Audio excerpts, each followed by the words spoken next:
unbreakable sign.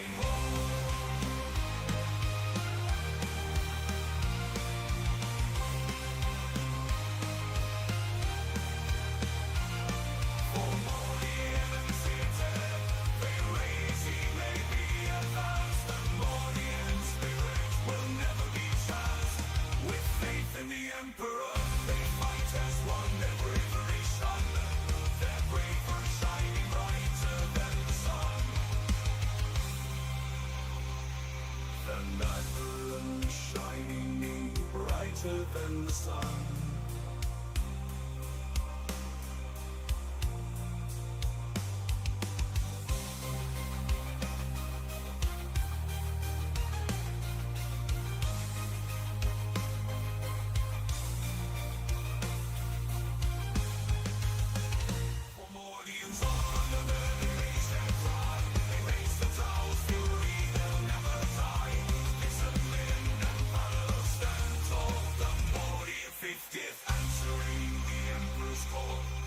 So let their story be told through the ages to come, of the Mordian 50th rifles and of the wars that they have won.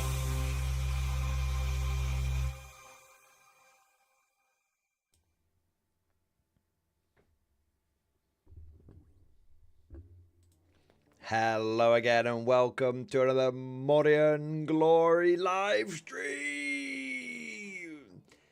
It's an ugly stream. A tournament after action report stream.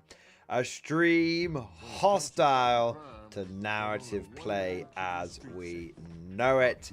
Welcome, gentlemen, to the after action live stream for So I Took Traditional Mech Guard to an absolute Shark Tank. And it wasn't just an RTT. This wasn't a one-dayer. This was a proper 2-day GT. I've been out of the competitive scene for 3 or 4 months. I was worried that maybe I had lost my edge. I mean, basically like 2 balance patches. You know, the end of one balance patch, beginning of another, had sort of passed me by. And I really wondered if I was going to be back. People kept asking me, am I back? And I've been thinking, you know what? Yeah. I'm fucking back. I'm back, baby!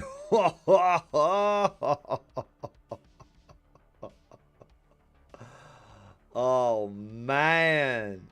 I got the bug. I got the bug. I've got the fucking bug, boys. Oh, man. I don't want to give too much away. I'm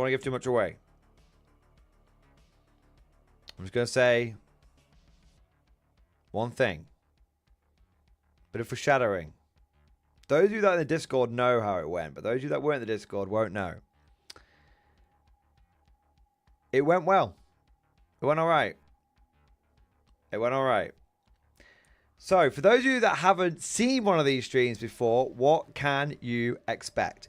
Well, we are going to go through each game, blow by blow. We'll do, I'll have pictures and everything. We'll go through all that. It'll be a little bit more off the cuff than the summary video. So there will be a summary video. So this stream is probably going to go on for 5 or 6 hours. I know that many of you can't or have no inclination to watch a 5, 6, 7 hour long stream with, you know, super chats going off and whatnot. And I was going down different tangents, and you're just like, I wanted to know what's actually happened. So there will be an after action report for this tournament. I would say coming out in 2 weeks. So this weekend that you'll have the after action report for Thanatos. Next weekend you'll have the after action report. So it will be about 12 days. So this is kind of like, for those of you that want to get the premiere, the preview, this is kind of what the stream is for. And for those that are watching the stream post live, if you manage to make it through the whole thing, then the bonus is you'll get to find out what happened a bit earlier. But for those of you that are like, nah, man, I'll just wait for the summary thing to come out. It'll be out not this Saturday, but next Saturday. So there you go. But those of you who are here and who are locked in and who are ready to go, we're going to be going through each game 1, 2, 3, 4, and 5. It was a GT, 2 days, 5 games. We'll go through what I faced. We'll go through missions, what I think of the new. This is my first time playing the new mission packs as well. I've got some thoughts. Some of them are good, some of them are bad. Yeah, that'll be it. Of course, it is, as always, a Mordian Glory stream, which means that there'll be much chatting bollocks going on. So we don't have to particularly stay, on topic. If you guys want to talk about hobbying, if you guys want to talk about army lists, if you guys have got any questions, maybe if I say something and you're, about the tournament and you're not sure if you're understood or if you want a bit more information about a particular thing, that's all fine. Old World, 40k, Bolt Action, Conflict 47, Battletech, Heresy, talk about any games that you want. So it's a normal Mordian Glory Just Chat and Bollocks stream with a bit of an after-action report thrown in there as well. All right, that's the briefing. Shall we crack on? Starting off with our traditions. Traditions are very important on the Mordian Glory live stream. Traditions are what guided me to take my list to this tournament. Traditions are what separate us from the renegades, the heretics, the traitors, and what make us the Emperor's true finest, his Imperial Guard. Gentlemen of Kick, of YouTube, of Twitch. 3 streams, but all one under the umbrella of the Guard. Stand up and be counted. Get those 07s flowing in chat. Let's see who is ready to rock out with their Chimera out. Who's in the stream today? We've got John Shepherd, we've got Chansey, Salty Todd, The Lower Decks, Mai, Petrie 982, Nostalgia Vivek, Ozroth. We've got Gathering Clouds. We have got Knight of Deathring, Airborne 342, JP Greer, Baron Kaza, Mal the Knife, Jarwatt, Joe Camel, Zark 1969, Christian Steve, Gavin, Trooper 202. We've got Morpheus, we've got Rocket Man, we've got Mr. Dapper, we've got Banshee Police, John Maxwell, Halen, Jedi, Locust 256, Casb 1965. Rocket Man, Bermuda Raven, Solid Steve, Crucible, A Cameron, Clem Fandango, Regular Interest, Joe Camel, Peter Butchin, Sam Wilson, Shiro, Mark Coyle. There we go. We've got Craig. Welcome. We've got Deanne Steen. We've got DatFisher07, Mostly Harmless, Fat Mouse Actual. Nice, that's nice. Get a few people. Oh my God, he's done it again. He's done it. I've just seen it come in. Gathering Clouds. Let me finish roll call and then I will wank you off profusely, sir. But keep the 07s going, boys. Now let's do it for Gathering Clouds. We've got Riverside Miniatures. We've got Market Animal Land. We've got Bad Rabbits. Say my name, baby. We've got Gathering Clouds. We have got Commander HHL. Silent Warrior. Swords of 87. Malicious American. Spriggs is probably here at some point. Mad Lark is probably here at some point. There we go. We got Marcelo. There we are. We've also got Russell W, Princess Drusus, Turtle 10 Alpha, and we have got Chicken Detonator, Marald, and Original Bad Rabbit. Say my name again, Morty. There you go. Welcome to all of you incredible, beautiful, amazing people. Thank you so much for joining today's stream. I hope you are excited and hyped up to know how Guard is doing. How Guard is doing in these crazy meta-filled times. Thank you not only for joining today's stream, but of course a big thank you to all of you that have gone ahead. And if you're on YouTube, like the stream and subscribe to the channel. If you haven't already done that, please do so. Look, I can give you some wanky thing about, I'll love you forever, sucky long time, all that kind of stuff. But the reality of the fact is that if you don't like the stream, then you will wake up and find all of your miniatures have turned to Tau. And if that doesn't sound bad enough and you're like, hey, but I've got Tau miniatures, then you'll wake up and find all of your miniatures have turned to Eldar. So just like the stream, do your part, and save your ass. There you go. Also, on a serious note, it does really help boost the channel with the YouTube algorithm. It means that this stream will do really, really well, which is fantastic because that allows me to go and do more after action reports and all that good shit. And of course, please subscribe because we're trying to get to 80,000 subs by the end of the year. But I don't mean to alarm you, gentlemen, but we're also only about 1,800 subs behind Art of War. We're only about 1,800 subscribers behind Art of War. And if this meme channel can somehow overtake Art of War, who are like the goats of competitive play, then it will be very, very amusing. So, gentlemen, you know what to do. I also want to say a big thank you to everyone over on Kick and Twitch for following. And of course, if you are on Twitch, don't forget to tuck those Bezos bucks into my Tiger Stripe G-string. And if you've got a Prime sub, chuck it my way. That would be most bodacious of you. I'd be very grateful. Speaking of people supporting the stream, we have already had lots of people popping off and going above and beyond the Call of Duty. So why don't we take a few minutes now to go through, say our thank yous, and beat off and wank off those people and give a happy ending to those people that have gone ahead and supported the stream. Starting off, we are going to start off with the man, the myth, the legend, and my favorite weather-themed person. It is Gathering Clouds. Gathering Clouds, who has started the stream off with not one, not two, but 50 gifted membership, baby! Yeah, buddy. Yeah, buddy. Yeah, buddy. Oh, my days. Gathering Clouds, you crazy son of a gun. You beautiful son of a bitch. That is the equivalent of a Death Strike chat coming in hard. Holy shit. Holy shit. Gathering Clouds, you fucking hero. From the bottom of my heart, 07, you magnificent bastard. Thank you. Thank you for more than doing your part. I raise my glass to you. You're an officer, a gentleman, a scholar, and, dare I say it, a cumulonimbus of a cloud, which is my favorite kind of cloud. There you go.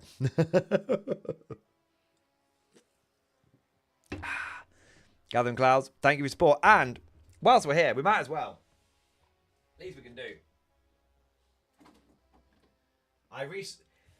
I recently named a vehicle after Gathering Clouds. It was the Chimera, the Cloud 7. There we go. There we go.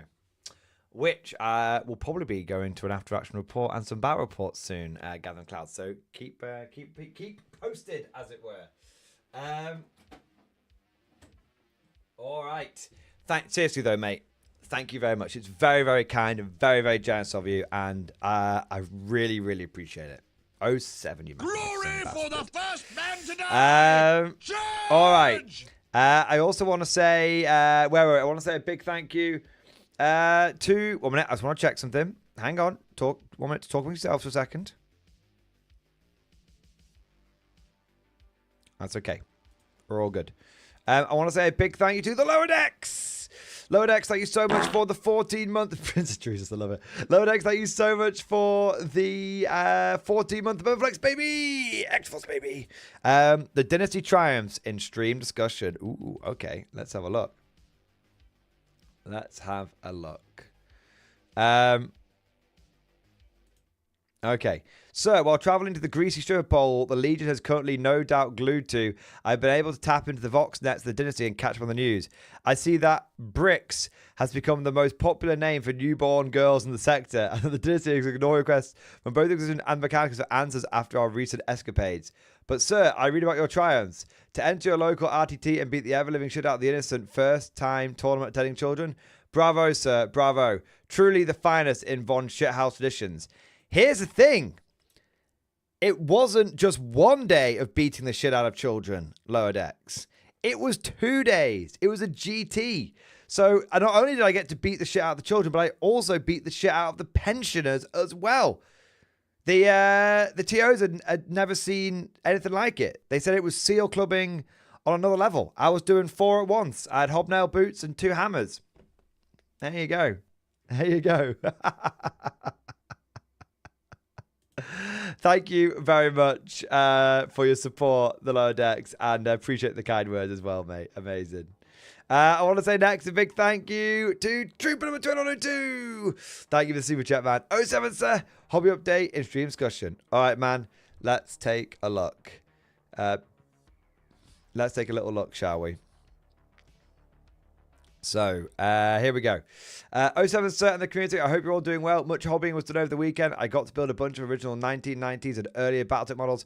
I also acquired the Iron Winds resculpt of the Huron Warrior. On Friday, I played an epic game where my Wolverine went mano-a-mano with the Battlemaster, a mech twice its weight in hand-to-hand combat, toppling the giant in the process. Nice!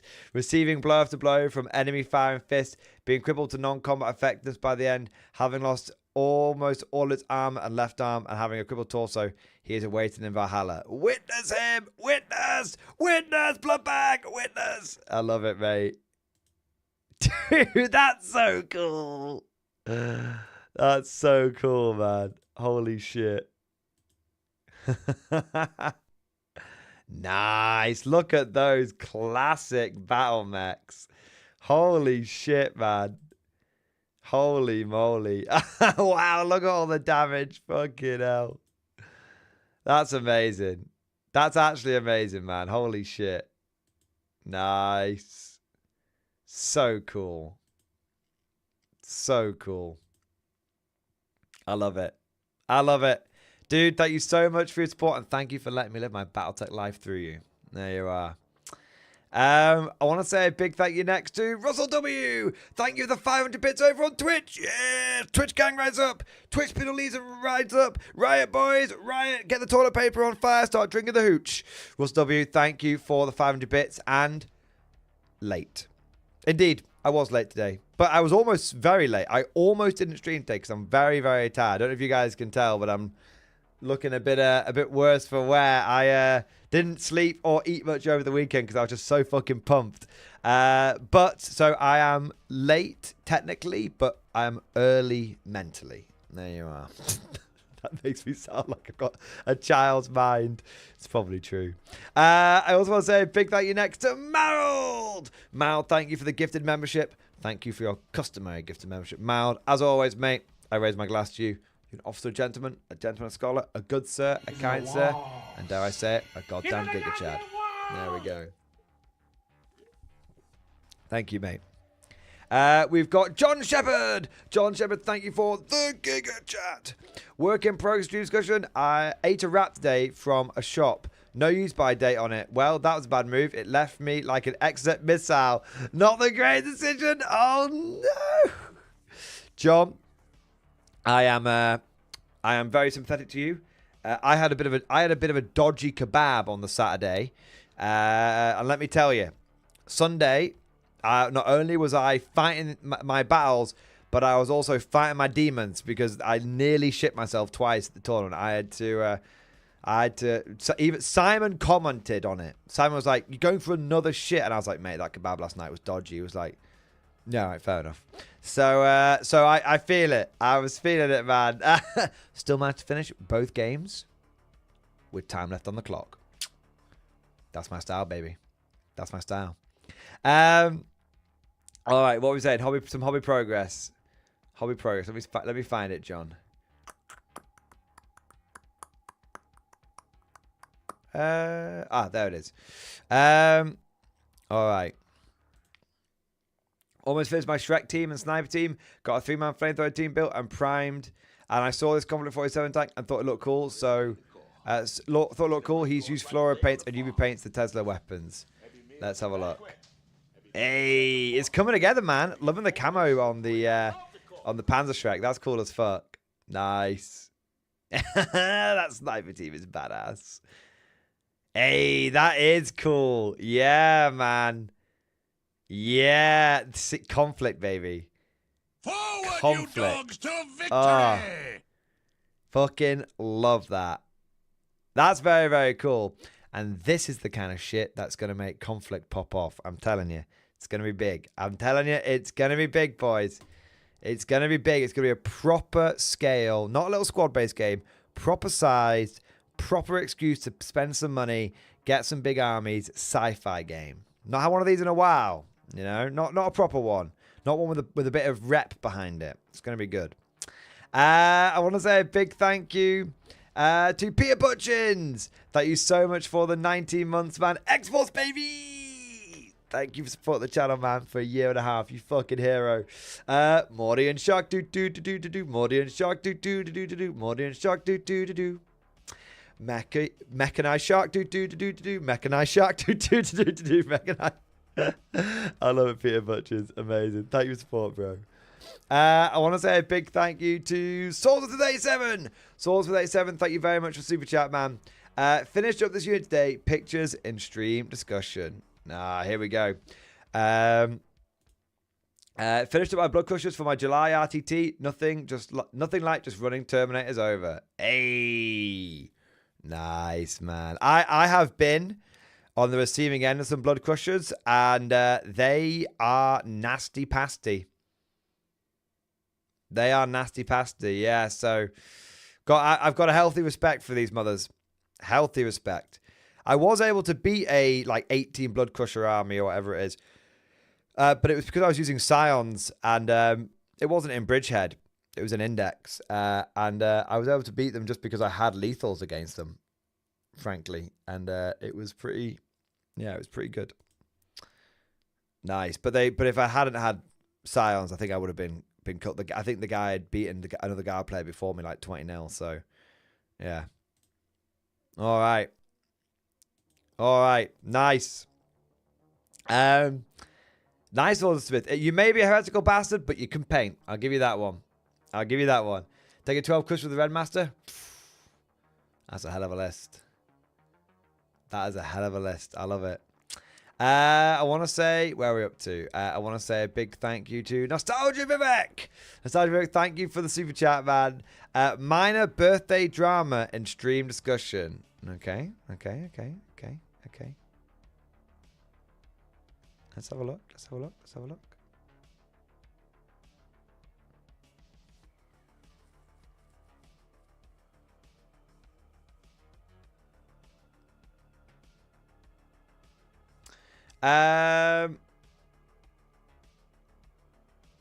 One minute. I want to make sure. I think I've got the right thing here. Okay. My dad got me a Conflict 47 German starter set today, but the downside is to set an extra Panzer X turret instead of a spinner Panzer Mech hull. I have submitted a ticket to Warlord, although my dad bought it from a retailer who sells Warlord stuff. What do you expect the outcome to be? I mean, I think Warlord will probably help you. I mean, 50-50, right? 50-50 would be my guess. Warlord is a pretty legit company. And even though it was bought from a third-party retailer, obviously, like, it's still one of their boxes. So, yeah, I think they'd probably help you. Yeah. I think there's a good chance, but it always depends on, who you get on the day. Do you know what I mean? But Warlord customer service is generally very, very good. Yeah. I think they'll. People are saying they'll definitely sort you out. Yeah, I mean, I think they probably will do, but it is from a third party retailer, so it could be. They might not, but I would say, more likely than not, they'd sort you out. Yeah. More than likely. Yeah. All right. All right. You know, and if it all goes, you know, and if it goes a bit tits up, mate, take the legs, stick them on the extra Panzer X turret, and get some kind of crazy, spidery, fucking custom mech thing. You know, fuck it. Why not? You know, that would look pretty cool. Bit of green stuff, bit of super glue. You could make a really cool, like, searchlight fucking, like, spider mech out of that. Yeah. Yeah, there you go. All right. All right, there you are. I think you'll be all right. Yeah, I think you'll be all right. Big shout out to Lutz for joining. Lutz, always a pleasure. And also big shout out to Wooden for joining. Hey, there we go. Nice. Who we got next? Who's next? Who wants some? We have got Eli. Eli, thank you for the 34-month member flex on YouTube. Oh my God, dude. Nearly 3 years. Dude, nearly 3 years. Holy shit, man. Couple more months and you'll have that Plans pistol in your hands. Nice. Thank you, mate. Good lad. I also want to say, and he's done it again. He's not only is he represented on YouTube, but he's come in with a 14-month prime, 14-month sub on Twitch as well. He is a double doozy. 007. Eli Conan, thank you so much for your incredible support, man. You fucking hero. 07. Oh, bro, double support, man. That's very kind of you, sir. Thank you.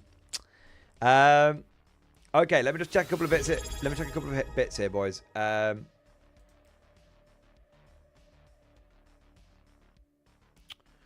We're all good. Okay, I want to say a big thank you to Matt Who for following over on Kick. I want to say a big thank you to Chicken Detonator for the gifted sub to Matt Who over on Kick. Amazing. Chicken Detonator, thank you so much for the gifted Kick sub. Thank you for supporting us over on the new platform. Absolutely fantastic. And thank you so much, man. We are for those that don't know, we stream on Kick and Twitch and YouTube. I've had some people give me shit for streaming on Kick. Frankly, I don't give a shit. People were asking me to do it. Some people like Kick, some people like Twitch, some people like YouTube. I'll stream on all the platforms and accommodate as many people as possible. That's my style, sir. That's my style. So thank you so much, Chicken Detonator and Matt Who for supporting over on Kick, boys. There we go. A part of the Kick scripts now. You dogs to victory! Oh, I'm going to sneeze. Whoa. Pardon me. I want to say a big thank you to Ross Matthews. Ross Matthews, thank you so much for the 300 bits, baby. Yes. Holy shit, man. Ross Matthews, thank you so much for the 300 bits, mate. Thank you for supporting on Twitch, buddy. We've got Godlike Poet. Godlike Poet coming in with the tip. Just a tip. Evening, sir. Glad your list had success. I had some mixed success with my Holy Car Park list over the weekend with a friend. A few picks and a kind of report and stream discussion. Hope you have an excellent rest of the week. Godlike Poet, I'll check that out right now. Before I forget, though, I did play Sisters of Battle this weekend, and I played them game 2. So I will have some thoughts on the state of Sisters post haste, sir. But let's have a look at what your experience was. All right. Here we go.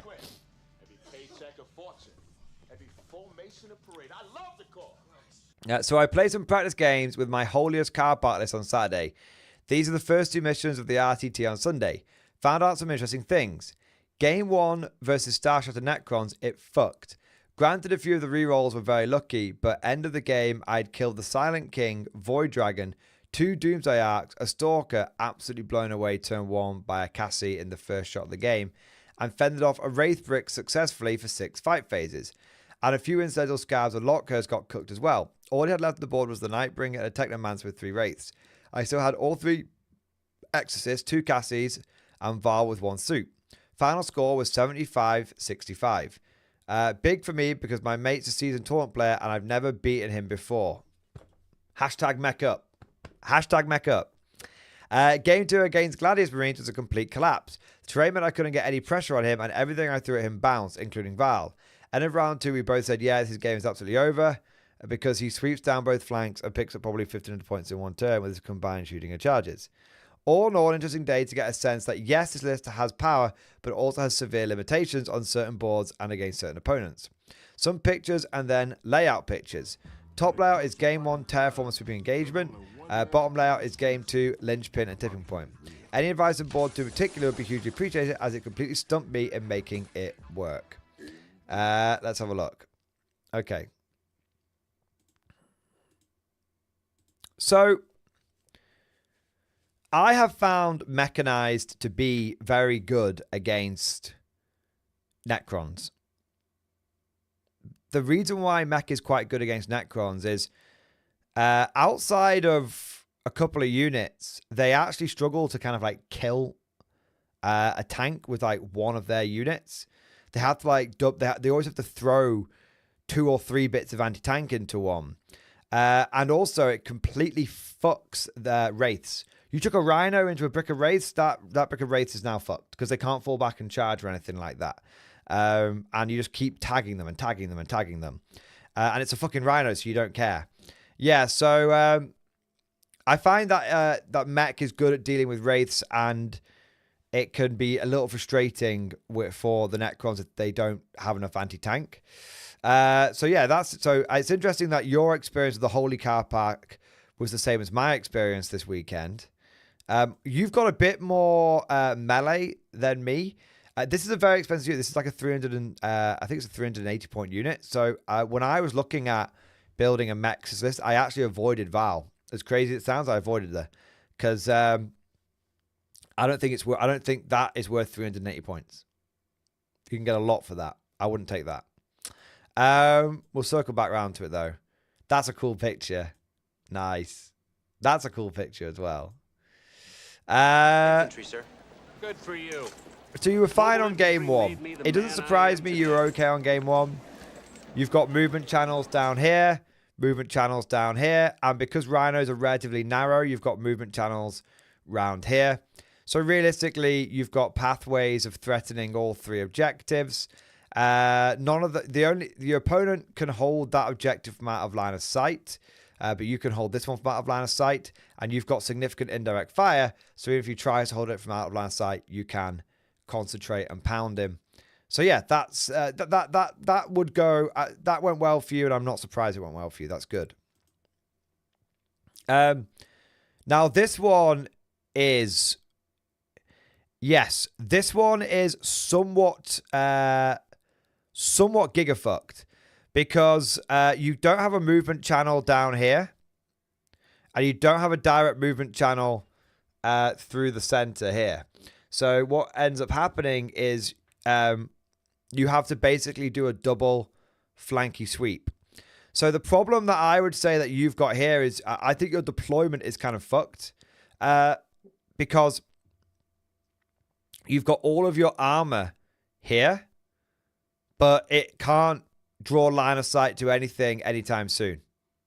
What you wanted to do here is basically have your exorcists in the middle because they don't need line of sight, and then have half of your mech and armor on one side, half of your mech and armor on the other side, and then basically just push a spearhead down each flank, with the idea being that, you know, maybe have like one unit, 1 or 2 units of even like a couple of 5-man squads in the middle that could just run out and tag the objective to deny it to your opponent, and that way you can obviously control this objective, put pressure on this objective, and contest this objective. So the reality being here, you know, you can basically contest, and hold because you push past this one. And, you know, that would be how I would play that game if I was running my Met Guard. I would expect there to be heavy casualties, but, you know, one thing that I would probably do turn 1 as an example is, you know, take a Rhino here and just, you know, move it forward down here and then charge both of these things. If you've got Scout in the Rhino, that would be amazing, because you could basically move, scout, move, and tag both of these. And likewise, there's nothing stopping you from doing the same here. Scout, move, tag.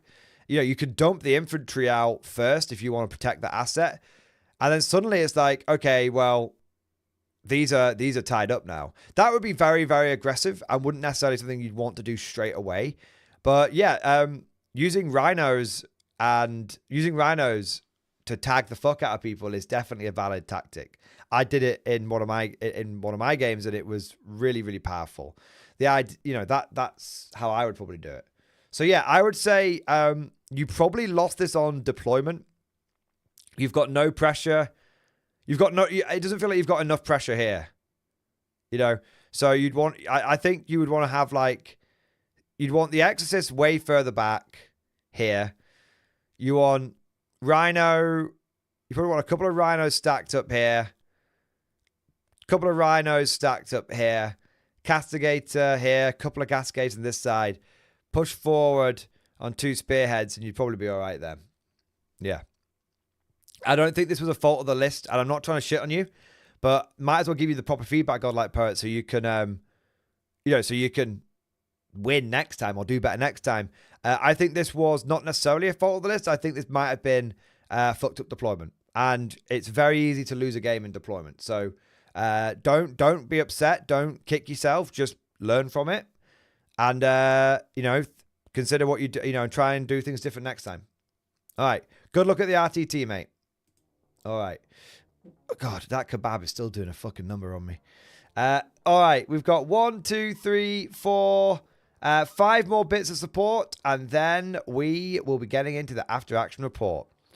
I want to say a big thank you to Cosmic Drew. Cosmic Drew, thank you so much for the super chat, my man. Now that the weekend is over, how does it feel? Only the one and only think of the tank at oh, 1 minute, this is all fucked up, Cosmic. Now that the weekend's over, how does it feel to have the one and only tank of terror? And when will we get to see it? And when will Simon fear it? Show us the great tank. Show it to us. Relive your glory. Okay, Cosmic, you're very pleased with yourself over this tank, aren't you? And as you should be. So those that don't know, Cosmic has sent me a tank for my Blood Pact. He built and converted and painted this thing, and it's actually fucking sick, man. It's like the most chaotic tank I think I've ever seen. It's like the tank commander is like a possessed fucking demon possessing the tank, and it's just got bodies stacked up all around it, man. It's fucking wild. God, it's fucking wild. Dude, I think you'll see it in after action reports I think you'll see it in use pretty quickly. Basically, I just need to I'd say chuck together a couple more, 2 or 3 more Lehman Russets, or maybe 2. I'd say 3 more Russets to accompany it, and then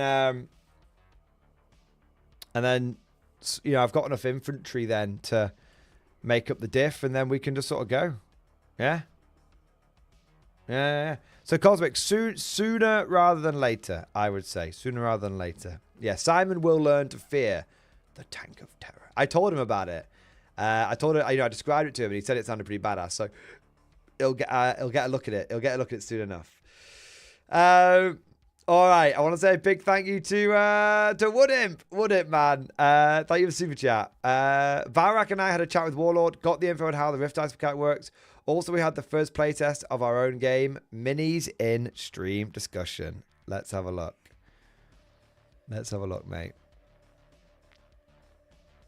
I don't see the minis.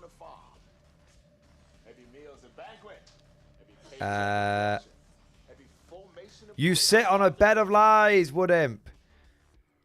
There are no miniatures. Wait. Yes, there are. Wait, what is this? This isn't Conflict 47. Is this Trench Crusade?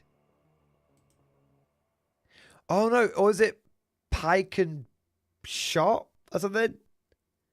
What the fuck is this?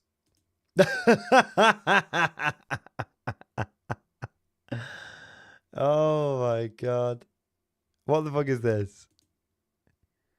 It looks cool as fuck, man.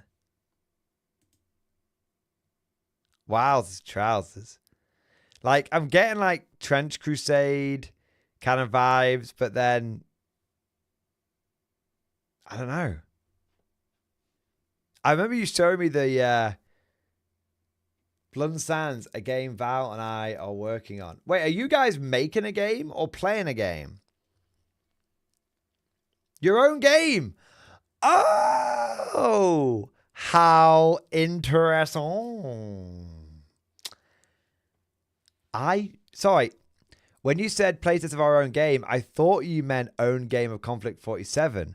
But now I understand you were playtesting a game of your own creating, your own creation. A Crusader game. Shit. I'd be up for trying that out. Deus Vault! Deus Vault!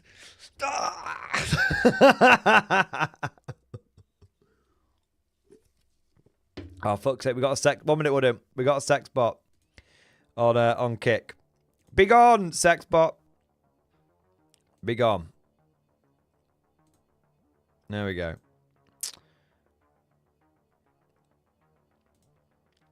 That is cool, mate. That is cool. That is cool. What is Jerusalem worth? Nothing.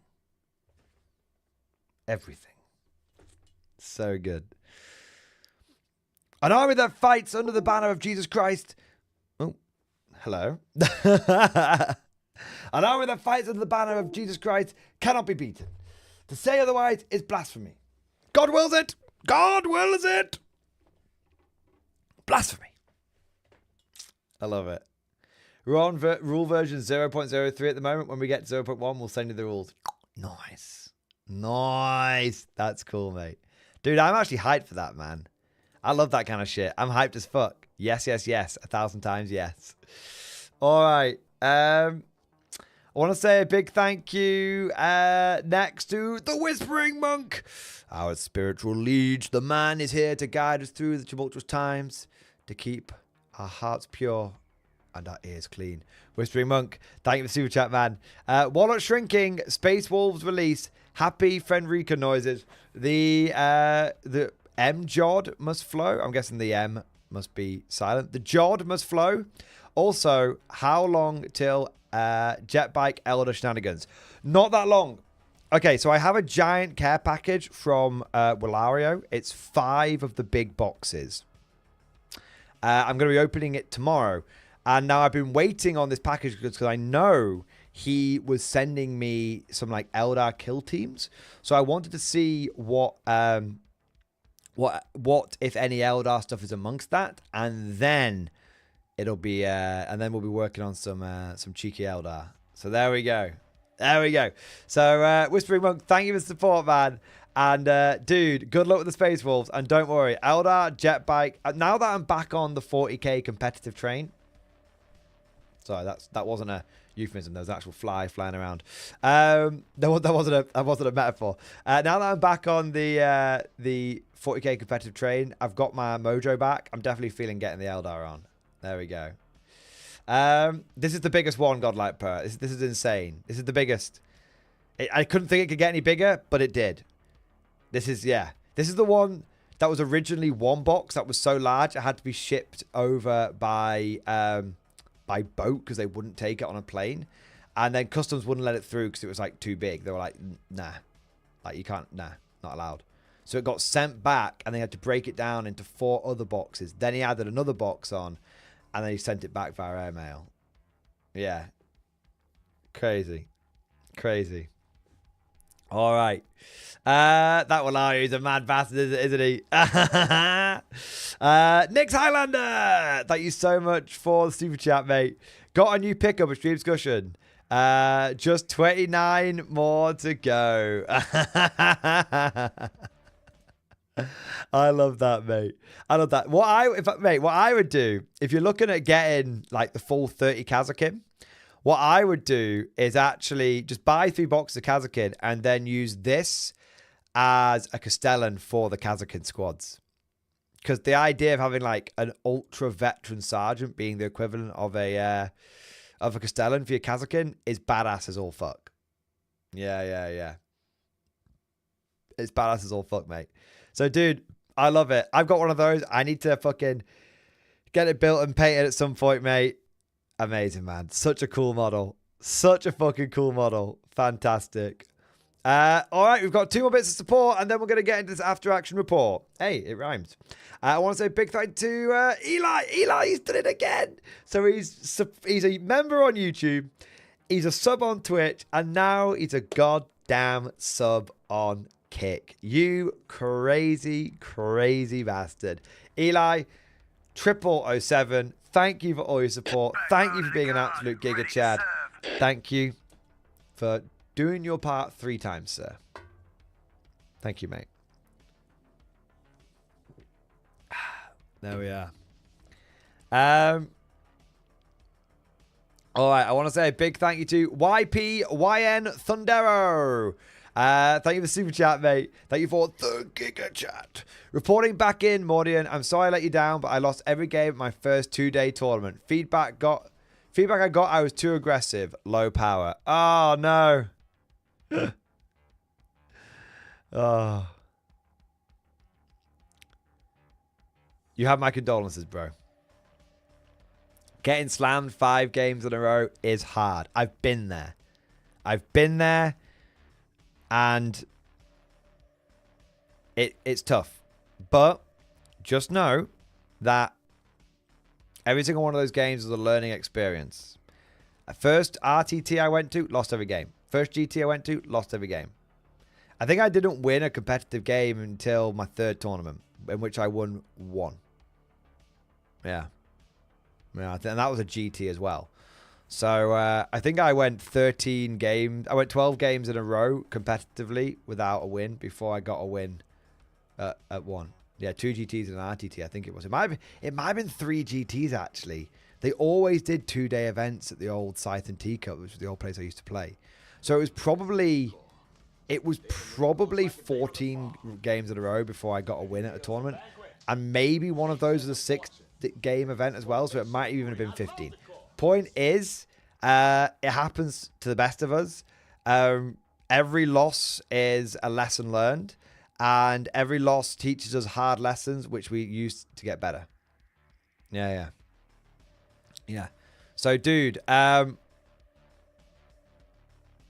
is such a thing as being too aggressive.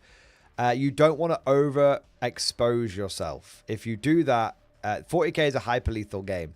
You assume that anything that moves out is probably going to die until you're able to stage up nicely, and then you can have a big go turn, and then you'll lose most of it, but some of it will survive, and that's what you can push forward to keep the momentum going with.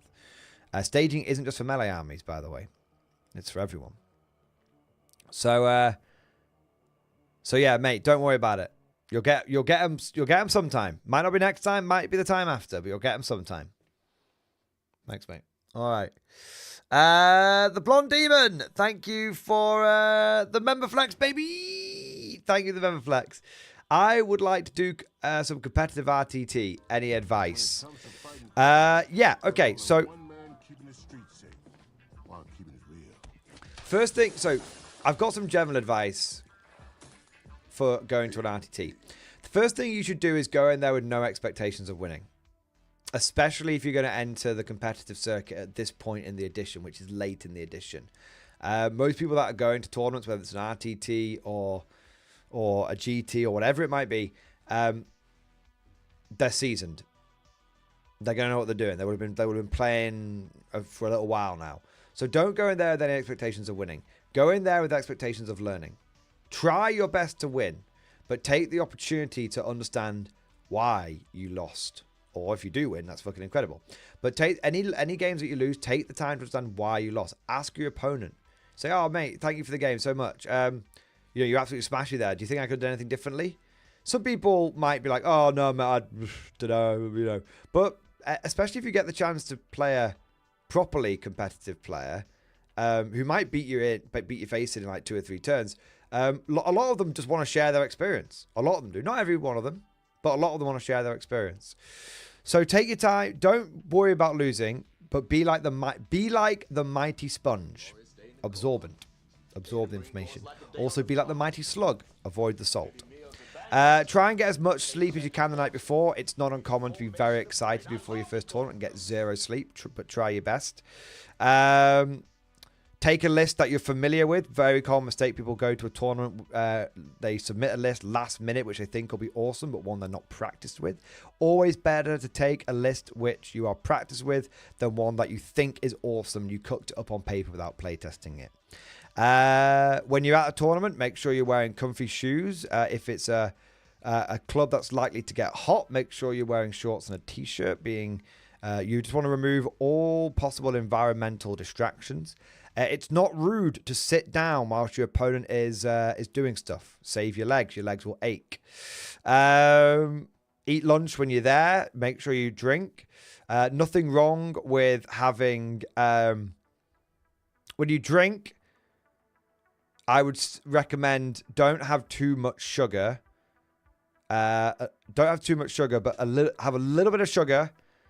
But try and not have too much sugar. That can make you frantic and can distract you, even if you don't realize it. And keep an eye on your times. A lot of people are slow when they go to the first tournament. Yeah. That's if you want to do well. That's my advice to anyone who's thinking of going to a tournament and wants to do well. All right. Good luck. Have fun. And let us know how it goes, mate. John Shepherd, I want to say a big thank you to you for the super chat, baby. There is the Glory movie, 1946. You can find it on YouTube. It was filmed using soldiers rather than actors. It's the only movie I've seen with World War II tanks. Is that a movie made in 1946? Fucking hell. Fucking hell. Dude, I'll tell you what I'll do. I'll find it now and I'll put it in my watch later. I can't watch it on stream. That'll get me banned very quickly. But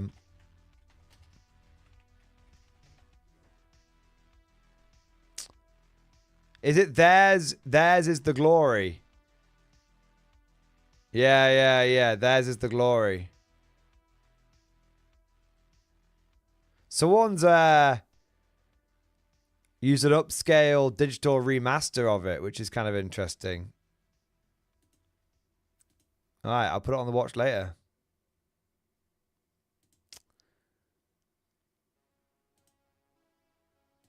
All right. There you go. It's on the watch later. Nice. That's amazing. That's amazing. John, I've got that in the watch later, mate. Thank you for the shout out and thank you for the recommendation. I'll take a look. Oh, speaking of films, you've just reminded me of this, John. I went to see 28 Years Later today. And I'm not going to spoil it for anyone, but it very well may be one of the worst films I've ever seen.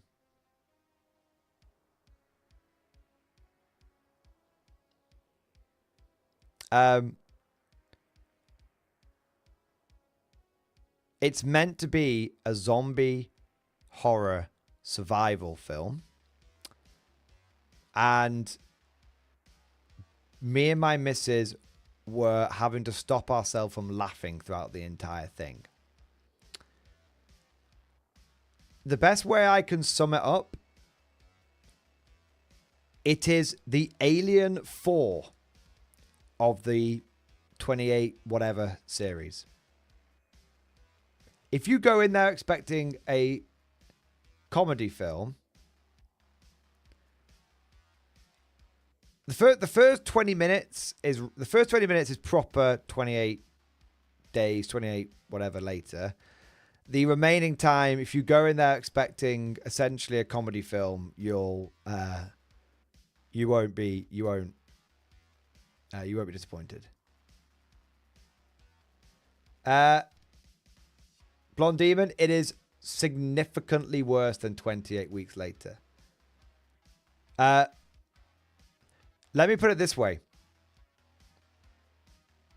They don't even use the song. They don't use the song. As far as I can remember, they don't use the In the House in a Heartbeat song. The music is super off the whole time. It starts off so good. It starts off so good. And then it just very quickly goes very shit. And then no, it not very quickly goes very shit. It starts going shit and continues to go shit until by the end of it, it's just properly shit. It's not off a cliff. It's just it's like the Titan sub from Ocean Gate. You know, it went down at a steady pace, and then the ending, it exploded. And the ending, it exploded. Yeah, in the film as well. Yeah. Are we talking comedies in Matrix 3 or Highlander films? We're talking. It's like, look, it's like it's like Alien 4. It's like Alien 4. The ending is literally bonkers. Yeah, I agree. It's honestly shit in a funny kind of way. No. These people do not act like they're in a survival situation. Yeah. They do not act like they're in a survival situation. You know, if I was aware that there were rage zombies around, that, you know, will hone in on you. They're very aware that the rage zombies are, you know, alerted to noise, right? So there's a few times when they get alerted to noise, you know, when something loud will happen, and then we've got to move. The zombies are gonna turn up. So they're aware of that, and that's something that's sort of consistently happened in the series. Like in the first film, when Jim goes into the church, you know, he only makes like he's like, hello, and they all go and look at him. Like, they're very noise sensitive, the zombies, the rage zombies. That's a fairly common trait of them. In this film, you know, there'll have been a moment when, you know, they're like hiding in a loft, and they'll just be talking like, "Oh, how's it going?" Not like quite that. You know, the one of the characters will be like, "Oh, what's that? Oh, I don't know. Let's have a look." Like, just talking like full volume. It's like you'd be like, "Hey, what's that thing over there?" Shh. No, but look, what's that?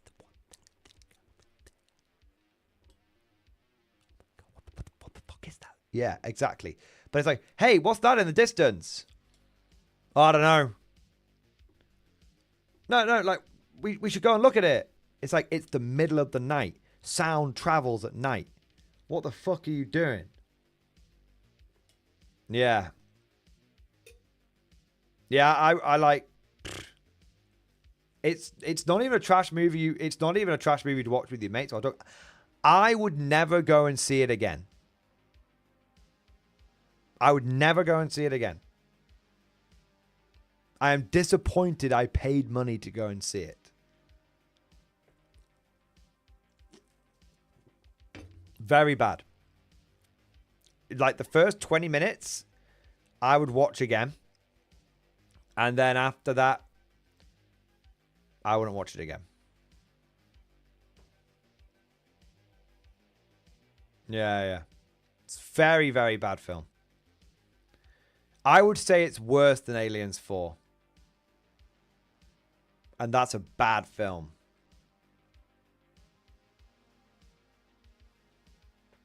Yeah. I would genuinely say it's worse. Okay, the first 20 minutes are a 10 out of 10. The first 20 minutes are a 10. The first, right up until that, basically, the whole, you've seen the trailer. Like, they go, you know, they're going from the little island onto the mainland. So right up until that point where they go on to the mainland and they walk, they walk around, and right up until this, I don't want to spoil it, but right up until the first kill, it's probably a 10 out of 10. And then from that point on, it's just stupid. Is it worse than Alien vs. 2? Significantly. I would say the first 15 to 20 minutes or a 10 out of 10. And then after that, yeah. It's the tone of the film is all over the place. In Alien vs. Predator 2, you were never... In both Alien vs. Predator 2 films, you weren't really laughing at any point. Like, it was an action movie. And there were a few... You know, it was an action movie. The tone of the film was consistent. The tone in this film is just... is all over the place. And the people don't act like they would act in a survival situation. At least the people in the Alien vs. Predator movies act like you would in that situation. You wouldn't know what the fuck was going on. Yeah, the plot's a bit... You know, the plot isn't... You know, it's paper thin in both of the Alien vs. Predator movies. But the people act like they're in the situation that they're in. In 28 years later, the people do not act like the situation that they're in. It is very unbelievable that these people survived 28 years. It's very unbelievable. Yeah. Yeah, Mark, exactly. 28 weeks. Vegas start down from there. 28 weeks. I don't hate 28 weeks later. It's not as good as 28 days later, but on occasion I will rewatch it. Like, I don't hate Alien 3, but I'll rewatch it. It's, you know, it's bleak as fuck, but I'll rewatch it. I've never rewatched Alien 4 because it's like, what the fuck, what is this movie? Yeah.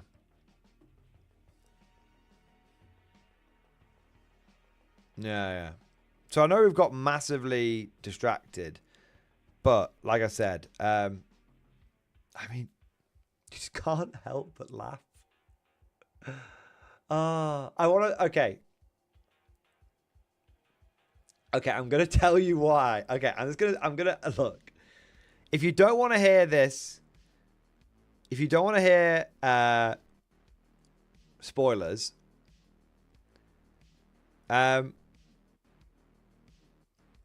put your hand over your ears, or, you know, mute the video until I do this, and then you can unmute the video. Okay, this is only be a minute or two, all right? So you won't be too bad. So the film is a comedy because all the zombies running around... There's many aspects of it, but the bit that you can't help but laugh at is all of the zombies are running around naked. And, you know, that's fine, like, whatever. That's not, you know, it's the normal zombies running around naked aren't a problem. They look appropriately, like, fucked up, you know. But there's this whole new breed of zombie called an alpha, and the whole point of these alphas is they're meant to be like bigger, smarter, stronger. They're described as being zombie. You know, sometimes the infection is like getting. They literally say in the movie, sometimes the infection will cause a person to get. It's like they're juiced up on steroids. That's what they say. Now the thing is with these alphas, is they're significantly bigger than the others. They're absolutely ripped. Imagine it's like an Astartes. It's like an 8 foot tall guy running around, 8 foot tall, fucking Liver King looking motherfucker. But the thing is, and it's gonna be very difficult to say this without upsetting some people, all right?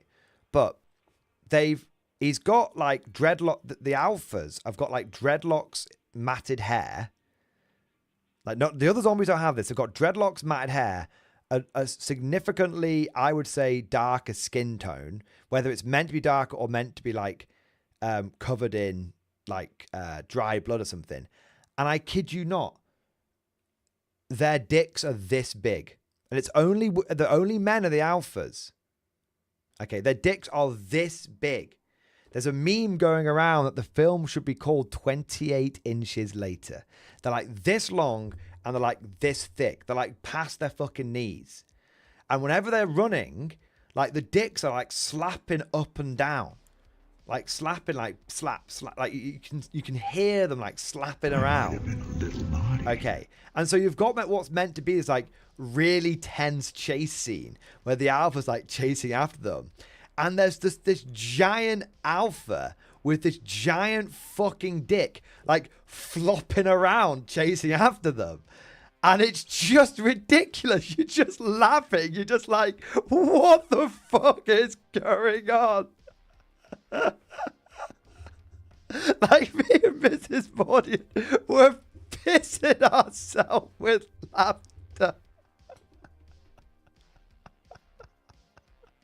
And you know, you can't have what's meant to be a tense, gritty zombie survival movie.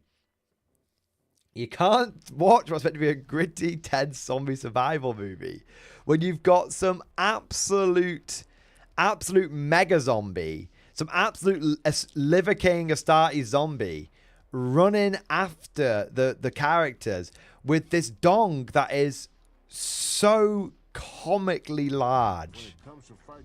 It's so comically large. It completely takes the tension out of it. They try all sort of musical tricks and like they do all sorts of camera angles and everything. You know, they try all of this, and it's just so comical. It's just so comical. And then the last thing. And this, so to spoil the ending, and I will. So that's one example of the spoilers. Okay, now I'm really going to spoil the ending of the film now. Okay, so you have to be careful if you don't want to watch this. All right. Again, I'll do the shaky hands thing if you don't want to watch. Do you want to hear the spoiler? Okay. At the end of the movie, the main character is being chased by some zombies, and he like kills one or two of them with his bow, and then he gets backed into a corner, essentially, essentially gets backed into a corner where he is. He's in a road, and there are like I don't know what you call it, like not hills on the side of the road. You know, on the side of the motorway, you've got like the embankments on the side. So he's on a road, the road is blocked. Dogs to victory! He shoots a couple of zombies, and then he hears like a whistle, and he looks up, and an entire gang of people dressed as Jimmy Savile. Okay, an entire gang of people. If you don't know who Jimmy Savile is, he was a notorious sexual assaulter. He very, very, very, very evil person in the UK. Did hundreds of kids. It all got covered up by the BBC. It was a massive scandal. It's why to this day everyone takes the piss out of the BBC for being full of pedos. And so this entire gang of Jimmy Savile lookalikes turn up and say, "Oh, can we help out? Can we fix it?" And they jump into the fight. I want to say jump. They jump parkour style into the fight. They're doing flips and shit, like gymnastic moves, parkour moves, and they're like killing the zombies in like it was like parkour combat whilst all having like blonde wigs on, like loads of rings, loads of chains, and brightly colored tracksuits. And they save the main, and basically a gang of about 7 or 8 Jimmy Savile. It's very obviously meant to be Jimmy Savile.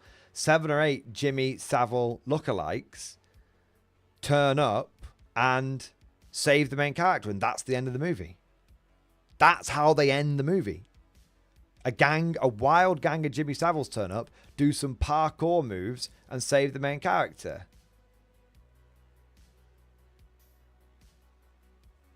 It's fucking wild.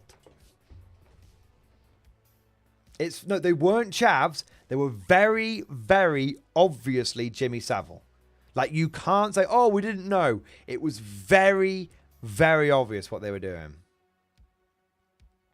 Weird. Very, yeah. And that That is the worst bit of the film, but I was not surprised when it ended on that note because the rest of the film had been going downhill for a while.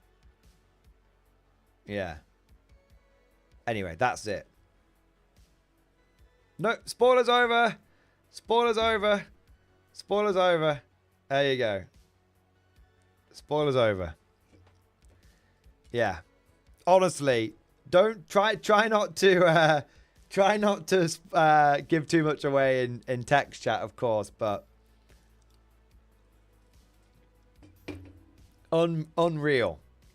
Unreal. In a zombie survival movie.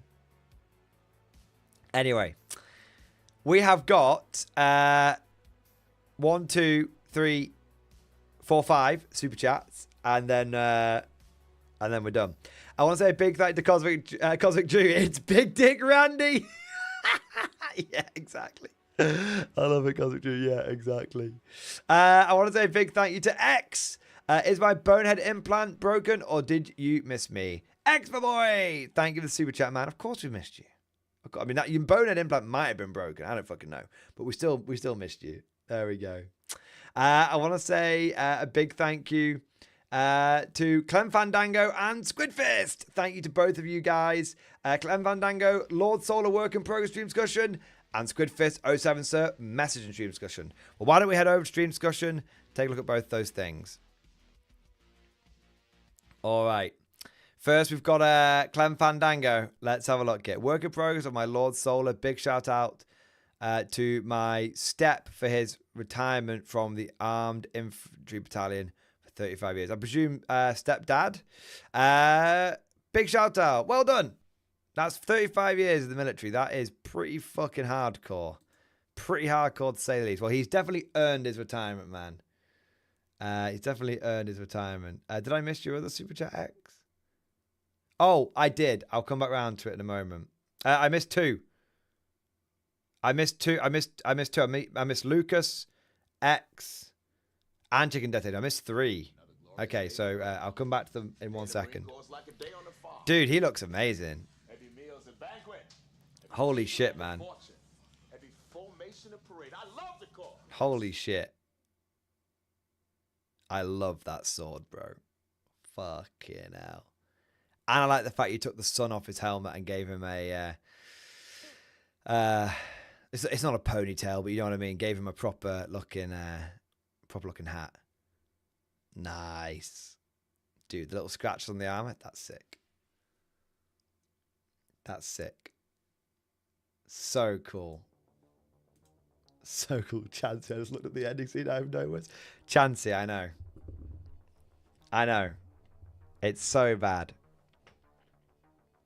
It's so bad. Fuck's sake. All right. I want to say a big thank you to Lucas. Lucas, thank you for the super chat, man. And please lambast me. I didn't mean to miss your super chat, bro. Yes, I know I was late to roll call. You don't have to apologize, mate. I fucking was late to your super chat. But I was wondering if you could rate the list I put in stream discussion to combat my buddy who plays T-Sons. I mean, you shouldn't list Taylor. List tailoring is bad. But I will rate the list all the same. Lord Solar, Rogel Dawn Commander, Tech Priest, Lemur's Executioner, 2 Exterminators, 2 Vanquishers, Rogel Dawn Battle Tank, Shadow Sword. I mean...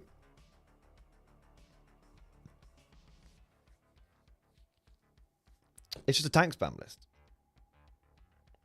So, Lucas, it's a tank spam list. It will either win big or lose big. There will be no in between. So the thing with tank spam lists is they're essentially a stat check, which they're essentially pardon me, they're essentially a stat check, which if your opponent plays smart, if your opponent's a good player, he'll beat it. Because he'll just outscore it. It depends on what terrains you play on. But for me personally, I wouldn't recommend that as a way of trying to like get better at the game and win games. You might win games with that, but eventually you won't be becoming a better player. That's the thing. You won't be becoming a better player. You're just, you know, taking a bunch of tanks and spamming them. And if your opponent, yeah, it's you very well may overwhelm your opponent, scatter him to the winds, drive him before you, hear the lamentation of his women, all that kind of stuff, or you'll never get out of deployment zone. You'll be trapped in melee most of the time, and he'll be scoring all the points. What does stat check mean? I never knew this. It means, so a great example of a stat check is if someone brings like 300 infantry. You know, did the enemy bring literally enough anti-infantry? If they didn't, then they can't beat it. It's a skew list. It's a stat. It's like a stat check. No, like knights are a stat check. Did you bring enough anti-tank to get through the stats of that many knights of that much armor? If no, then you lose. If yes, then you win big. Yeah. It basically means did you bring the right stats to overwhelm their stats? Did you bring the right weapons to beat their skew? And if you didn't, then you didn't pass the stat check. The stat line check almost. Yeah. It's a good question though, Pete Jobson. No, please. Good. Yeah, literally good question. We throw these terms around and then we don't actually explain what they mean. So it's a good question. Yeah. All right.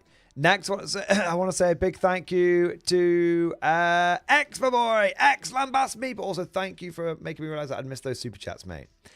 Been a long while, got some annoying social interactions. Forgive me for generalization, but Primarch fans are obnoxious at times.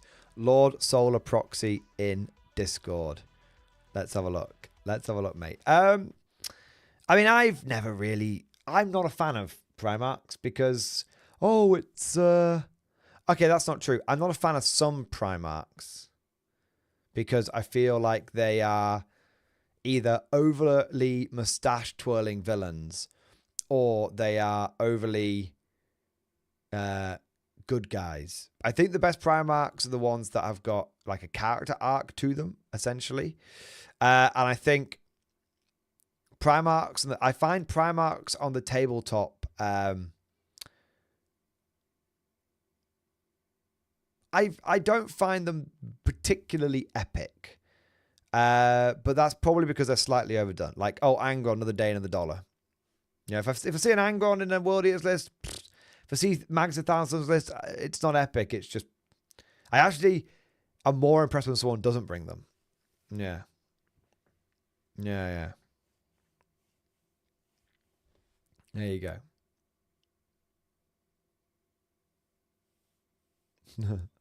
I mean, I do like Rogel Dawn. I like the tank. And I like Black Templars, who are Sons of Dawn. Whether I mean, I prefer Sigismund, but I don't have anything against Dawn particularly.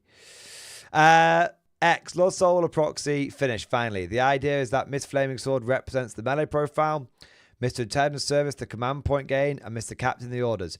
Don't ask why they run so fast. Couldn't fit a car onto the base. I mean, this guy could be a psyker, teleporting them around. That's one way you could think of it. You know? Miss Flaming Sword Lady could be empowering them with the spirit of the Emperor. You know? There's all sorts of ways you can justify it. It's a cool model, though. I love seeing Lord Solar proxies like this. I love it because it's like a little command squad. It's super cool. It's super, super cool. Nice. X, thank you for support, mate. And apologies for being a bit of an idiot there and missing it. Chicken Detonator, thank you very much for the 13-month Twitch sub, baby. Yes, my God. X-Force, baby. You're still in the Philo Legion, though. There we go. Nice.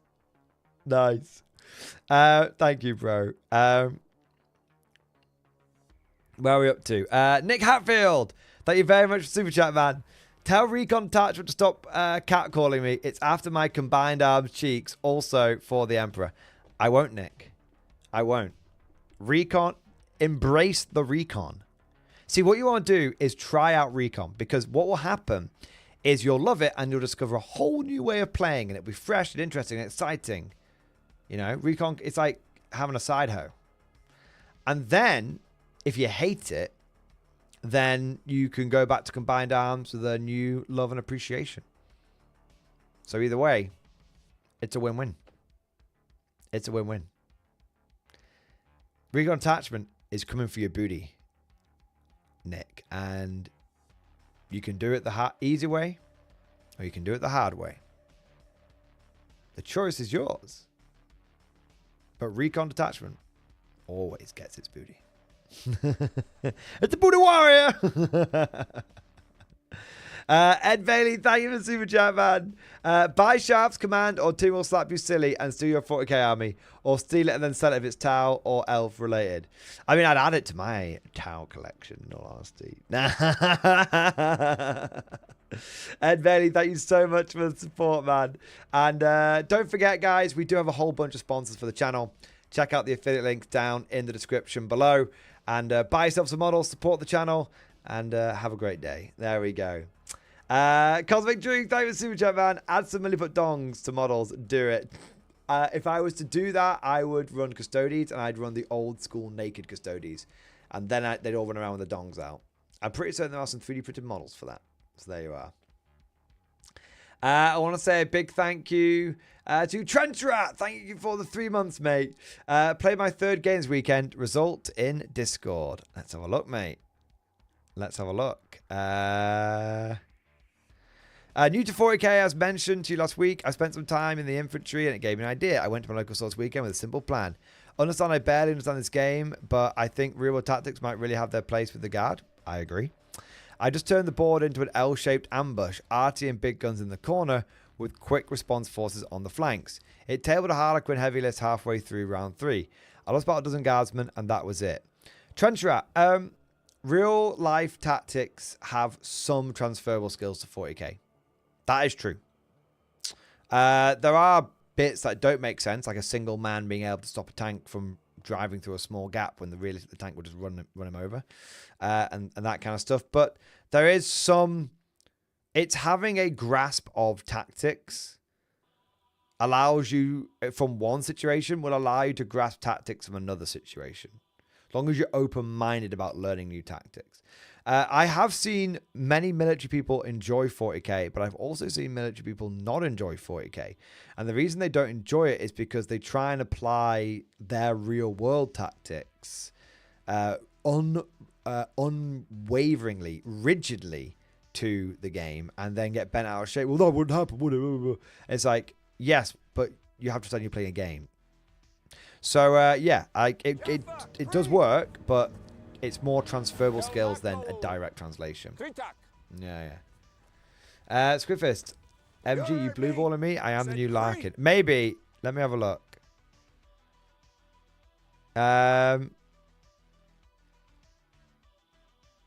Did you do some support? Squidfist? Oh shit, sorry. Ugh, itchy nose. I've got a really itchy nose. I was basically inside Element all weekend, so it's sort of given me a bit of an itchy nose, bit of a like a freshers flu kind of thing.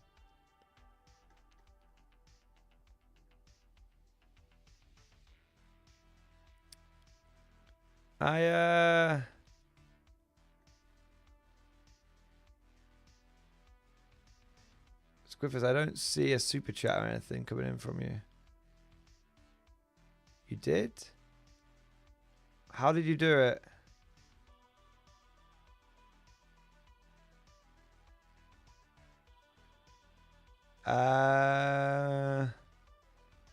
Did you do it on YouTube? Did you do a tipping link? Did you do it? It's not come up at all.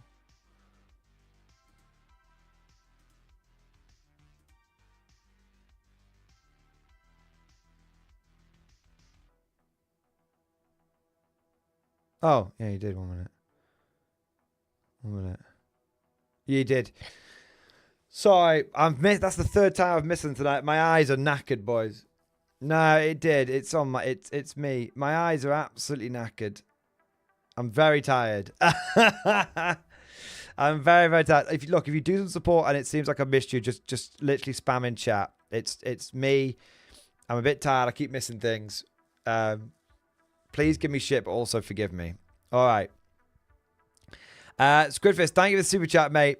07 sir, message in stream discussion. All right, let's have a look. All right. Aloha, weekly update of the Dusty Boys. Infernal Massive finish and a 5-man Termi squad. About 15-ish more rubrics, then onto the tanks. Also, fear not, the Tomb King shall return during TTC. I have a brick of 20 Tomb Guard waiting. The Orthodox Old video has me hyped in Old World. We're going back. 07. Hey! Yeah, baby! Yeah, I was so glad I managed to get him to try it out. He said he'd do bot action next time. Just saying. Just saying. These look amazing, man. They look so good. They look so good, mate. Oh my god. Oh wow. I really like him in that old color scheme. I really like him.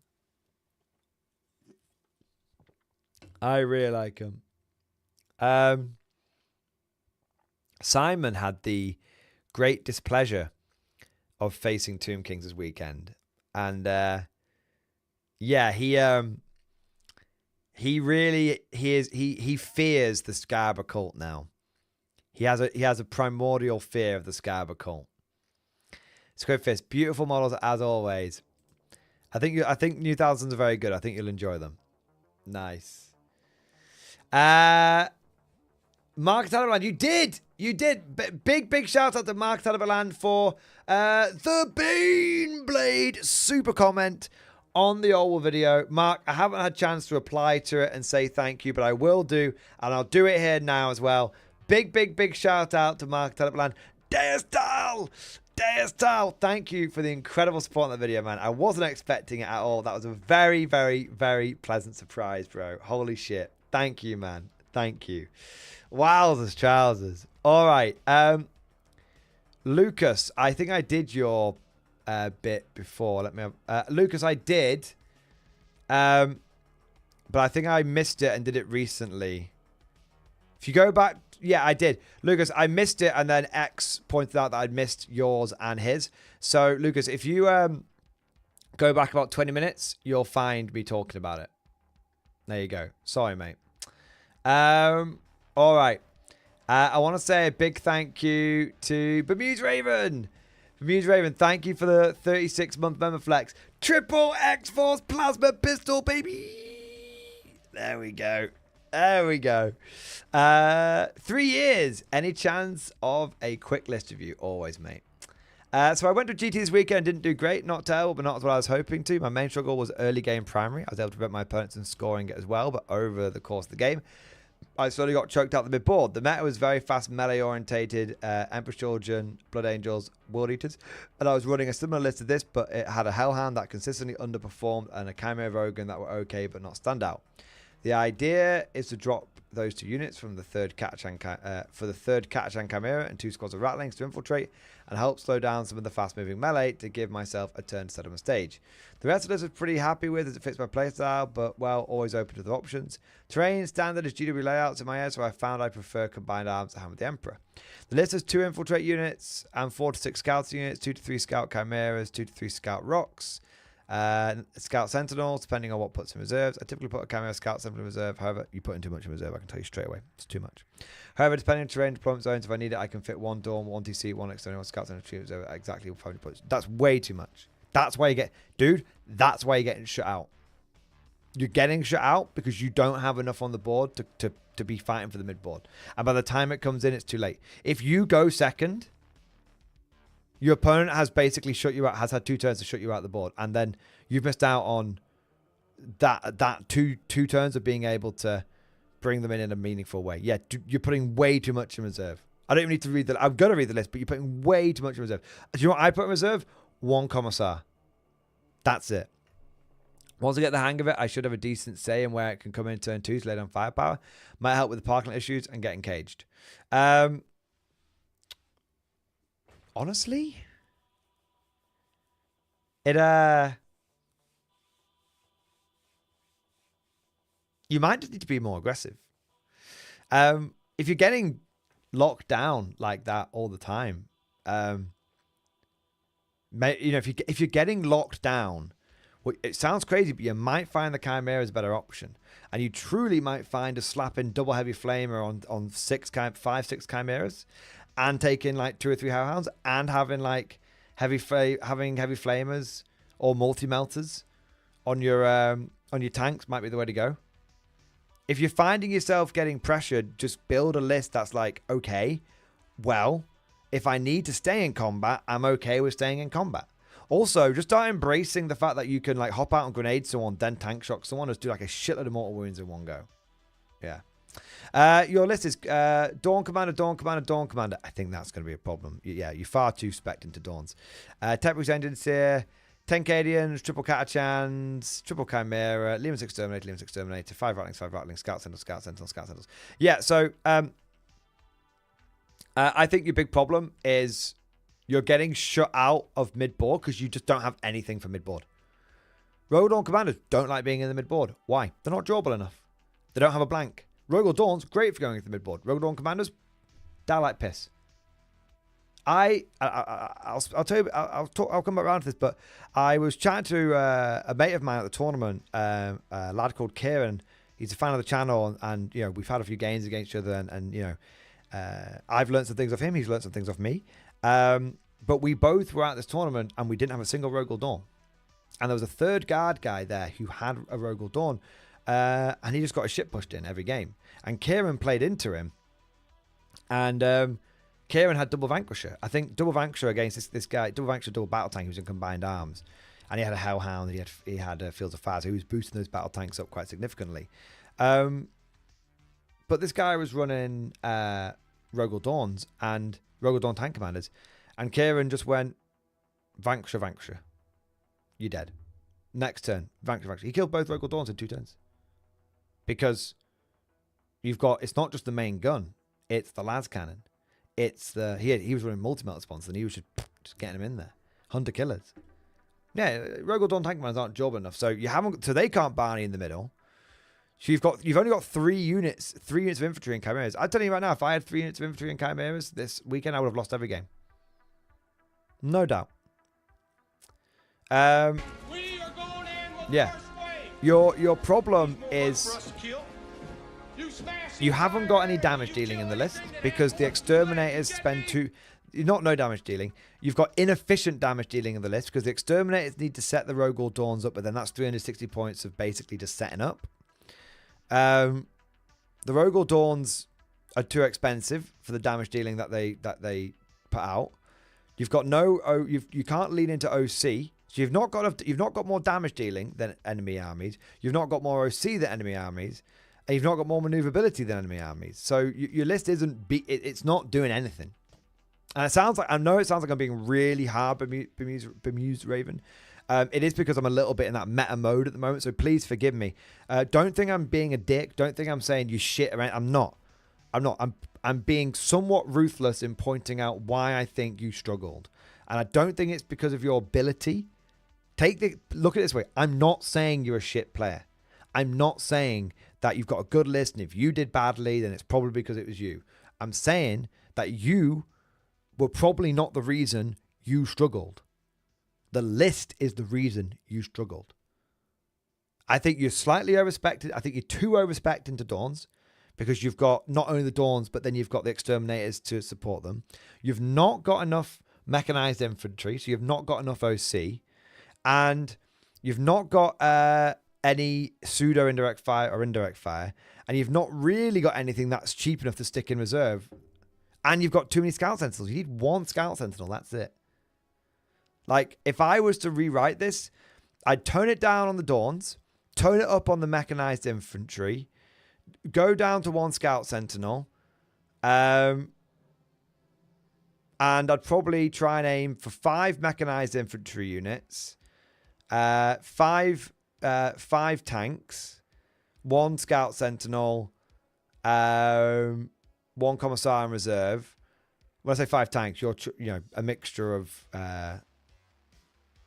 you can have like 1 or 2 Rogal Dawns. 2 max would be my advice. And then you'll be in a much better place. Yeah. You just haven't gotten you too spec in one direction, and the problem is it's ripping points away from the other part of your list. Yeah.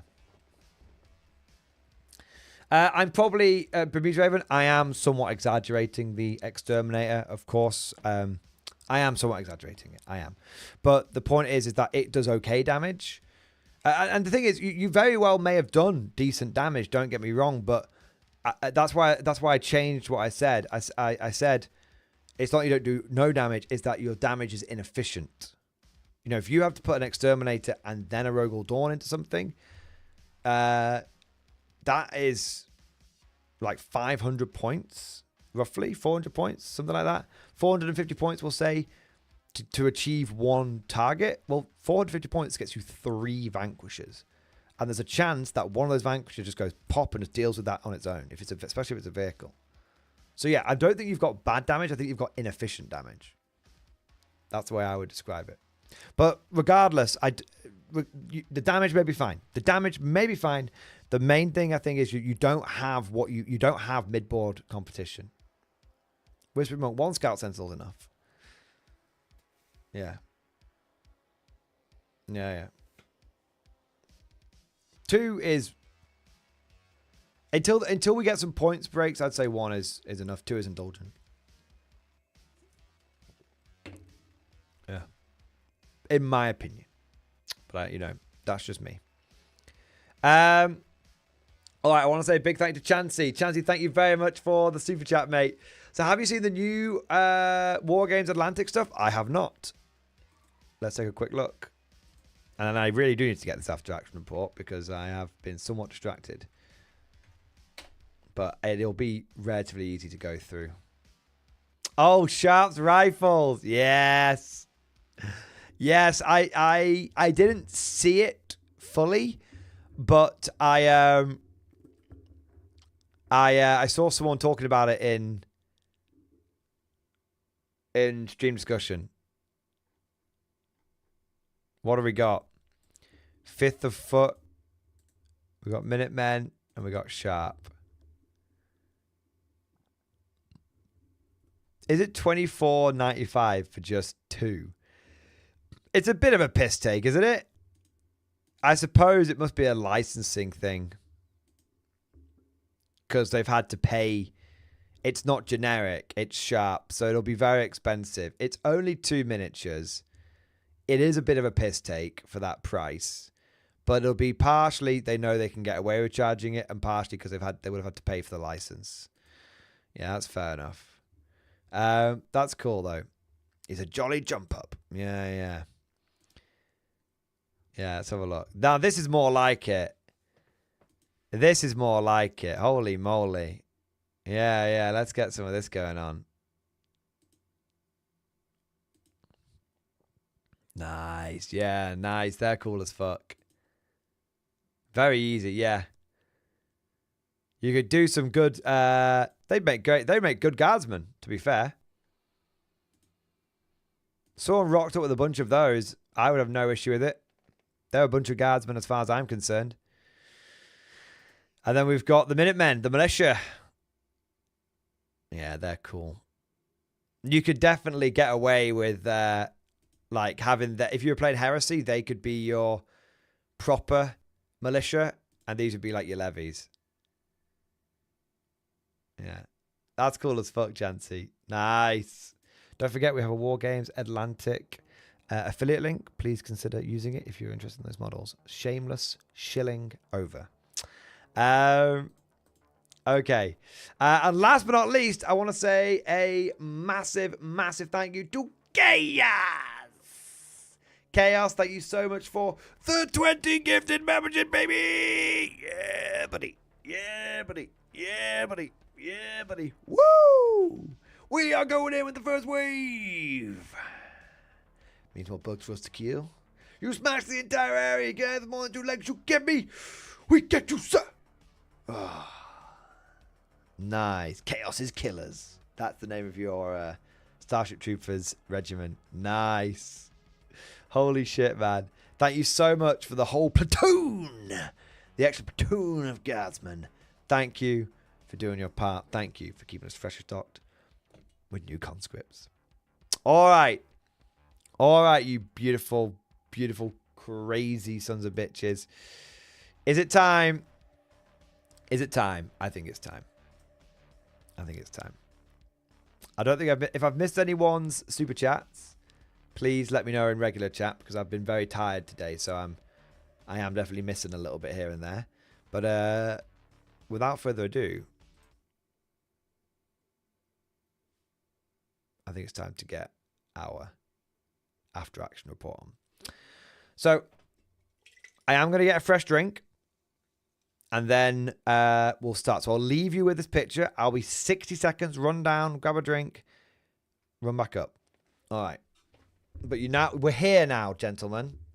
We're here. It's happening. I hope you're all very excited. And let me get the it up on my phone as well.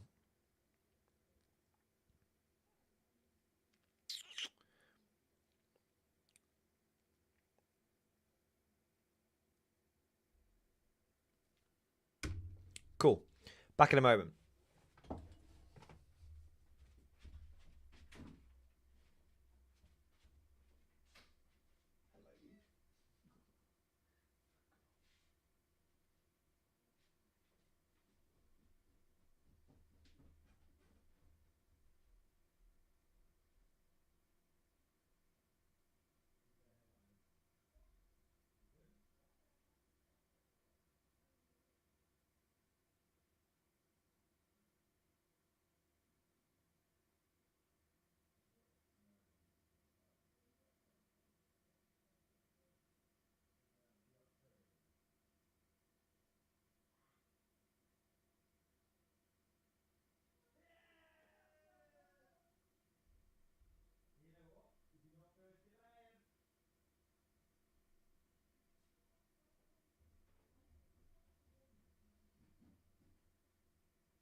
Okay.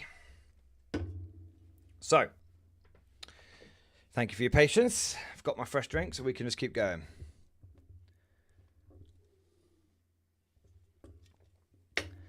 So, let's... I need a wee. 1 second.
All right.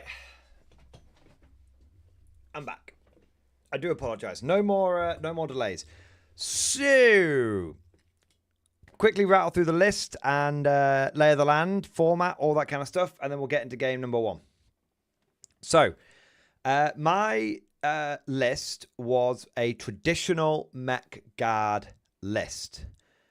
In all honesty, I've been running this list with only small variations for 8 years or something crazy like that. So my tanks are the ones on the left. They're the tan ones. Okay. And this is my Armageddon Steel Legion army. And I bought this army towards the beginning of 8th edition. And essentially, it has remained relatively unchanged since then. And so I have, in the collection in total, I've got like 6 Chimeras and 6 Leman Russes. Sometimes on the tabletop, what that generally translates to is I run 10 tanks. Sometimes I will run 6 Chimeras and 4 Leman Russes. And sometimes I run 5 Chimeras and 5 Leman Russes. But I always, run essentially that mix. And then I have a couple of artillery pieces. Normally I run Manticores with my Steel Legion, but Manticores are really bad at the moment, hence why you can see the artillery team down here. So the reason I was running this list is because it's one I am extremely familiar with. It's probably the list, even more so than pure infantry, it is probably the list, because it only varies by about 10%. 10% and a few turret changes, you know what I mean? That's all it really varies by. And so this is the list that I have the single most reps with, even more than pure infantry. People know me as the pure infantry guy, and I do love pure infantry, and it was the savior of 7th edition. But the reality of the situation is that I am much more of a treadhead. I'm much more of a mech commander. Or competitively speaking, I've always been a bit more of a... well, not much more of a mech commander. I'm equal mech and infantry. Now, you may be wondering, why was I running this army?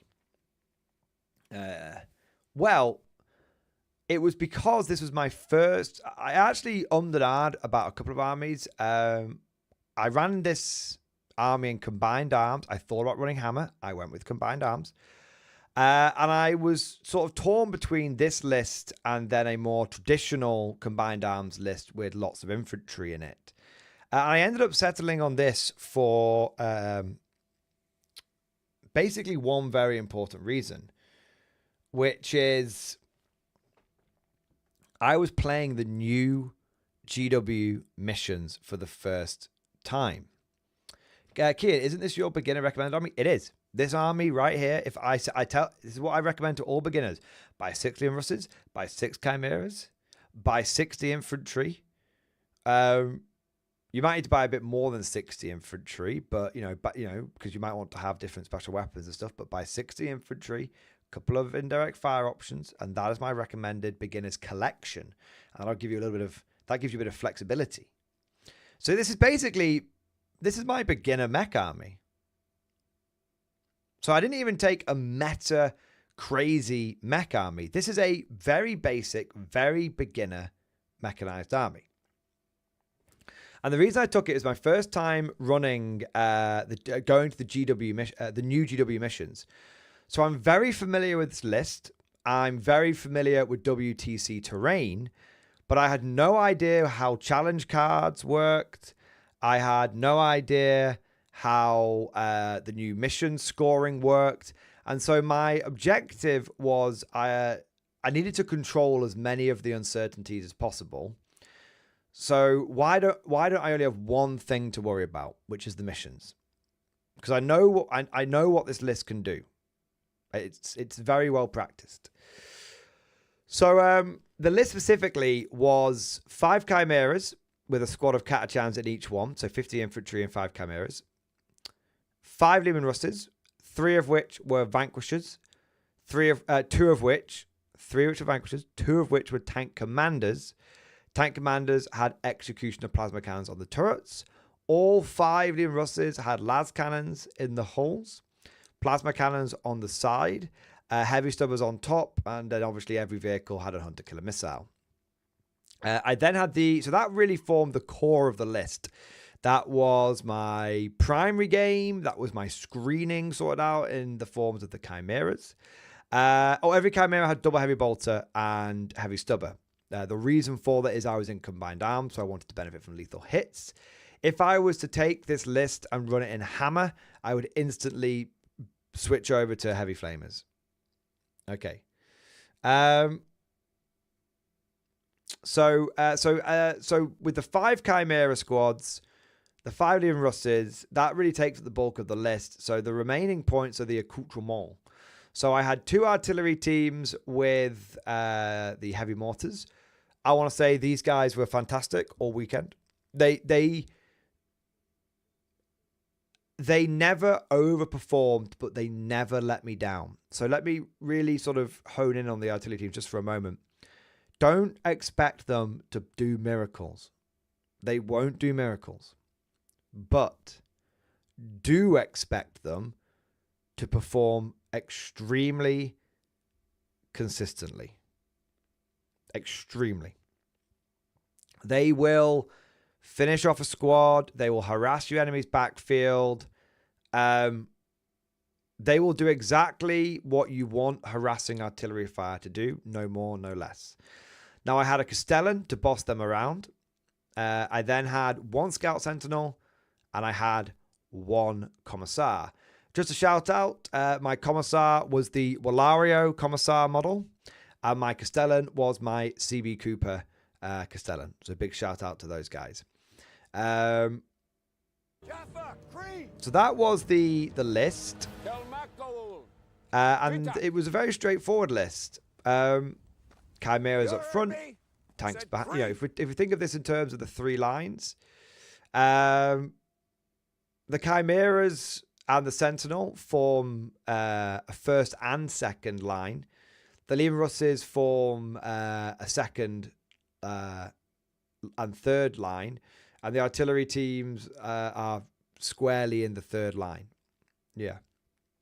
So it's not quite as clear cut as when you run like combined arms, like infantry and stuff, but you can see, like, you know, if I've got 5 chimeras, maybe 2 or 3 of them will be first line, 2 of them will be second line. You know, the Russet. Then I've got the Vanquishers, which will be in the second line, and the tank commanders, which will be sort of part of the 3rd line kind of stuff. So you can see how the 3 lines are being observed. You can see how the 4 pillars are being observed. So this list is very much a tenant of those. One thing to mention as well in the list, you'll notice that I have plasma cannons on every single one of my Russes. I will tell you right now, right here and now, at no point, not a single point in the entire tournament did I wish I had multi-melters. Multi-melters are a trap.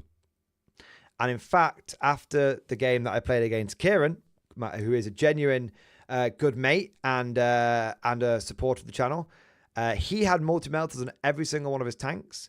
We obviously kept in touch because we're both guard players. We kept in touch throughout the tournament. We're both guard players and we're mates. So I'd go up to him after round 2. He'd come up to me after round 3, that kind of vibe. We would check in with each other constantly throughout the tournament. And by the end, you know, how was it going? How did that work and everything? He did really well, by the way. I think he only lost 1 game. So I think he did really well. But by the end of the event, Kieran said that he was done with multi-melters. He just wouldn't run them again.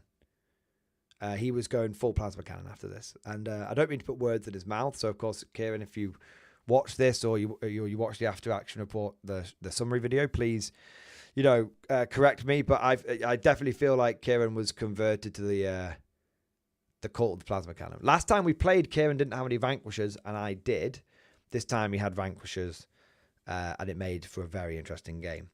So, speaking of Kieran's list, so that was my list. We'll get to Kieran and the first game in a moment. lay of the land. This was a very, very competitive tournament. So some of you in the chat here will be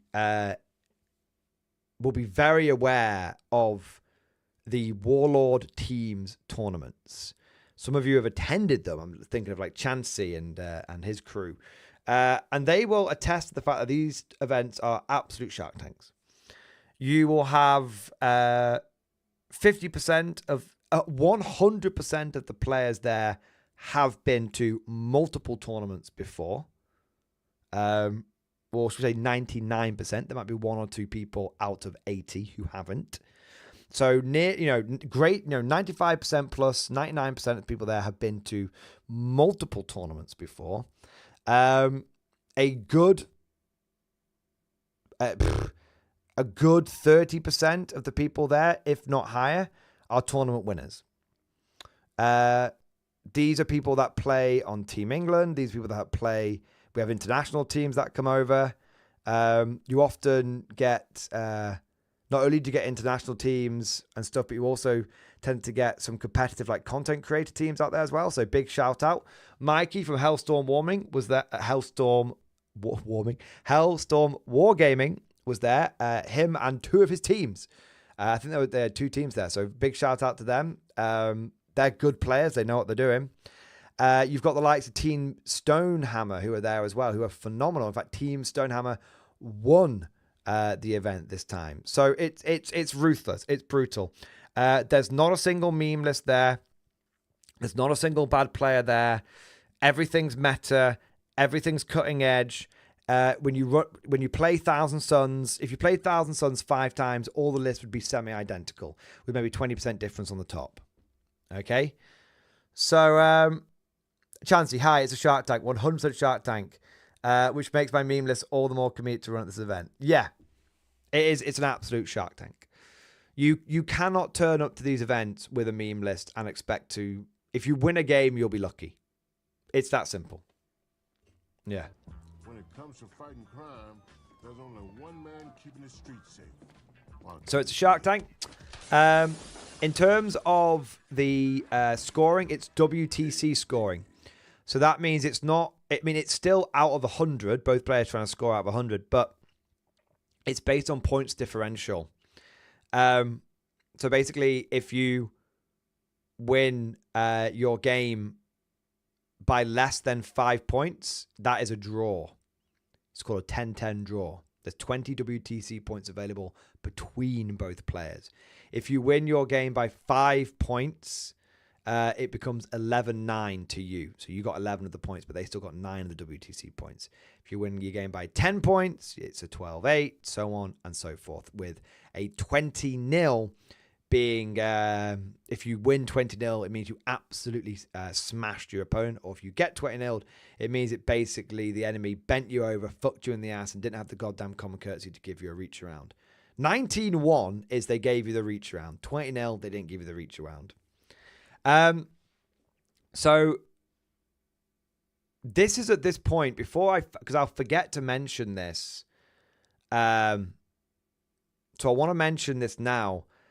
I'm going to say this right now. The new GW challenge cards are a fucking joke. I'm being, guys, it's Meta Mordian. I've flipped the switch on, so I'm not going to sugarcoat it. I'm not going to give it you any other way. The new challenge cards are a fucking joke. Okay? Now that they're they're a joke in general, because if it means essentially that one player, typically one player, can get 9 additional victory points very easily in the game. And under the best of circumstances, that can be a big problem.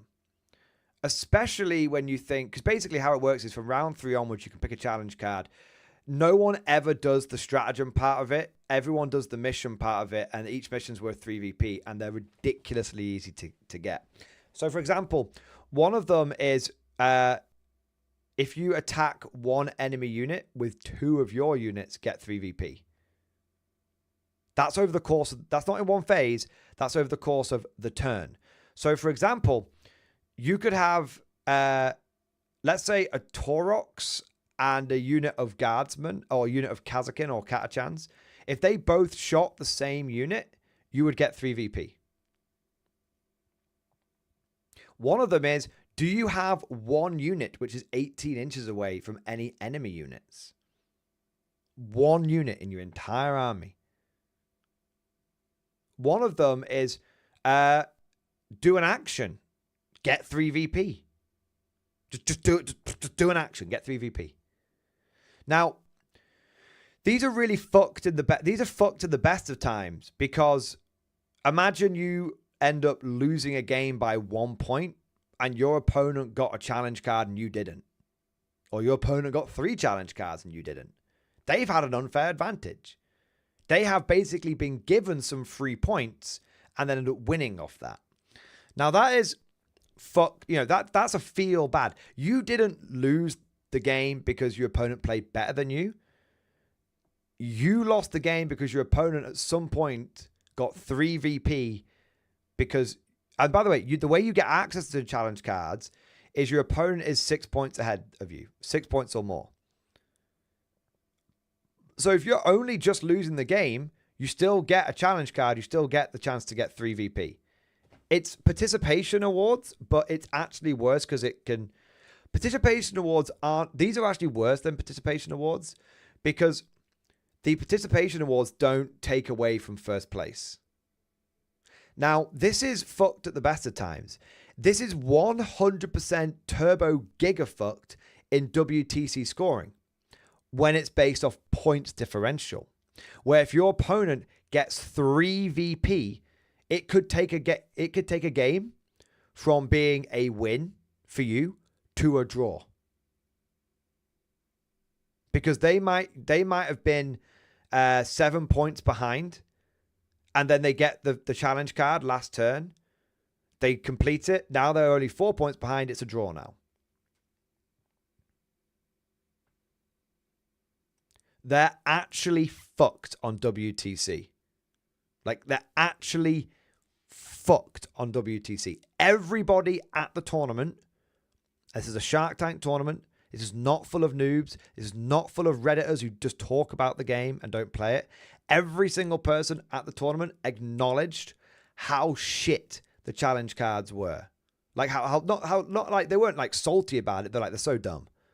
They're so fucking dumb. Challenge cards are legal. Mission twists aren't legal. In fact, so many people were scoffing at the challenge cards at this event that because of my dodgy kebab, I've spent I was in the toilet a little bit more than I wanted to be. Still finished all my games with plenty of time. Don't worry, I didn't fuck my opponents over. I basically held it in until, the game was finished. Twice, whilst I was having a dodgy shit, I heard people in the toilets joking about dodgy challenge cards. So, that's how fucked they are. GW has never got this right. They did gambits, which were pointless. They did secret missions, which led to rampant cheating. And they then did challenge cards, which now essentially fucks you over for good play and can cost you a game for no reason. Other than can cost you a game for no reason. Yeah, I just get rid of, just get rid of it. Just completely get rid of it. There's also one challenge card that lets you get a 6-inch consolidate, which is for free as a stratagem, which I was reliably informed was an absolute fucking nightmare. It was an absolute nightmare. Because someone draws the challenge card and goes, oh. Sorry, guys. Draws the challenge card and then gets a 6-inch consolidate on a turbo melee army. I think it was on Death Guard or something. Death Guard Death Shroud with a 6-inch consolidate. Fucking mad. Yeah. So yeah, challenge cards are bad. Don't like them. Yeah, if you're behind on points, it sucks to suck. Yeah, exactly. It's a comeback mechanic in a competitive environment, but it's It's too easy to get. It's too easy to get 9 VP. It's too easy. Anyway, now let us go. So that covers all the pre-game stuff, all the pre-game preamble, lay of the land, list, thoughts on the new. The new missions are great, by the way. It's just the challenge cards, which can go suck a fat one. Can go suck a rage zombie. Sorry for the spoiler. Go suck a alpha. There you go. No, kid, don't worry. I knew we were on the same page. Don't worry, mate. So I got 3 super chats. We'll do those, then get to game number 1. Chansey, thanks for super chat, mate. Concept list in stream discussion. Let's have a look. I think we've got. How many? Have we got a few people? Okay. I'm going to do 2, and then I'm Father Pete. I'm going to do you. So Chansey and Major Problems. So Chansey, concept list and stream discussion post this round. And then Major Problems. Thank you for the super chat as well. I don't want beats. I want problems always. Stream discussion, sir. 07, Stormtroopers inbound. Let's take a look. So, Chansey, let's look at a concept list from Overloved Hammer. How this might be a list to explore future events. So your combined arms, Krieg Command Squad, Lehman Russ Commander, Lehman Russ Commander, Lehman Russ Commander. Big Blob of Death Core, 10 Death Core. I'm guessing that's just the weapon stuff. Yeah, okay, so one blob of death core. Artillery team. Death Riders. Hellhound, Demolisher, Vanquisher, Scout Sentinels. If this is meant to be in Hammer of the Emperor, Hammer of the Emperor is best used with dedicated transports. If you are really anti-dedicated transports, then I would have more Hellhounds. I don't think the Death Riders are doing anything for you in this list. And again, if it's meant, it says combined arms here, but you did say Hammer. So if this is meant to be in Hammer, the Death Riders aren't doing anything for you. The artillery team isn't doing anything for you. And I really don't think that one blob of Kriegers is really doing much for you. I would take all of this and convert it. I'd take all of this. How many Lehman Russes? 1, 2, 3, 4, 5, 6, 7. Probably too many Lehman Russes. So I'd take all of this and convert it into mechanized infantry. And I would consider dropping this demo down to a Vank. And dropping this demo entirely. And I would convert that into more Hellhounds. So basically, you want to try and have 4 mechanized infantry units in Hammer. You want to have at least 2 Hellhounds in Hammer. And you probably want to max with about 6 Russes. You want to aim for about 12 vehicles. If you can aim for about 12 vehicles in Hammer, 10 to 12 vehicles in Hammer. If you can get all of that, you'll be all right. Yeah. Yeah, obviously this could be converted into the mechanized infantry side of things as well. That's what I would do. Yeah, because your indirect fire is going to be Hellhounds. You want it to be a combined list. If it's meant to be a combined list, Chansey, it's quite fucked.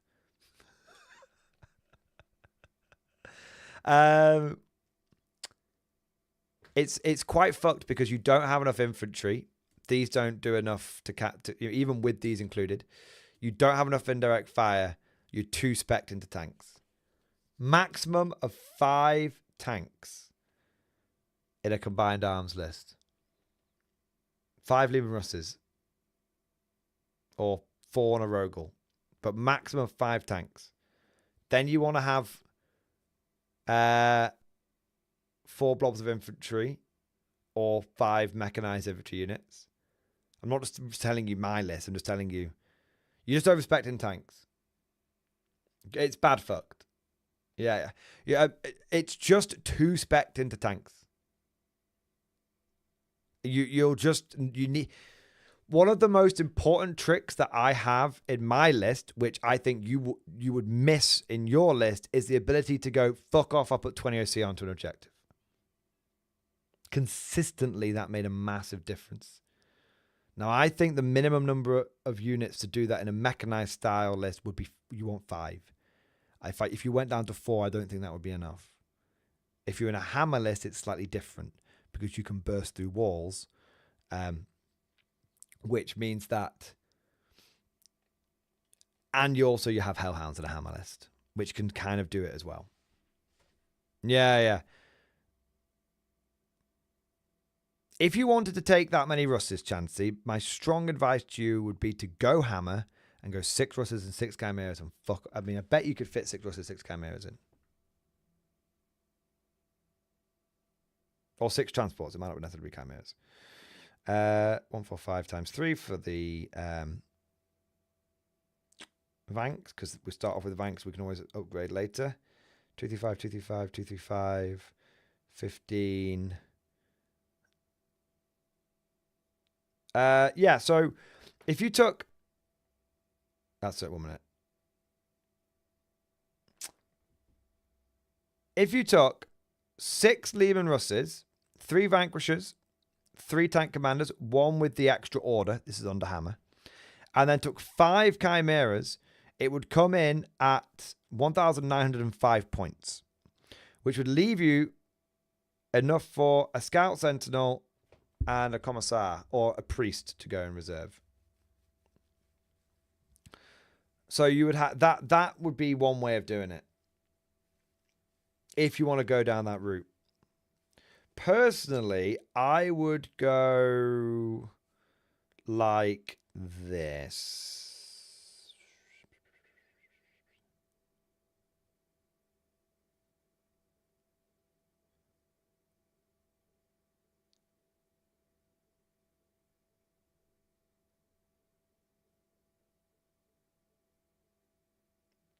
If you want to go to hammerless, Chansey, take 5 units of Catachans inside Chimeras, 3 Vanquishers, 2 Lehman Russ Tank Commanders, and 2 Hellhounds. And then a Scout Sentinel. And you might want to have... Oh, you'll need 1 Taurox, because then you can have a Scout Sentinel and... the extra order and enough for a character to go in reserve. If you want to, if that's what if you want to do hammer, if you want to, yeah, that's what I would do. But I know I keep saying hammer, and I know you want to do combined arms, but if that's what you wanted, if you want to make a tank heavy list work, that's how you would do it. You could, because that would give you essentially 7 tanks, because you'd have 2 Hellhounds and 5 Russes. So, and then you'd have the 5 Chimeras on top of that. So that gets you to 12. And that's a hell of an armored column. It's a hell of an armored column. Yeah. That can at least point you in the right direction. You could even do that with combined, but I think you'd miss the lack of indirect fire. Truthfully. I think you've got enough in the armory to make a variation of that happen, Chansey. Easy peasy. Yeah. All right. And then we've got major problems. I decided that my regiment fire needed some proper stormtroopers. I've never been a fan of the Science look. These lads will fit in with all my Cajun aesthetically, but will look different enough from all my Kazakin, plus being on the correct size bases with a simple swap. Shout out to Victoria Miniatures for the beret heads. Nice, dude. Sick. Sick. Can't wait to see them. Absolutely bloody fantastic. 10 out of 10. I love it. I'm not just saying that. That GW, take note. We want that. We want that. Like now. We want that. Oh, man. All right. We've got Iron Father Pete. Thank you for super chat, man. MG, I just watched your Fields of Fire video. I didn't hear you mention Krieg Heavy Weapon teams with the Flamers in a Taurox and Hellhound or Dawn. Krieg Flamers are good. I didn't consider that one. But yeah, that does work because obviously you can then... Do you know what I might do? Do you know what I would be tempted to do is Krieg Flamers in a Chimera, and then the Chimera has more Flamers. because that way you can use the fields of fire on the flamers of the Chimera and the fields of fire on the flamers of the heavy weapon teams. And then everyone is what, AP 2 ignoring cover? Also hitting. Strength 5 or better. Yeah. That's what I would do. If you're going to go... Yeah, that's what I would do. And then you're not just... That's a nice, neat, self-contained package of absolute Bernie death. But I do understand why you're doing it with the Taurox. I understand that. You want the mobility. I get that. It's a good combo, Pete. It's a good combo. Love it. Trevor, thank you for the 11 months. Nearly X-Force, but I'll give it you preemptively. X-Force, baby. 07, sir. 07 back at you, Trevor. Thank you for supporting the channel. Thank you for doing your part. Okie croaky. Shall we get to game 2? We're finally... game 1. We're finally getting there. So, game 1. I'll give you guys the high level shit because I don't want to. Well, I'll give you. I'll give it you proper. So game 1 was take and hold. So that's hold. Hold 1 for 5, hold 2 for 10, hold 3 for 15, and it was against Kieran and his guard. Kieran's a good lad. I got a lot of time for Kieran. And we've actually played each other about... this will be our 4th time playing each other. And every single time that we play, I have beaten Kieran. But every single time, he has got closer and closer to beating me. So the first time I beat him fairly handily. Second time I beat him, he was running a bit of a meme list. I think this is the 5th time. Anyway, second time, it was a bit closer. The 3rd time we faced each other was actually at the last, I think it was last Warlord Teams. And, or it might have been Warhammer. And I only just managed to beat him. So this time I was very nervous because I was like, if this keeps going in the direction it's going in, he's going to beat me or it's going to be close. And then I saw the list Kieran was running and I was like, okay, this is a really fascinating game because near as damn it, little bit different, but near as damn it, Kieran was running the list I almost ran. I kid you not. I was between 2 lists when submitting and I ended up going for the Mech list and I nearly ran an infantry-based combined arms army. So Kieran had 2 units of Kazakin. He had 2 Tauroxes with Katachans inside. He had 3 blobs of infantry, 2 Cadians, 1 Krieg. And then he had a Hellhound, which actually had all the melters on it, which is kind of cool. He was just trying it out. It didn't really matter. He was taking it to Heavy Bolter to strip cover.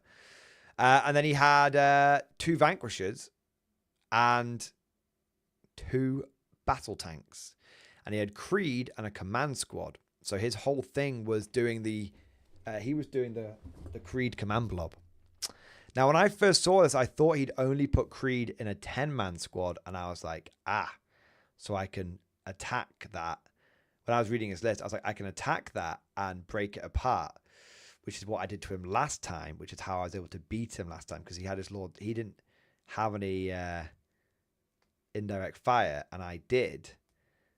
And I managed to break apart his Lord Solar, which then really fucked his orders up. But it turned out Kieran had learnt from our last game, and he had put his Creed, his linchpin, in a 20-man Cadian blob with a command squad. And there was no way I was going to cut through that because it brings back D3 a turn. Even with Blast, I wasn't going to cut through that. So, that's an example of a lesson learned. Literally, you can go and watch one after action report and the next, and you can see that lesson learned being applied. So well done to Kieran. Sounds like a simple thing, but well done to Kieran for doing that and many other things to make this an absolutely fucking fantastic game. It was such a good way to start off the event. I was genuinely over the moon when I got to play Kieran because I've never had a bad game against the chap. It's a really good player. And I actually want to shout out, I don't think this gets, I think sometimes blokes can be a bit afraid to compliment each other. But I actually want to say, like, massive shout out to Kieran because as a player, he has come along leaps and bounds. He was never a bad player. Don't get me wrong. He was never a bad player. He's always been a decent player. But he has truly become a great player. And at this event, he only lost one game, and it was truly a bad matchup.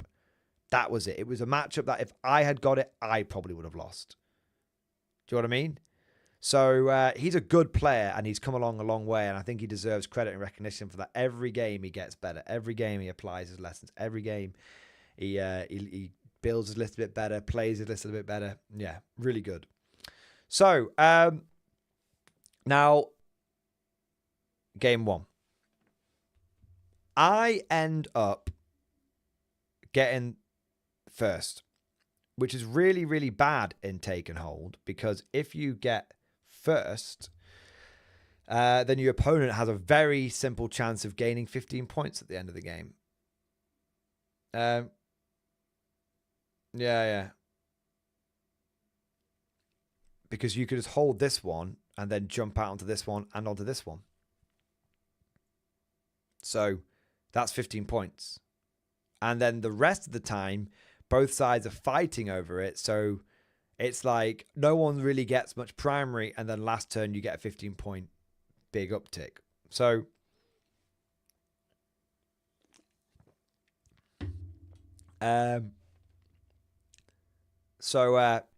it's a bit fucked when you go first in this. Anyway, deployment. I should have a few pictures, but I'll just use this one for the main bit. Battle tank down here. This battle tank can't actually get through this gap. We learn that later. So this one was a bit fucked. These ones are all fine, though. These ones are all fine. So he's got a battle tank down here. He's got a vanquisher here. He's got a hellhound here. Vanquisher here. Battle tank here. Kazakin, and then talks with Katachans. Kazakin talks with Katachans. Blob, blob, blob. I don't think he had anything in reserve. No, nothing in reserve and no scions. My deployment. So down on my, what would be on the bottom flank. We'll have bottom, mid, and top flank. So bottom, this is turn one, by the way. I didn't take a picture of proper deployment. I took a picture after partway through my movement. So I got, but on this flank, I put 3 chimeras and a tank commander. This is the one that didn't have Grand Strategist. And then in the middle, I had my artillery teams, and I also had 2 tanks, so they could break left or break right, depending on where they were needed. And then on this flank, I had 2 more vanquishers. Again, this is after they've moved out. This might even be turn. No, this is turn 1. 2 vanquishers and 2 chimeras and a scout sentinel. This is Kieran's top, Kieran's mid, Kieran's bottom. Huh.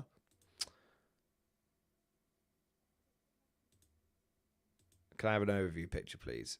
There we go. That's better. Well, actually, I should use this one for my turn 1. So my turn 1, move the Leman Russ up to here because I know it can't be seen, but I know that way it can come out here and shoot if it needs to. I put a Chimera here and a Chimera here because they will be protected because you can't see through the bottom windows in WTC. Don't really move anything around here. And then I move these Chimeras up here and I move these Vanquishers here. Now, you might think this is kind of Billy Big Bollocks, but if we zoom out, you can see that these Russes are actually totally safe. Due to these Russes here don't have the movement to get wholly across the terrain and get the angle down here. The only one that could do it would be this battle tank if it got move. At which point it's a battle tank hitting on 4s against me who's not on an objective with only AP -1. I'm on a 2-up save and I could use smoke. So I'm like, fuck it. If that battle tank wants to go there, be my guest, I will double vank it off the board. No dramas. So these Vanks look aggressive, but they're actually totally safe. This is fucked, obviously, that Chimera, but I had engage on all fronts. So I needed to push it across the board. I think I actually ended up I think this is after my movement, but I needed to do an advance. I ended up advancing it and moving a bit further forward. Or I think I moved it. That was it. That was where I'd place it to see how far it could get based off its scout and its normal move. And then I was like, okay, yeah, it needs to go a bit further. But, oh shit, I need to take my picture. So yeah, it goes a bit further, and then it gets me engaged for 2. So that was my turn 1, and then turn 1 for Kieran. He basically that's when he discovers he can't get his battle tank through here, so he begins this great maneuver of like bringing them round here. And he kills the Chimera, but all the men are able to get out because there's about 8 survivors. So all the men are able to get out into the ruin there, which protects them, which is why the Chimera is there. Does he go send with his Kazakin? Yes. Turn 1, Kieran moves his Kazakin here, jumps them through the ruin, shoots. I think so. Let me check the picture. Yes, that's why the Kazakin are dead. So Kieran's turn 1. This is turn 2. Kieran's turn 1. You can see he started bringing his tanks over here. He's not moved these because he wants... I think this was a mistake. I think he should have moved them up to here. And that way he could have threatened. Either we could drive forward, threaten, or drive across and threaten. I think he was too passive with these tanks. He was just trying to keep them as a threat. But basically, he could see the Chimera from where he was. So it's like, well, I'll just kill the Chimera, which is fair enough. So we killed the Chimera, but my guys got out in here. His Kazakin came forward, and they shot my Lehman Russ, but only managed to do 2 wounds to it. And then they charged the Chimera here, because that took this objective off me. He also moved his Taurox up to here, onto this objective as well. That was just... it was actually sort of just I think he did that because if I kill the Taurox and his guys get out onto the objective, that means he would hold it for his turn. So it comes over to my turn 2. And you can see I've been... I decided to be quite aggressive. I'm like, fuck you, Garrett! No, not that kind of aggressive. Yeah, this is the game where we vanked each other off. Now, I realized straight away, Kieran's Kieran's gone second. So I wait to see what Kieran does turn 1. Okay, let me explain this a bit further. I wait to see what Kieran does turn 1, and I see that he's being relatively passive. He chucks the Kazakin at me, but he brings them back, so that's not sacrificing anything. And I can see he's got his Taurox with Katachans in here, which he just wants to jump out on here. He's got his 2 blobs here, which he just wants to jump out onto here. And he's got his infantry down here, which he wants to jump out on here. Kieran is basically just going to deny me primary and then go for the big 15-point swing at the end, which is a totally correct thing to do when you go second on this. Now, in my now you guys know I always end up going first when it fucks me, and I always end up going second when it fucks me. And I never get it the right way round. It's one of those things. It's actually been it's funny. I used to complain about this, but it's been a great help to me. I'm so used to playing uphill in terms of my start that I've learned how to deal with it. And the way you deal with going second in this mission, the way you deal with going first in this mission is you have to be fucking aggressive. If you're just super passive and you go, oh, he's going to get 15 points at the end, he'll get the 15 points at the end and you'll lose the game. If you are super aggressive, it puts pressure on the opponent, and also means that you can set yourself up for some good firing lines, so that next turn, or turn 3, turn 4, you can actually take away the units that he's hiding with. So the trick, if you ever find yourself on the bad end of going first, you need to sort of judge what your opponent's going to do, and then if they're being passive, you need to go aggressive, because you need to basically start taking control of the game. So that's what I do in this game. So what I do is I bring this unit of Catachans that were down here out onto the objective. Now you might think, why have you done that, Mordian? They're just going to die. Hang on. Nothing from round here can see these men. The only way that Kieran can get these men is by bringing something through this wall, whether it's the platoon or the Kazakin. He's going to bring something through the wall. Now, the moment he does that, I will kill that unit, and he's already used reinforcements. So the moment that he does that, suddenly he's only got one unit, which is then ready to jump on that. That is much, much easier for me to deal with. Now, if he brings, and here's the thing, if he brings the Kazakin out to do it, then the only squad that he's got left is the big 25-man Cadian platoon. The big 25-man Cadian platoon is impossible for him to hide, because he wants to stack it up round this wall so he can just move it out. If he moves out, so that means there's angles for me to get him across here. If he brings out the Cadian unit, then the Kazakin unit only has 10 OC. Might be able to go up to 20 OC, but it's only got 10 OC. I then have a unit here of Catachans with Flamers who I can jump out, who I have a Commissar in reserve, which I can happily bring on here, put in the Chimera with these guys, and then turn 4, bring them out, have the Commissar come out, order them duty and honor, so that suddenly they're OC3. And then when those Kazakin come through the wall, I'll overwatch them, kill a bunch of them, and make it almost impossible for them to take this objective.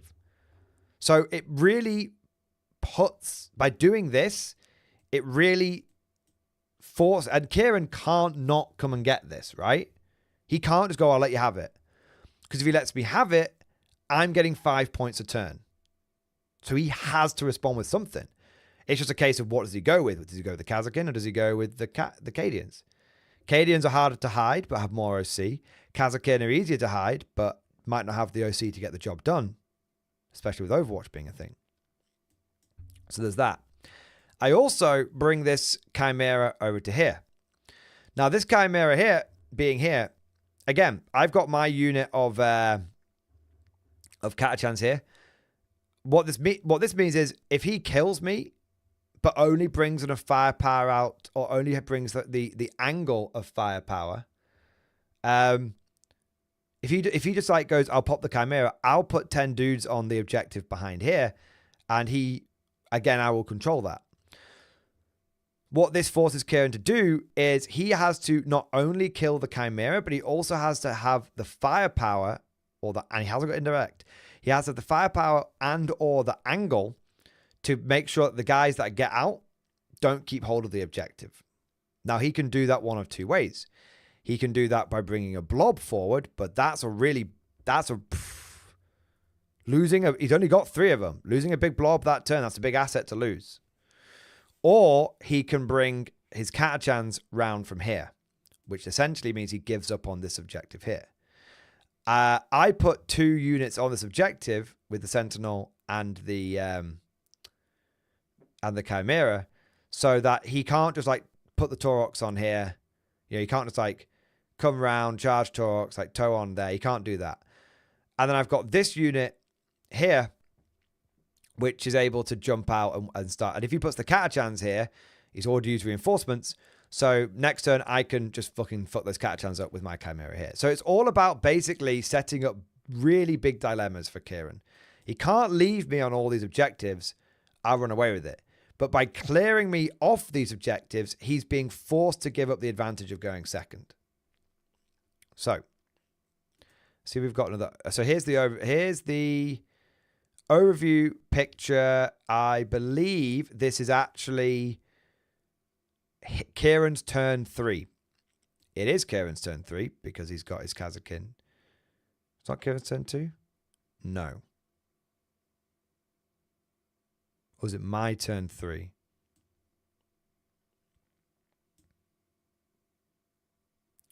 So I know what happened. Kieran brought his Taurox round here and jumped the Catachans out.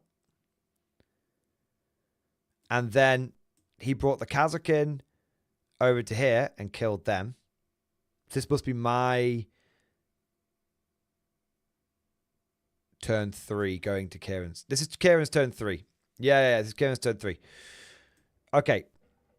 Oh, also, I should say, in this turn, I killed his Hellhound. I killed his Hellhound because I knew it would neuter his battle tanks. Also, I think I had Bring It Down. I had Bring It Down as the objective. And I thought you had to kill multiple units to score it, but you only need to kill one unit to get 4 points on Bring It Down now. So I overexposed myself, but it was fine. It was a lesson learned. So I know what Kieran did in his turn 2. Torx came around here, dumped the Catachans out. Battle tank that was over here shot across and killed the Sentinel. And the Kazakin came out here and killed these guys. But he didn't get me off this objective, so I managed to get 10 points on primary. And Kieran only got 5 points on primary turn 2, and I got 10 points on primary turn 2. And then going to turn 3, I got 10 points on primary, and I stopped Kieran from getting 10 points. So, yeah. So that was Kieran's turn 2. He did kill one of my Vanks. So he equalized the advantage. And he killed one of my Vanks. Now, my turn 3 is actually kind of shit. I'm trying to remember what I fucking did on turn 3. I had a bad turn 3. I believe my dice rolled very poorly. He also killed my Chimera, and my guys had to get out here because his Catachans were here. If I got onto the objective, he would have just burned me all to death, and I wouldn't have held it anyway because I had more OC on the objective. Yes, so I believe my turn 3 went very badly. I killed the Catachans. I killed the Kazakin. And I failed to kill the Taurox. It was kind of embarrassing. I did kill like the last Catachan that I'd got out here. See, I have a bad turn. I only kill like... I don't kill the Taurox. I really wanted to kill that Taurox. It ended up costing me not killing that Taurox. So yeah, I kill the Kazakin, which is fine. I kill the Catachan, which is fine. I finish off another Catachan unit, which is fine. But I don't kill the Taurox. It's pretty equals pequals at this point. The only advantage I have is I'm getting more points. Did I think I'm... Yeah, 1 minute.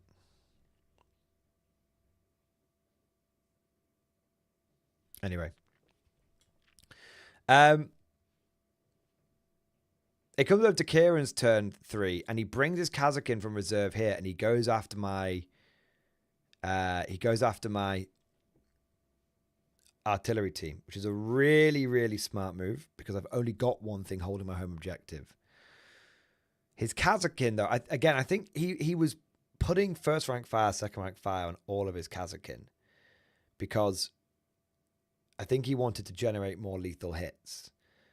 But he rolled to hit with his 2 melter guns. And realistically, artillery teams are very tough.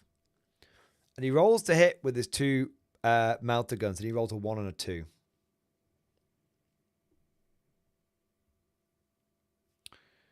So that basically meant the artillery team was guaranteed to survive. Yeah, I had to survive 7 plasma shots. But hitting on 3s, winning on 3s, doing 2 damage each. And I get I do get a save against it. I get a 6-up save. So after everything was said and done, the artillery team was left with 4 wounds. So that didn't go well. He brings a priest in back here to do an objective. And he brings his Krieg blob out here. Now, I think he just didn't quite...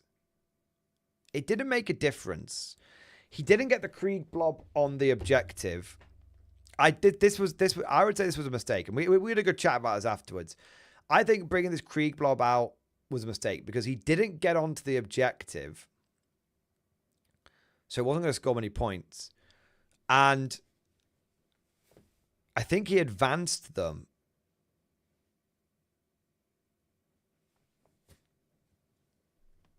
But didn't move them. I think he put take cover on them or something. I'm not sure.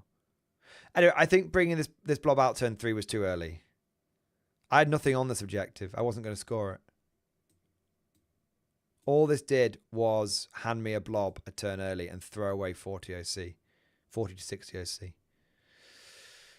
Yeah. But you can see the casualties are starting to mount up on Kieran's side.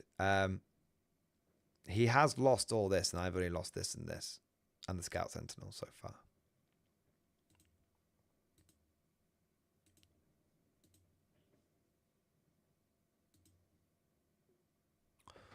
This must have been turn 4. This is turn 4, yeah. So, I just want to point something out. I think I might have fucked myself. I want to check the turn pictures here. Yeah, I think I fucked myself. Lol. So, that was... I definitely held 2 objectives. Turn 2.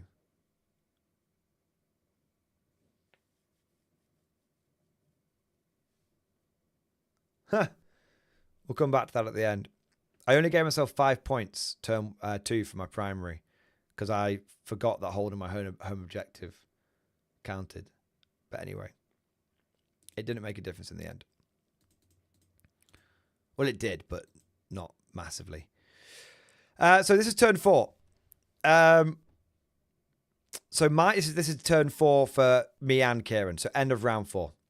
So at this point, I have managed to keep Kieran down to 5 primary a turn. And I have been getting 10 primary a turn. But I know that he has... But we've been very, very, very, very close. So I don't think anyone's had any... I don't think anyone's been able to have any challenge cards. So I know it's basically going to come down to can I stop Kieran getting the 15. So what I do is in my turn 4, I go very aggressive. You can see there's a distinct lack of tank commanders on the board. You can see I take heavy casualties from Kieran, okay? So what happens is I bring an Executioner and a Vanquisher up here. And I bring a Vanquisher up here. And I bring all my Chimeras out. I go turn 4, I go all in. And I pick up the Krieg blob and I pick up the Cadian blob. Huge. So the reason I'm able to pick up both blobs is because of plasma cannons. So this Vanquisher right here, yeah, the main gun didn't do much. Yeah, the Lascan didn't do much. Stubber killed a couple of them. And then I rolled for the main plasma. I got, it was about, I think I got the double, I got the max shots. That was 6 shots. But then each plasma cannon gets blast. And there's a command squad in there. So that goes from 6 plasma cannon shots to 16 plasma cannon shots because I get +5 on each one. And that just fucking obliterates like 30. Like, it obliterates like... I killed like 11 or 12 from the first go.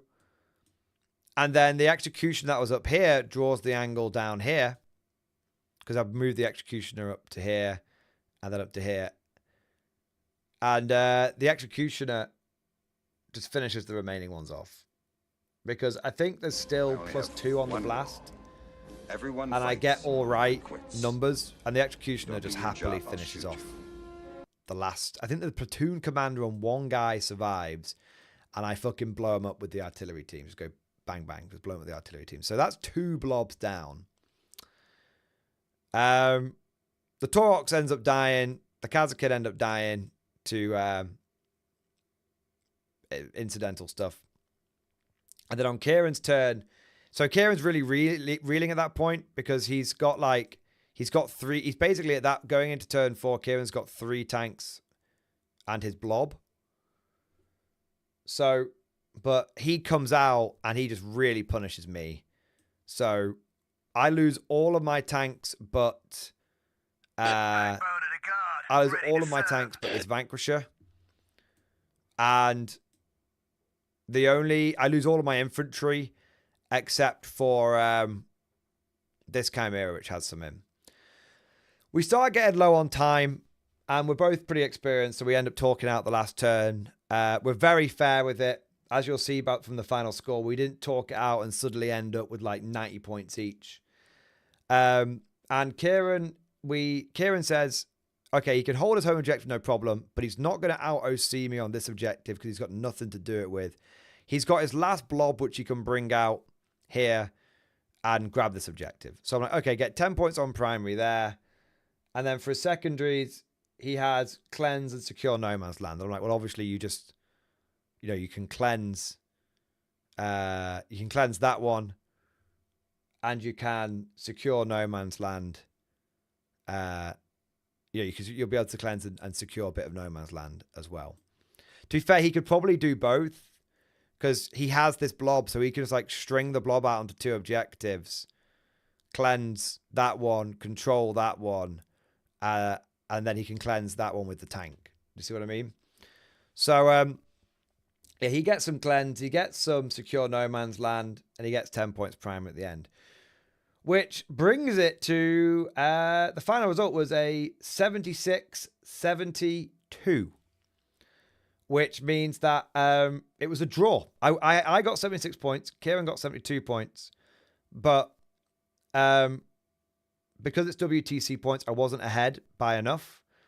So it ends up being 76. It ends up being a draw. Now, actually, obviously under GW, that was a win. But I've just gone back and checked the scorecard here, and actually I fucked myself because I only gave myself 5 primary on turn 2. Oh no, I did only get 5 primary turn 2 because Kieran had the Kazakin take the objective off me. I didn't fuck myself. It was a genuine draw. It was a genuine draw. I thought I'd forgotten to give myself 5 primary. Yeah, so Kieran managed to bring it back with... he got 20 points on the last turn, which is pretty big.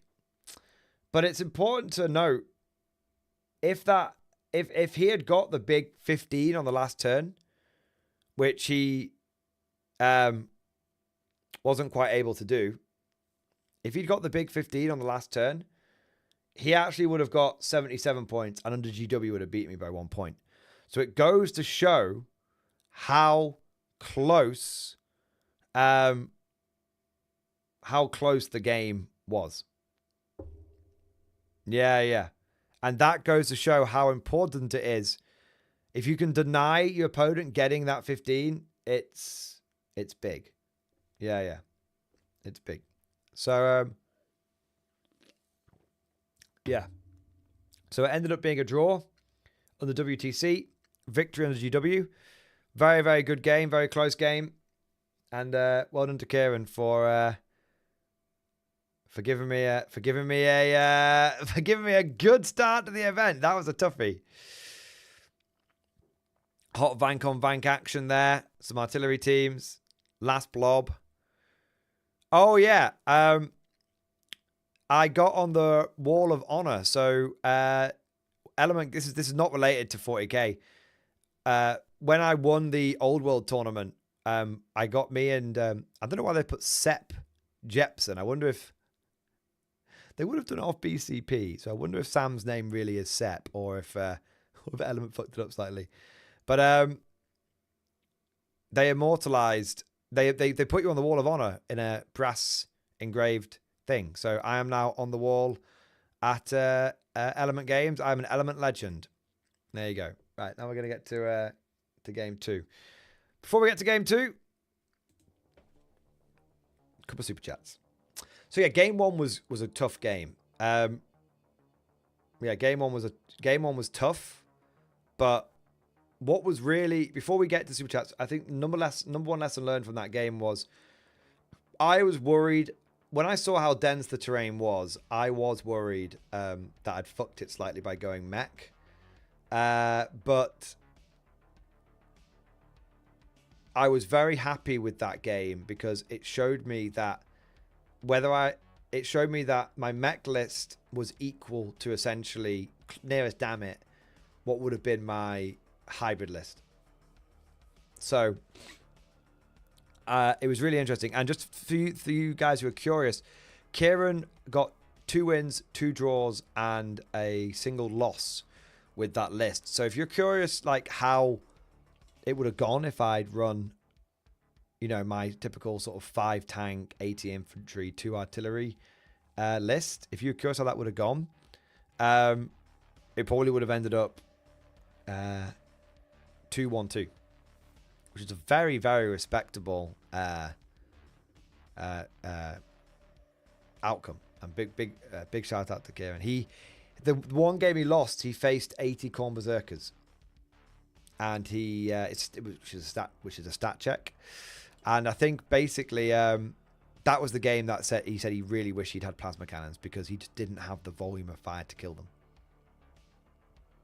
If he'd had 8 to 10 plasma cannons in his list, he would have ripped through those berserkers without a care in the world.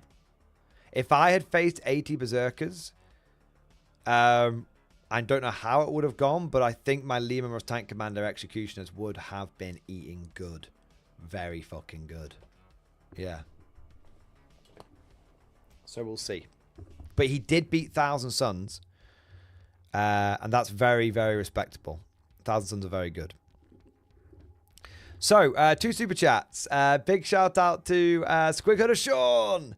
Squighood Sean, thank you so much for the 10 gifted memberships, baby.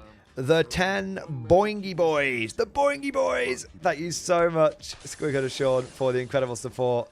Thank you for keeping us freshly stocked with new gobbos. Thank you for doing your part. Sorry, Squig. Sorry, mate. I sort of stumbled through that a little bit. Forgive me. I'm a little tired, but I am very appreciative, mate. And then we've got Crucible. Thank you for the 35 months. 35 months. Fucking hell, man. Fucking hell. Thank you so much for supporting the channel for nearly 3 years, you fucking hero. Hot take on the new challenge cards in Discord. All right. The new challenge cards aren't terrible. They promote much closer games. I can see how in high and competitive games it causes issues, but in friendly pickup games or more casual match play, I can see it as a good thing. It can make games more fun since it helps eliminate those instances where you get to the end of round 2 and both players know it's not worth playing any further, so you can either call it early or play on in a losing battle, maybe pushing to kill a character or some key to make yourself feel better, while the opponent runs away with points, potentially wasting a few hours of your potentially limited hobby time. Games can more easily end up as a constant struggle for the lead, with it being anyone's game right up until round 5. From a quality of game perspective, this would be much more fun than some 30-80 game decided halfway through. If people want to remove them for tournament play to promote better play, I'd have no problem with that, but for pickup games, I think they should be standard. The suck-to-suck mentality is fine in a tournament setting, but it feels bad for casual players where you just want to have a good time. Crucible, I respect your take. I think it's an interesting take. However, I do disagree with it. And I'm not disagreeing with it and being close-minded. I disagree with it for 2 reasons. Firstly,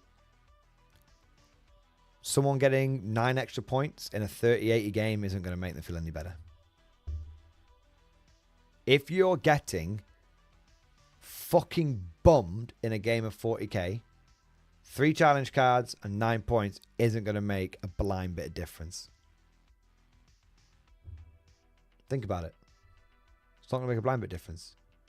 There's just the challenge cards have the goddamn common courtesy to give you the reach around. So there's that. Secondly, I get the casual play mentality. I do. But 10th edition has very clearly been the addition of competitive play. And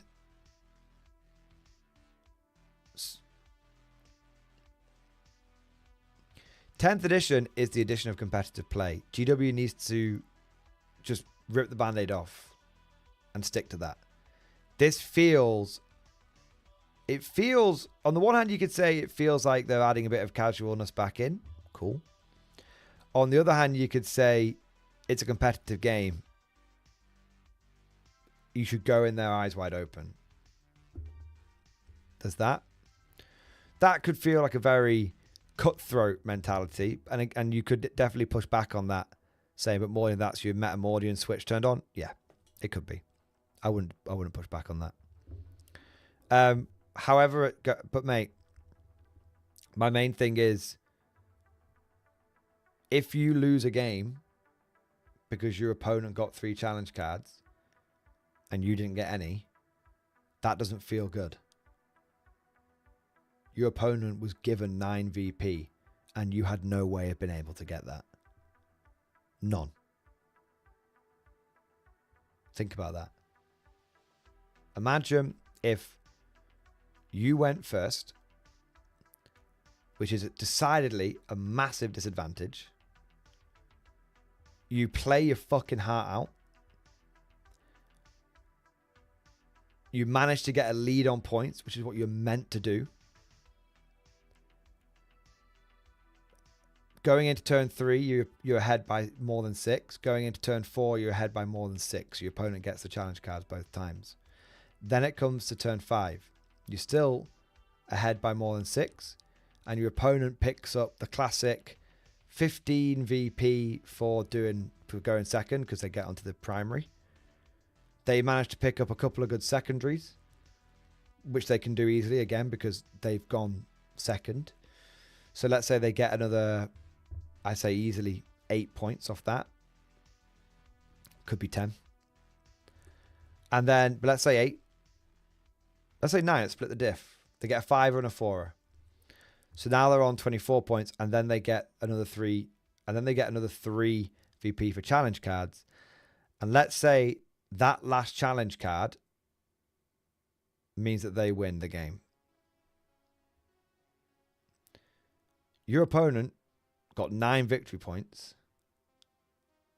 It's challenge cards are another advantage of going second.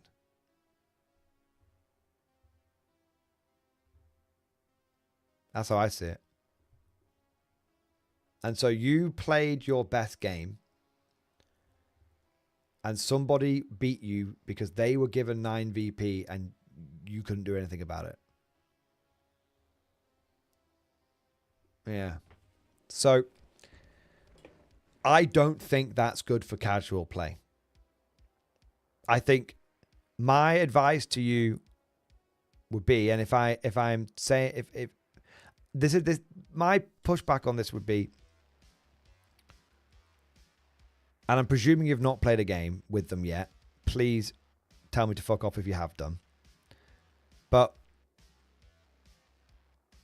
the challenge cards seem like a good idea until you play them. The challenge cards seem like a good idea until you play with them. And then you realize how phenomenally shit they are.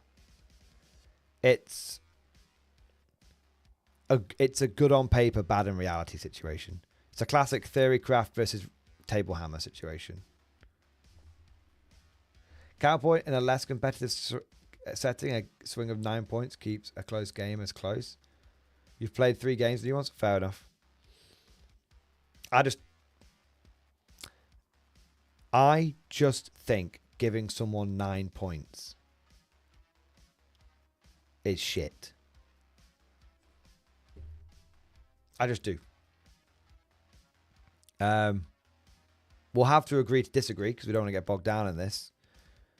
But I think it's going to lead to negative game experiences. I think it is. I think it's going to lead to the feeling of you did everything right and somebody won because they were given 9 points that you were never going to go near. Yeah, I agree with ID20. It feels kind of cheap. Did you earn that victory? Or were you given that victory? Because a victory earned is much better than a victory given. Yeah. They only get the third card if you're still 6 points ahead. Still, after they got 6 points prior, that means you're ahead by at least 12 points. The turn 2, 15 score would only win the game if you score 0 primary. I don't quite understand what you're saying, Mike Percival, but I'll just say, if I don't quite understand it, but if you say so. How I understand it is at the beginning of battle round 3, who's ahead by 6 points, they get 3 VP. At the beginning of battle round 4, who's ahead by 6 points, they get the extra. So who's at the beginning of battle round 3, who's ahead by 6 points or more, they get the challenge card. Same battle round 4, same battle round 5. Yeah. It's I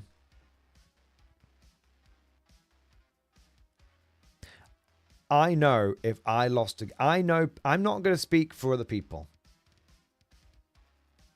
I'm not going to speak for the people.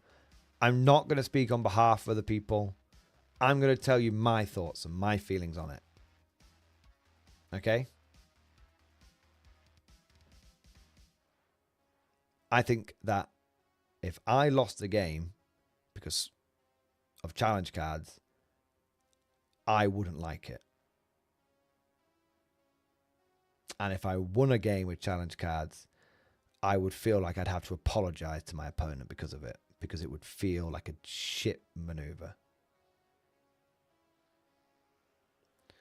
And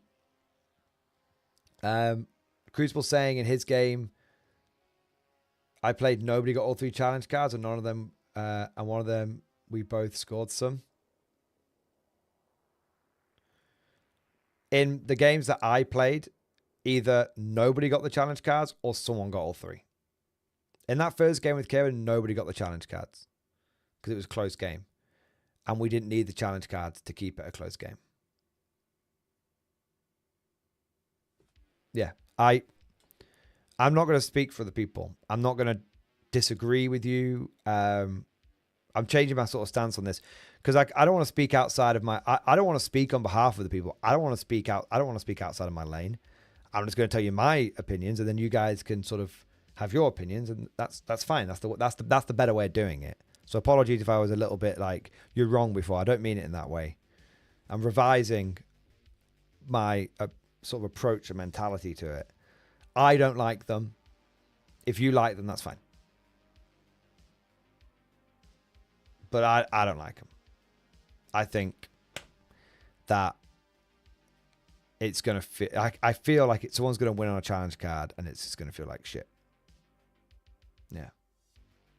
So I didn't like the secret missions. I said that people were just going to cheat with secret missions, and it was so bad. This didn't get talked about much until right at the very end, when there were certain instances around certain UK TC tournaments. But so many of the top level shit munching players cheated with secret missions.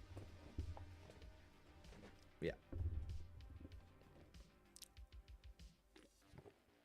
And I said it with Gambits as well.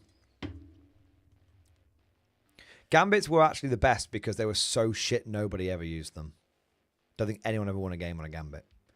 Many people won games on secret missions, which felt like, just take it out. Get rid of secret missions. Get rid of challenge cards. Just get rid of all of it. The game is the game.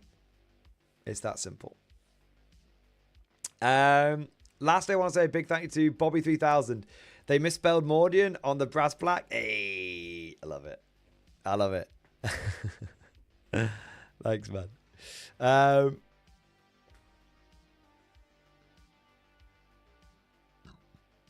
Yeah. So let's go over to game 2. Hello Mordian, I have a question. If I charge an enemy unit with a vehicle and he make a heroic intervention, can I tank shock the unit that just did the heroic? I don't know. Let me have a look. I'm going to say no. My instinct is going to be no. But I don't know for sure. So give me a second.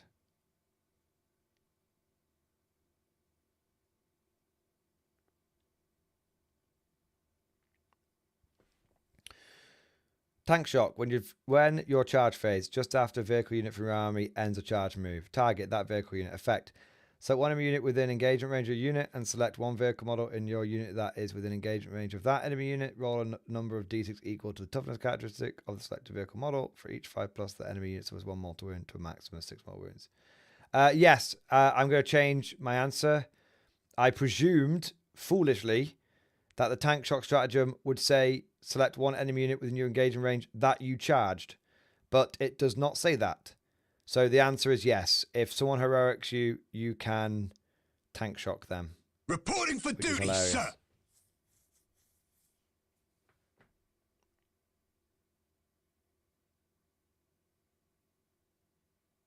Yeah. Yeah, you can. Foolish me. Foolish me for presuming GW would have written the rule sensibly.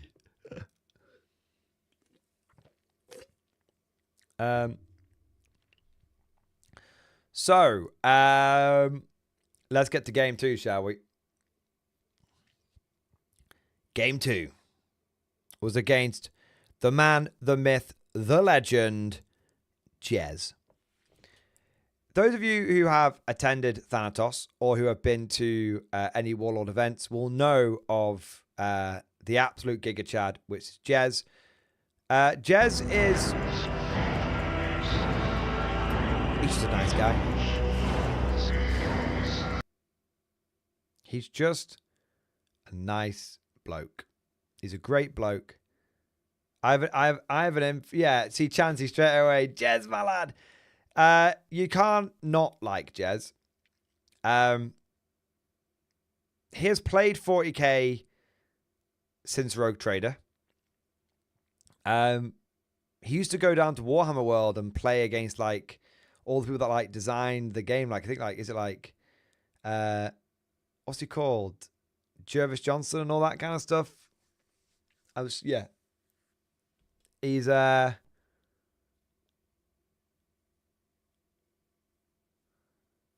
it's sorry, I just went really tired in a second. He's a great lad. He doesn't turn up to the tournaments to win. He turns up to have a few beers and have a social. For Jez, tournaments are a social thing, and I've never had a bad game against him. And I always look forward to playing against him. He's honestly, I couldn't say a bad thing about him. Yeah, he's a good lad. Sorry, going back, people are saying you can do it with the tank shock thing.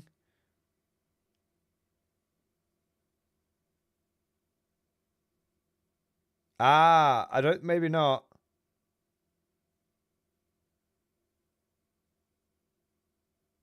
So people are saying maybe you can't tank shot the heroic intervention unit. So it says your charge phase just after a vehicle from your army ends a charge move. And then heroic intervention says your opponent's charge phase just after the enemy ends a charge move. It does work. It does work. So for those of you saying it doesn't work because you have to do the tank shock at the end of the charge move, as the controlling player, you decide what order things happen in. So if your opponent's, you don't have to declare tank shock straight away. You can say, if you are going to use heroic intervention, it's the end of the charge move. You have to declare that now because both things happen at the end of the charge move. So your opponent would declare heroic intervention. You would declare tank shock, and then you would choose the sequence. So they would then heroic, and then you would choose tank shock. So yes, it still works. It still works. It's kind of fucked, but it still works. Okay, so going back to this. So Jez was running Sisters of Battle. And I'm not going to lie to you. I was very surprised that Jez was running Sisters of Battle. Sisters are the exact opposite of the kind of army that Jez traditionally runs and does well with. So Jez is the kind of guy that wants a simple, because it's a social thing for him. He wants a simple army that he can push forward and batter you with. And if that works, then he wins. And if that doesn't work, then he loses. And either way, he'll buy you a beer and you'll have a great laugh and a great game. And there'll be epic moments.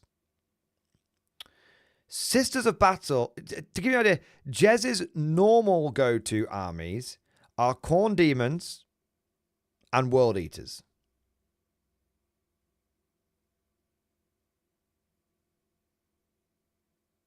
Backbone of the guard. That's his normal armies. Because his World Eater army basically consists of Angron and like Khan in a Land Raider and then some other shit. And his Chaos Demon Corn army consists of 3 Berserkers and Scarbrand.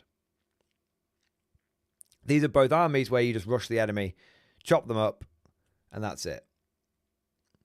Sisters of Battle are a finesse army. Sisters of Battle is our finesse army. So when I saw Jez had sisters, I actually said, Jez, why are you using sisters? And he went, I know. I thought I'd give him a go. And I was like, okay. Well, I respect you. I respect you giving him a go. This was unfortunately a bit of a one-sided bloodbath. And it was a one-sided bloodbath because you have on Jez's list wasn't bad. But the problem is that this was his first tournament with the army. So Jez was learning his army and learning that he didn't like his army. And I am running a list which I have been playing basically since 8th edition. So I've had 8 years of running this list with minor tweaks. So just the experience, just the it wasn't even a skill thing. It was just the familiarity with the list just was so different. Like I know exactly what punishment my units can take. I know exactly what damage I can expect my units to dole out. Jez doesn't. And so the problem is that with sisters, you have to commit exactly the right resources. Because if you overcommit, because they're so expensive, you lose too many assets and it's fucked. So if we sort of go through, you'll see, Jez pushes forwards in his typical aggressive Jez-Tonian style. And he overcommits for a couple of turns and it just goes horribly wrong. So you can see his army is beautifully painted. Really beautifully painted. And he's got a really nice list. He's got some Battle Sisters. He's got a couple of Castigators. He's got, painting white is very difficult. He's got a couple of Immolators with Retributors in. And obviously no one gives a shit about my army, but that's my deployment. He's got 2 big units. He's got a unit of Zephyrim with Celestine and then 2 units of Seraphim. So this was kind of the state of the board at the end of turn 1. So what happens is turn 1, turn 2. End of battle round 1, I believe. Who went first? My phone will tell me. Yeah, he's got old school shit, Jez. He's a good lad. Again, you anyone who plays him will realize he's a good guy. So Jez went first. So I baited Jez, and it kind of worked. So what happened is I scout move these two chimeras. Remember, this is end of round 1, so we've both had a turn 1. So I scout move these chimeras to here, and I scout move one chimera to so it's on this terrain, just poking its bum into the terrain there. And then these things are all hidden. These things are all hidden. And then these chimeras scout forward here, because I know that a castigator is not going to kill a chimera.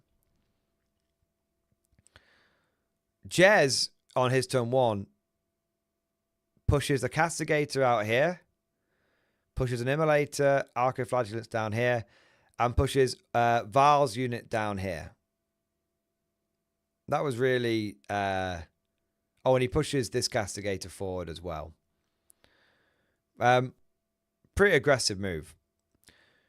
So Morven Val and a castigator fire into a chimera. I do pop smoke with it. And the problem is, that was it. I just had it slap bang out on the open. I was just being a cheeky bastard with it. I just had it like here. And the problem with pop smoke is not the -1 to hit. The problem with pop smoke is the cover. Because the crack rockets from Val's unit are AP2. The heavy, the multi-melters aren't in range. Yeah, the multi-melters aren't in range. One of the multi-melters is in range. And the heavy bolter is AP -1 or AP -2. All the castigator's guns are basically AP -1. Jez is learning his army, so he goes the castigator second. If he'd gone the castigator first, it would have made a big difference. But the point is basically he fires these 2 units and doesn't kill a chimera. He takes it down to 5 wounds, but he doesn't kill it, because a lot of the castigator shots go wild because it's hitting on 4s now. Val's unit's all right, but it's one multi-melter which Jez just doesn't get the wounds through because it's wounding on 4s. And then the crack rockets are like wounding on 4s as well. So he just doesn't get the rolls he needs. It's 4s. It's 4s.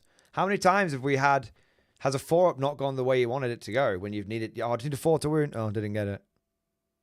Yeah, it's fucked. So, so basically what I did, my turn 1, is I brought these 3 tanks that were here and just moved them over here. I fire the plasma tank into Val's unit. Kill 2 of the Paragon war suits. I kill... I send the Vanquisher into the remaining suits. The suit and Val. And I'm able to kill them both. The plasma kills off... Because I got lethal hits. So the plasma kills off the plasma. And like... the Laz kills the suit. The Vanquisher and the Hunter Killer go off. Jez passes the save on the Hunter Killer, but the Vanquisher manages to get through and just fucking slaps Val down. But she gets back up because of he's got a stratagem that lets her get back up. And then the other Vanquisher fires a round into the Castigator. Vanquisher rolls to hit.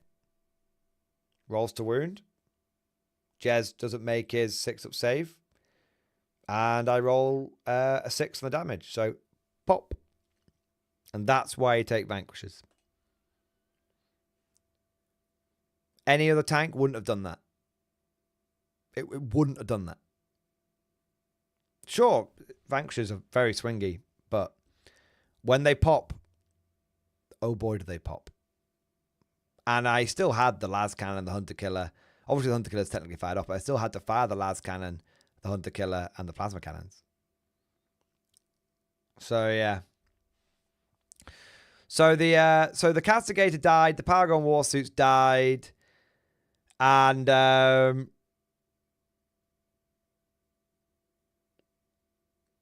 there was a unit of... I'm trying to understand why. Maybe this is partly into Jez. This is partly in... That's it. He's got the models in his hand. And then I fuck up this Castigator, but I don't kill it. And I fuck up one of the Arcoflagellant units, but don't kill them, which is annoying because Jez gets like sabotage off or something.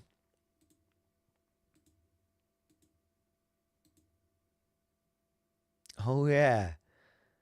I think that was... this is a running theme to the tournament. That was it. The Executioner... No, it wasn't the Executioner that did the hard work, was it? Or was this round 2? No. I'm not sure. This was in turn 2. The Executioner fucked up turn 2 badly.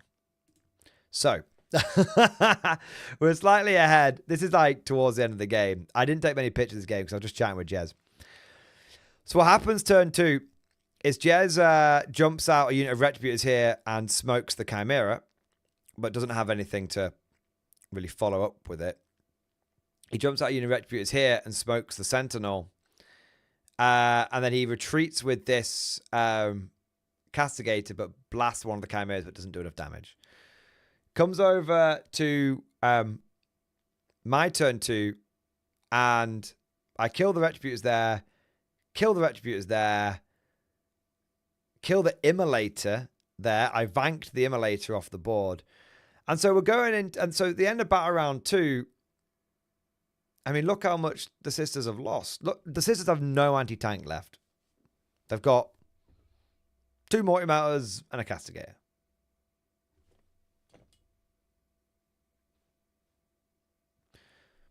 Jez brings in, he rapid ingressed the Celestian unit.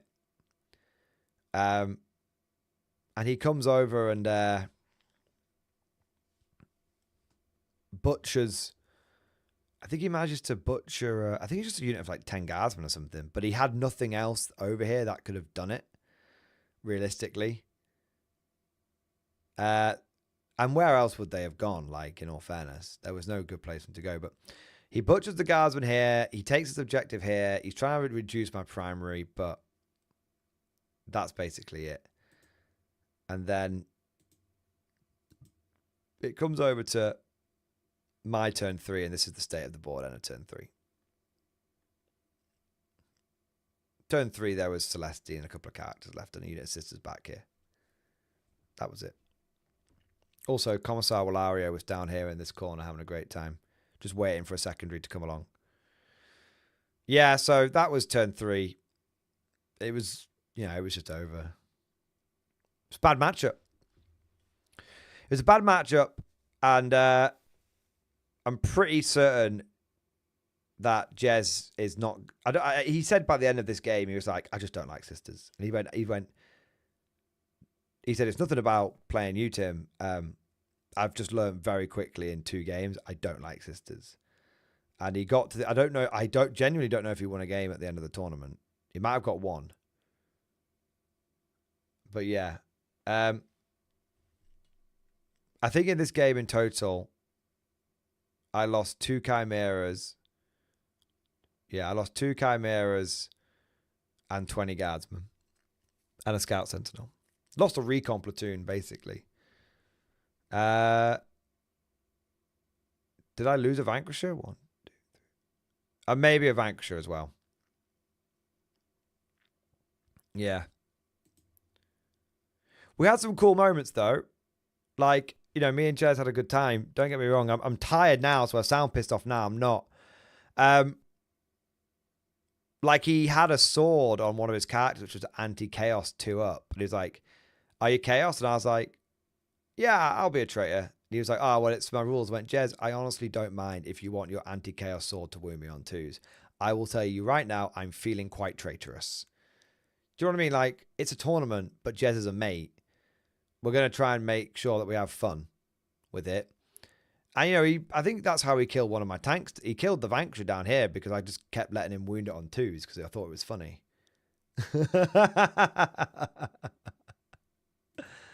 Yeah. He wasn't tabled, by the way. I never got to these sisters at the back. But it wasn't a pretty battle. Yeah. It wasn't a pretty one. It was a brutal game.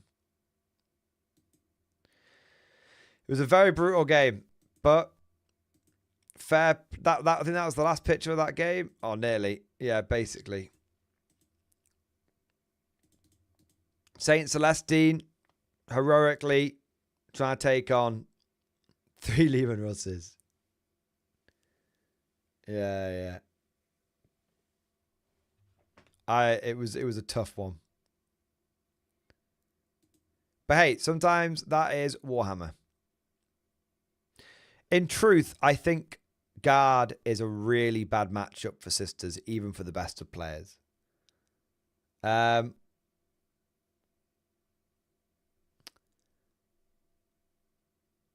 played sisters half a dozen times now since they went very elite. Since the community said, we don't want to be a horde army anymore. Make us elite. And then GW went, all right, we're basically going to cut your points by like 500. And ever since they did that, I think sisters have been shit. And I will say this once, and I will say this 100 times. Sisters should be a semi-horde army. If you look, you don't hear Guard players complaining about having to pull out the pocketbook. You don't hear Orc players complaining about having to pull out the pocketbook. People want an excuse to buy models. This is their hobby. Make sisters somewhere between Guard and Marines. Right now, they're somewhere between Marines and the fucking bin. Make them. You know, someone should be able to run 6 rhinos with battle sister squads inside. So you should be able to basically see the list I've got here. You should be able to emulate that. It should be, yeah. Toughness 3 with a 3-up save is fucking nothing. Yeah. They're just nuns with guns.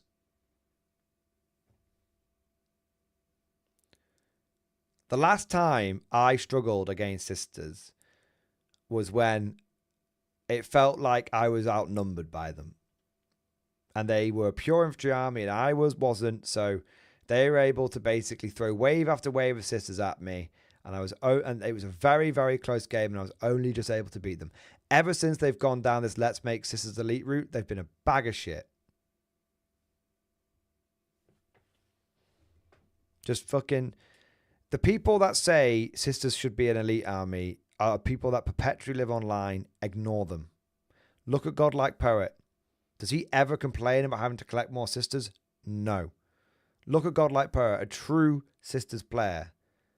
Ever since his army got made elite, he's not been enjoying his army.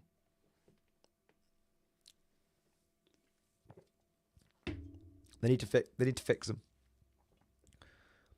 Yeah. Don't listen to GW. Don't listen to Reddit. They don't know what the fuck they're talking about. Catch you later, Chansey. Have a good one. Now, I've got a couple of super chats coming in here before we get to game number 3. Game number 3 was fucking gnarly. Oh my god. Game number fucking 3, boys.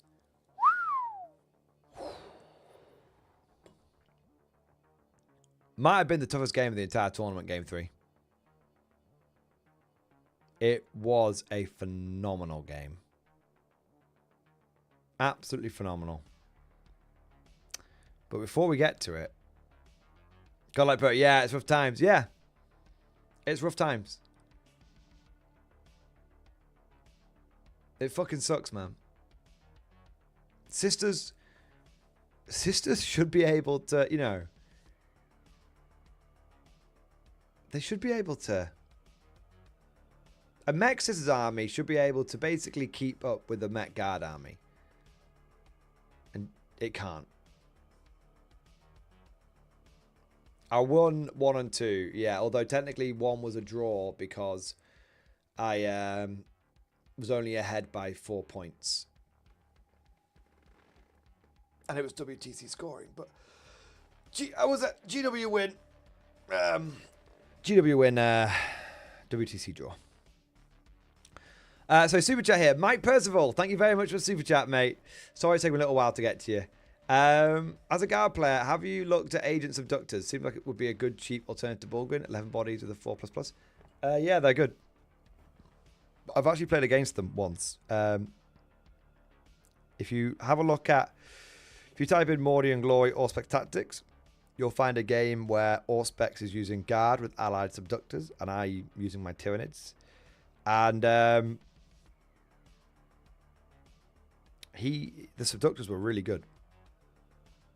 Yeah, I have a lot of time for them. The problem is they're a little pricey.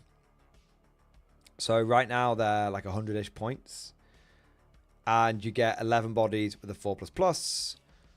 But for the same... But they're toughness 3 bodies. And they've only got a 4+ armor save. For the same price, near as damn it, you could get 3 Bulgrin. And the Bulgrin are toughness 6.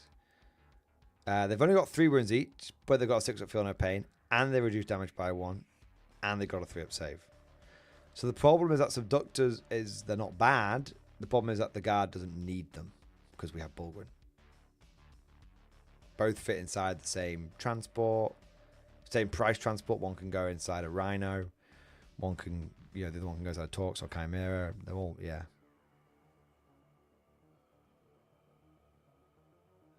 Yeah.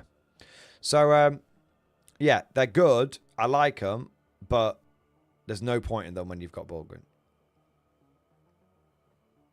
I wonder if subductors would be good for a sister's army. Genuinely. How much is sacrosancts these days? Godlike Poet or no? How much are sacrosancts and are subductors cheaper than them? And if so, would they be viable? Yeah.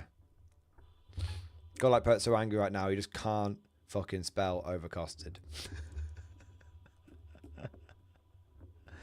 Does Bulgrin damage reduction work on mortal wounds? No. Because mortal wounds aren't damage. Sadly. I don't know if it works on dev wounds, though. It might work on dev wounds, but I don't know. I want to say a big thank you to Nim. Nim. Thank you for the 26 months, man. X-Force, baby! Ball Sergeant, baby! There we go. List review for Tacoma Open in stream discussion. Let's have a look, mate. Couple of questions on the combined arms list. Soul over Creed. At this point, is only 65 points more than Creed. Brings the free CP, has tank orders, so no need flexible command, and the redeploy of the ghosts. I find having access to all the grenade, tank, shock, and redraw so much better than Creed brings now. Am I wrong? I mean, not entirely, but only 65 points? What the fuck is that? I've never heard anyone say only 65 points. Bro, 65 points is like a whole extra unit. A good one too, like a Scout Sentinel. And you have change. Yeah, I've never... There's no such thing as he's only 65 points more. No way. Also, you have to think that the Lord Solar tends to have a specialized squad just for him. Whereas Creed just bung them in a platoon you're already taking. So there's less tax involved. Yeah. Yeah. Also, the Krieg Blob. Most say they're competitively dead, but still love them and find that they trade extremely well and the better reinforced target. How could I do better with Cadians when they don't regen natively? That ability wins me games. I mean, that's fair enough, but the problem is that most of the time, neither one of them are regenning because they're all dead. Yeah. They're all dead. So that's why most people don't consider them worth it. But double X-Force, baby. Why don't we see the whole list? And rather than me picking at your commentary, why don't we see the whole list and see if it makes sense in the context of the list? Gonskos. Nah, shit. Gaunt's Ghost, Leontus, Caden Command Squad, Rogel Dawn, Caden Shock, Captain Jungle Fighters, Death Corps of Krieg, Kazakin, Hellhound, Battle Tank, Vank, Talks. So what are the Catachans doing? There's only 10 of them. Could go for a Scout Sentinel. I'd have the Scout Sentinel and save 10 points, but I guess you're a bit low on infantry. I would say you're slightly over-spec'd into tanks. You have a Rogel Dawn and a Hellhound and 4 Russes. So you're like... I mean, I'm presuming this is a combined arms list. Yes, it is. So you got 6 tanks. I think you've got too many tanks and not enough infantry. Because I don't even know if you can count the Kazakin and Torxes as infantry, because typically their job is going to be to fly forward, jump out, and buttfuck someone.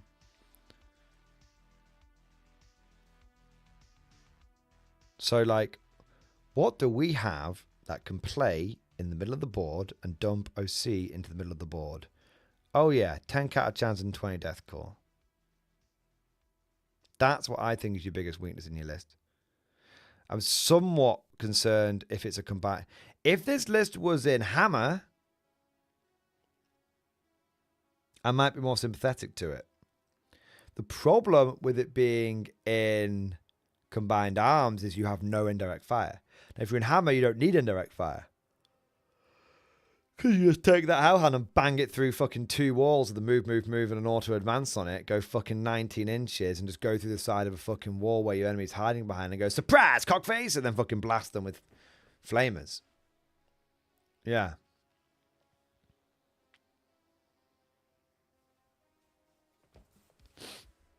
Also, I would take all plasma cannons on your tanks. I wouldn't take... Melters are bad, personally. Obviously, Rogodon has to take them, but I've converted away from the melter. I believe it is the weapon of the savage. The plasma is an elegant weapon for more civilized era. Also, I genuinely think it is better for gameplay reasons. Melter, you might get to fire once or twice. Plasma, you're firing it 4 or 5 times. Yeah, because it's range, baby. It's range. So, if I was to give you a smidge of advice, I would advise you, my lord, to drop one of the tanks. And I would...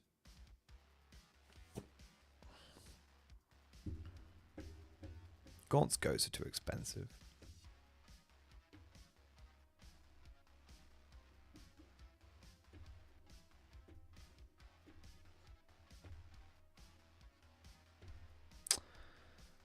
If it were me, I think what's cheaper than Leontus and what's cheaper than Creed is if you take tank commanders.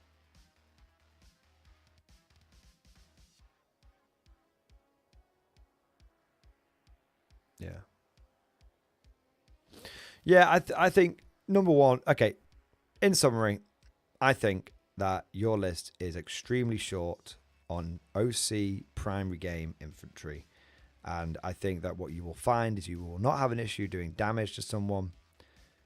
And there'll be a few games that you'll absolutely roll over someone because you've got so much firepower, so much armor, that there's little that they can do but tremble before your might.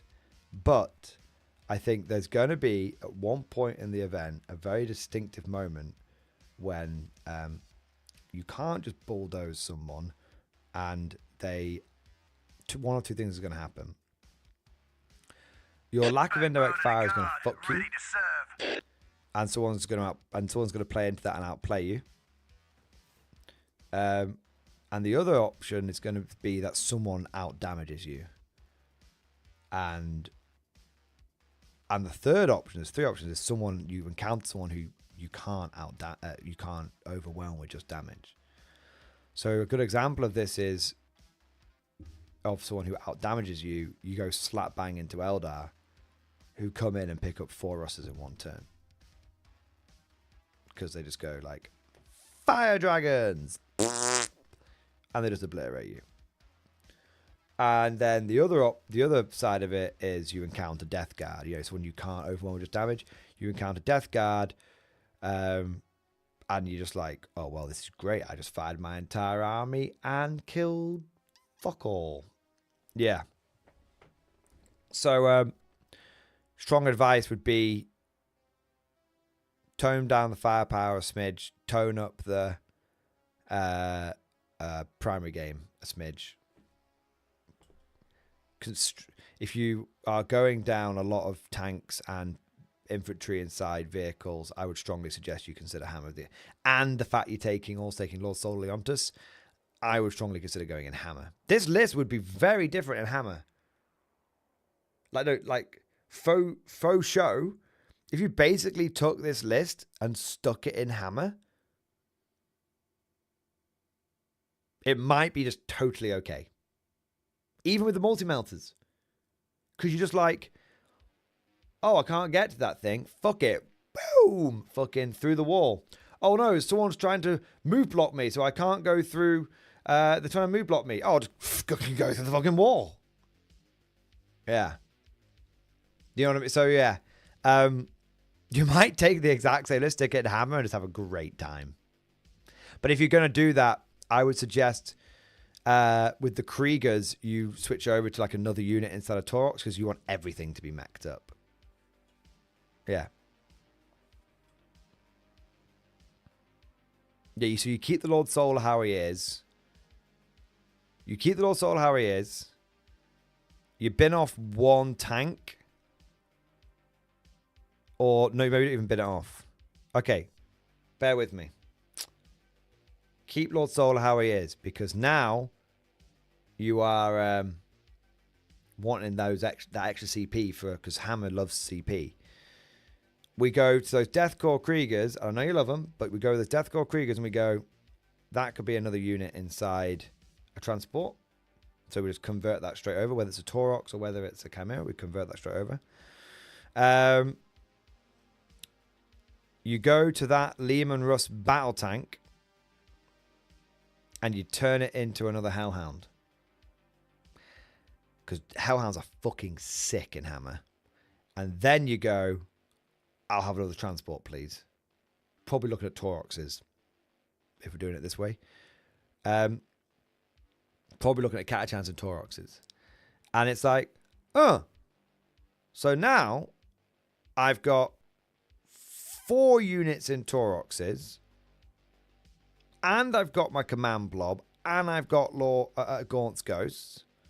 And I've still managed to keep all of the tanks that I want. I've just had to swap out a Lehman Russ for a fucking Hellhound. And then I think you're cooking on gas.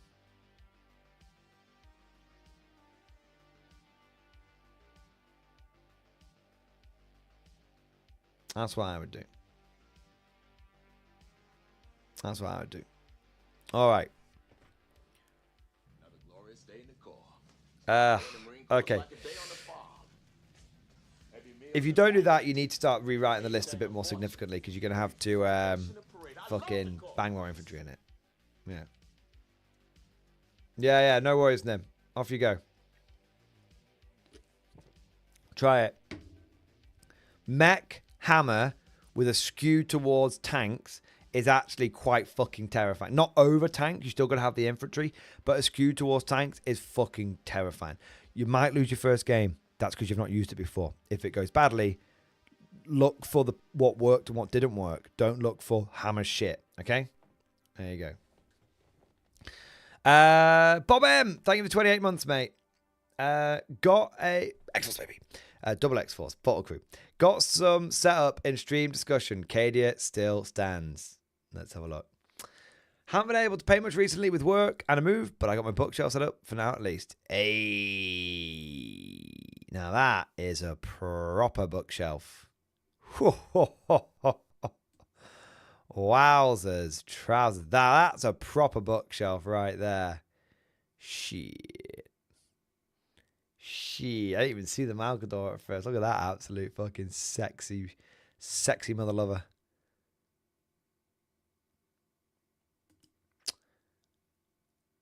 That might be the finest collection of special edition Warhammer books I have ever seen. Yeah. Fuck, man. I want to say a big thank you to Bobby 3000. Bobby 3000. Thank you for your super chat, sir. The Giga Chat. Hey Mordian, I've been painting and watching your videos for about 6 months now, but I've been too wimpy to find a local game. Any advice? Okay, this is going to sound like I'm not being helpful, but understand 2 things. 3 things. 1, I love you. And I'm just being a bit silly. 2, I sound really pissed off. I'm not. I'm just absolutely shattered. GT, I normally take a day off after GT, but I was too excited. So I've not slept. And I ate a dodgy kebab. So I'm not, if I sound pissed off and angry, no, I'm not. I just can't be bothered trying to make myself sound cheerful. I've got resting bitch voice. That's the 2 things I want you to know. There's a 3rd thing. I've forgotten it. That's how tired I am. Right. It's going to sound unhelpful, but the best thing you can do is just do it. Victory is assured. Find a local game club. Look on Facebook and whatnot, and just go and organize a game. Google, try and use Google to find businesses, local game store business in your area. If you are already aware of some of them, go down, introduce yourself to the staff and say, hey, you're new. I want to play a game. The hardest part is just starting. It's true for anything in life. Whether you're starting a business project or a project at work or a school project.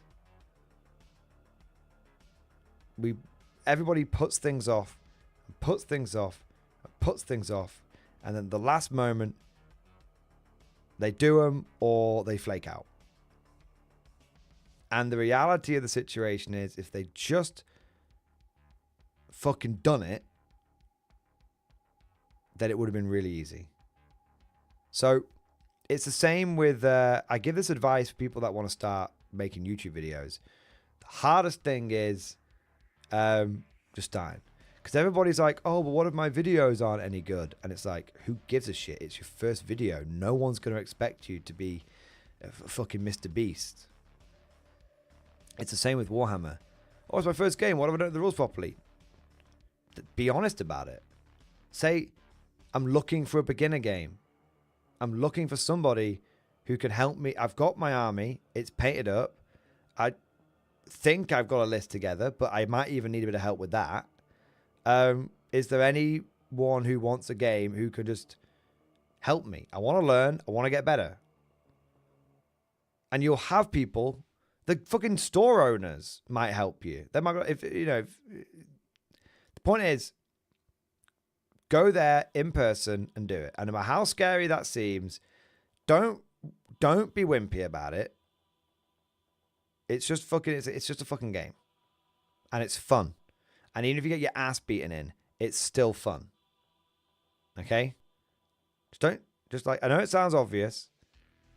I'm not saying don't be scared. I'm not saying don't be nervous. I'm not saying don't be excited. I'm not saying to be a fucking autonomous fucking robot.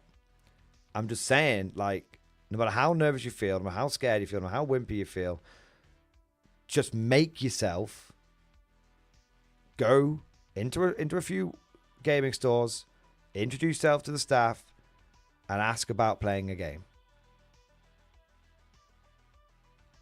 God, man, if someone says I'll give you a beginner game and they play Tau, you politely but firmly refuse. No, it's a rite of passage. It's a rite of passage. Everyone has to get butt fucked by Tau. You just have Bobby 3000, so it'll all make much more sense when it happens to you. Okay? It's a rite of passage. Everyone has to go through it. It's a part of the of the culture. Everyone has to go through it. So Bobby 3000, like I said, I know it doesn't sound too helpful, but the best piece of advice I can give you is the sooner you start, the sooner you start, the sooner you can start having fun. It's that simple. And no one will, if you are upfront about your newbiness and your beginnerness, it is very, very unlikely anyone will give you shit for being new. And it is much more likely that people will be much more accommodating and will help you. You may encounter someone that just wants a seal clubbing. It happens. Don't take it personally.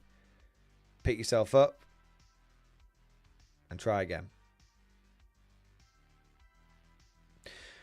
Do you want this? You know what, Bobby 2000? This is reminding me of something, and this is advice to everybody. How many people have we got on the stream right now? Let's have a fucking look. Gotta have a few in here. There you go, 160 people, plus Twitch, plus Kick. So we've actually got close to 180 people. All right, let me give you all a piece of advice.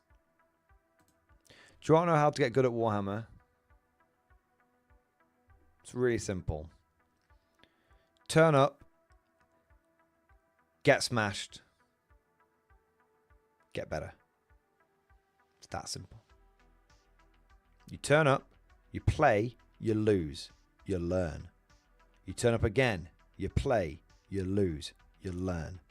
You turn up again, you play, you lose, you learn. But every game, you learn. It's that simple. Turn up, get smashed, get better. Have that mentality. Soon, it'll be turn up, smash them, and get better. That's it. It's... Alright, fuck it. Let's throw some beef out there. I'm tired enough not to give a shit.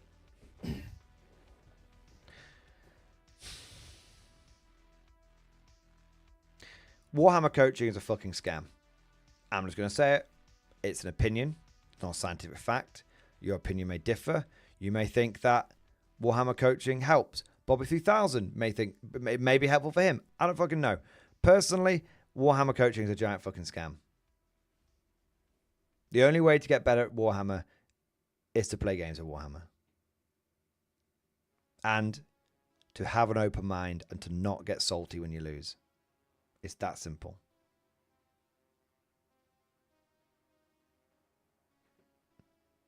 It's that simple.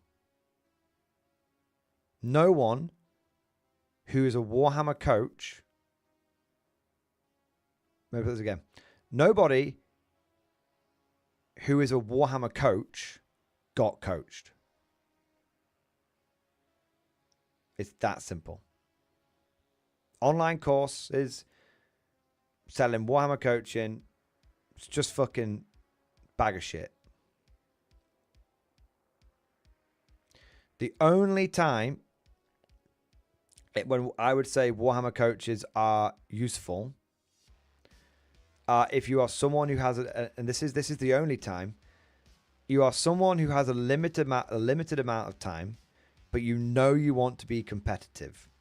So you basically you pay someone to sit down and teach you the rules 1v1.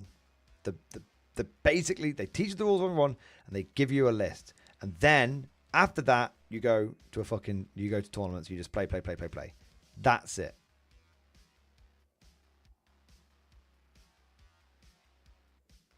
That's it. Do you know, I won't say who this is, but there is an online course. There's a few of them out there, to be fair, so this could be any of them. But a lot, in fact, I won't even say this who specifically. This is a generic thing that I have heard, not associated with anybody. It's a common thing in Warhammer coaching where they say, join our course, and within like 3 to 6 months, you'll be going 3-2 at a tournament, 4-1 at a tournament. Do you want to know how you go 3-2 at a tournament, Form 1 at a tournament in 3 to 6 months. You play 1 game a week every week. That's it. After 6 months of playing 1 game a week every week, which will come to like 24 games, probably more than that, because that's assuming there's only 4 weeks in a month, but there's more than that. You play every weekend. It's probably going to be like 25, 26 games. You'll be going 3-2. 4-1. It's that simple. Just play every week. Hone your army every week. Learn lessons after every defeat. And you'll be going 3-2 in 6 months. You'll be going 4-1 in 6 months. It's that simple. You can actually do better than that. If you play once a week and then at the end of every month, even if you're new, at the end of every month you go to an RTT or a tournament, so 1 tournament a month, even if you don't do it the first month, maybe you play 10 games and you go to your first tournament. Play 10 games, then go to your first tournament, play in a tournament every month, just a 1-day RTT, like 15 to 20 quid. By the end of it, you'll be going 4-1. That's it.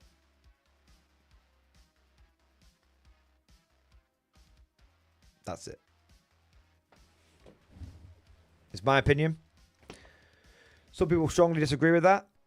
I've never had Warhammer coaching, so I don't know what the value of it is. Some people swear by it. I'm not saying those people are wrong. I'm not saying that, like I said, I said there was a scenario where I thought it was useful, but overall, I think Warhammer coaching, the easiest way is just to play games. If you don't have time to play games, then I think that's different. Yeah.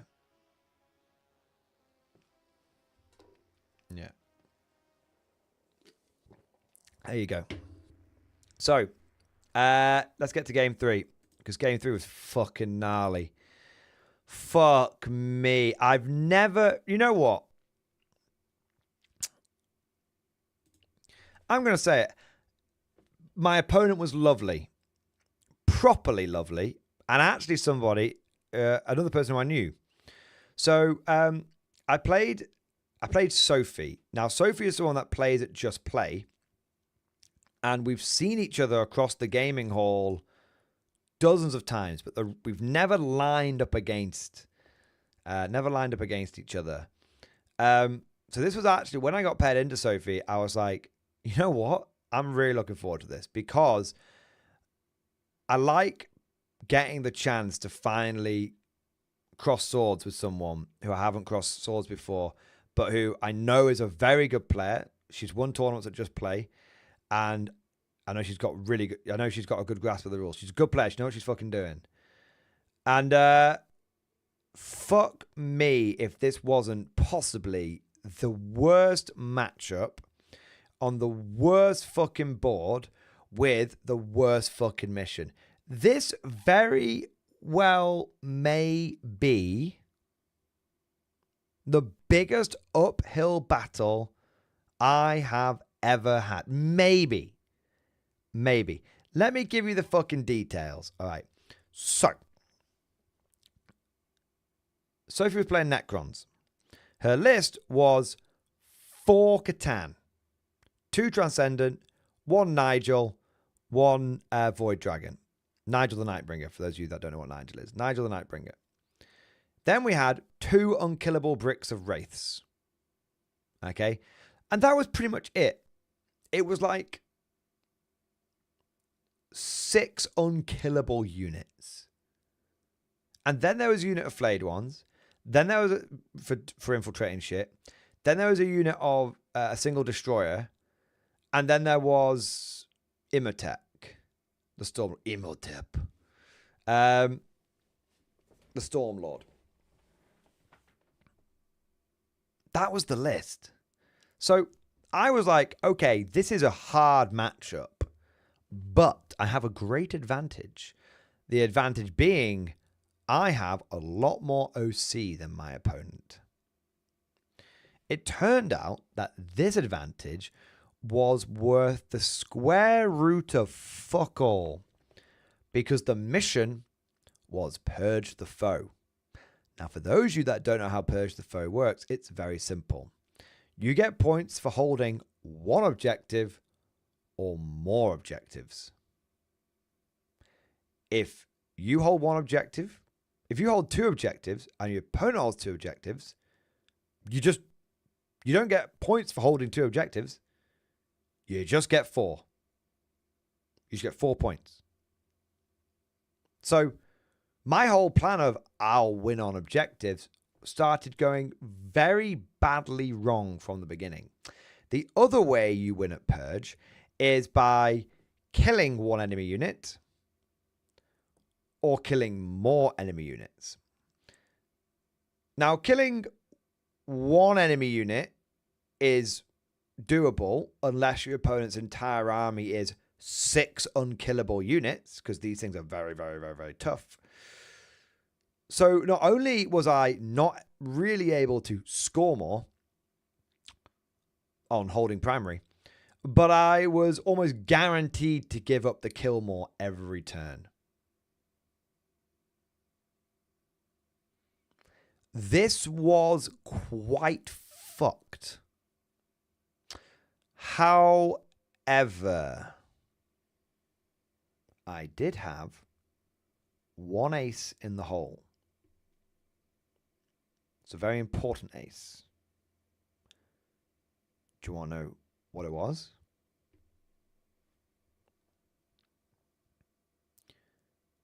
Salty Simon. You see, this might be a very hard matchup, but I've been playing with Simon for many years, and I've been playing with Simon pretty much every week for about 2 years at this point. Nearest damn it, 2 years. And for the vast majority of those games, I have played against his Necrons. For the vast majority of those games, Simon has brought unkillable Wraith Blobs, and Nigel, and the Deceiver, so several Catan.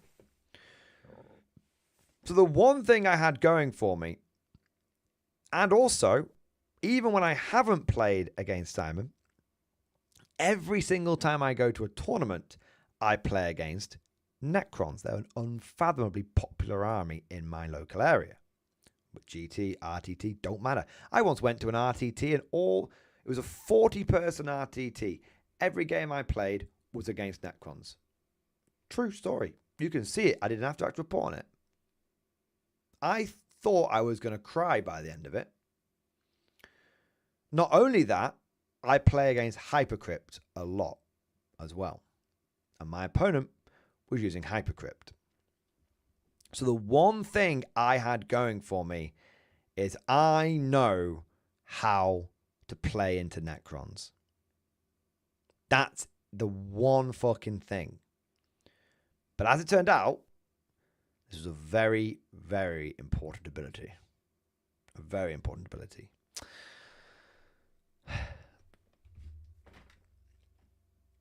Just checking who went first.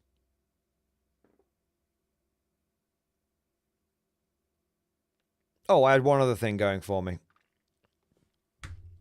I went second. Oh. Can you feel it? Going second gave me a glimmer of hope.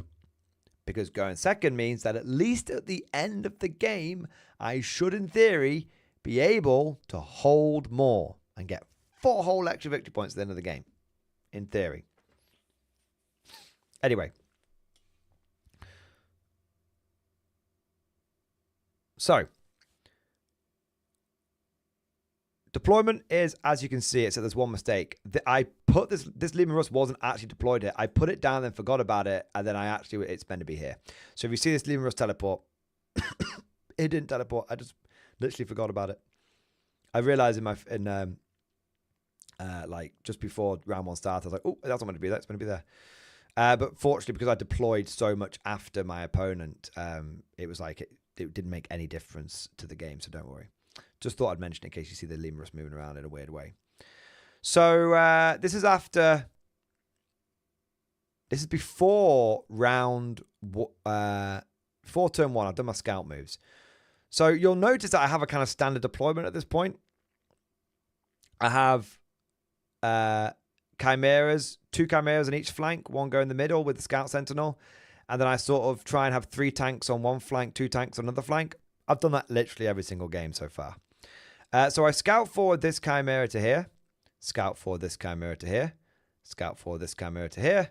This chimera was a bit of bait. Because that's why it's bums here. So that if I lose the chimera, it's okay. The infantry can get out over here. There you go. Because my opponent at least has fucking no shooting. Not straight away anyway. And then I have this chimera come up here because I was like, what's the shooting on this side? Nothing. I know it's hypercrypt, but I didn't go first. So it's not going to deep strike me turn 1.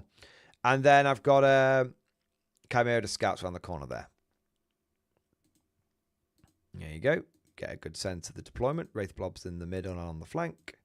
Transcendent Catan back there, but that makes sense because it's going to teleport around. Chimeras on the flank. This was the end of round 1. This was the end of round 1. All right. So, game 3, round 1 for Tweedledum. So, it was kind of funny. So round 1, my opponent got area denial, which they just like yeeted a Catan in there for. No dramas. And they got assassination, which they binned off. They put Nigel's shooting and a Transcendent Catan shooting into my Chimera.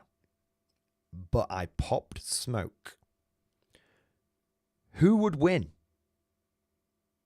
The essence of a star god trapped by a civilization older than humanity itself, or one smoky boy? If you picked the smoky boy, congratulations. Come on down. Chimera lived pretty convincingly. I think he had like 8 wounds or something. Yeah, it just turns out making them hit on 3s is a big deal. And their shots were like strength 8 on the Transcendent Catan. It's not that bad. It was like 5s and 4s or something to win to wound. It was fine. And then I got a save. It's only like AP2 or AP3. So I was on like a 4 or a 5 up save. So I was fine. You know, no dramas. No dramas. This ended up being unbelievably important. Because in my turn, I was like, okay, so Nigel is poking out around this corner. And I'm thinking, I bet I can kill that motherfucker. Because I've killed Nigel before. And I know he's tough. But all I need to do is slip 1 Vank round past the 4 up. And even though it halves the damage and it's got the feel no pain, it's like, if I roll big, I can get like 6 damage on this thing. That's a decent. And then the feel no pains don't go ideally. That's a big deal. So, 2 Vanks, Plasma Tank, and the Chimera that was here, fire into Nigel. As is the way of these things, I believe the Vanks got stopped by the 4 Pinvun, but everything else went through. So Plasma went through, Las Cannons was going through, Hunter, you know, like a lot of stuff went through. I think it was actually, you know, I think it was a good mix. I think I got one of the Vanks through, but one of them failed. Got a nice bit of side Plasma through. Stubbers were doing hard work because Stubbers are just like, bang, bang, bang, bang, bang, bang, bang. Oh, there's a lethal. Bang, bang, bang, bang. There's a lethal. Bang, bang, bang. There's a lethal. The Chimera did great. Chimera stacked like 5-6 lethals up on the Transcendent Catan, but it was still alive. And it regenerates. It reanimates. It was alive on 2 wounds. And I decide, and I was like, you know what? I can't let this thing live. I need to be killing one. I can only kill 1 unit a turn if I concentrate everything. If I don't kill 1 unit a turn, it's bad shit. So I give the Chimera driver decides that the best way to kill the Transcendent Catan was ramming speed. Putting the pedal to the metal, he floors it into the fucking front of Nigel the Nightbringer, bangs down tank shock, whips out the standard 3 mortal wounds, and the Catan has got 2 wounds left, doesn't get on the lucky side of the fire but feel no pain, and fucking dies. I ran over a Nightbringer. I want my fucking t-shirt. There you go. That was it. That was it. Smokey Boy truly beat the essence of a star god trapped by a civilization that existed before humanity even existed. There you go. Smokey Boy had a great time.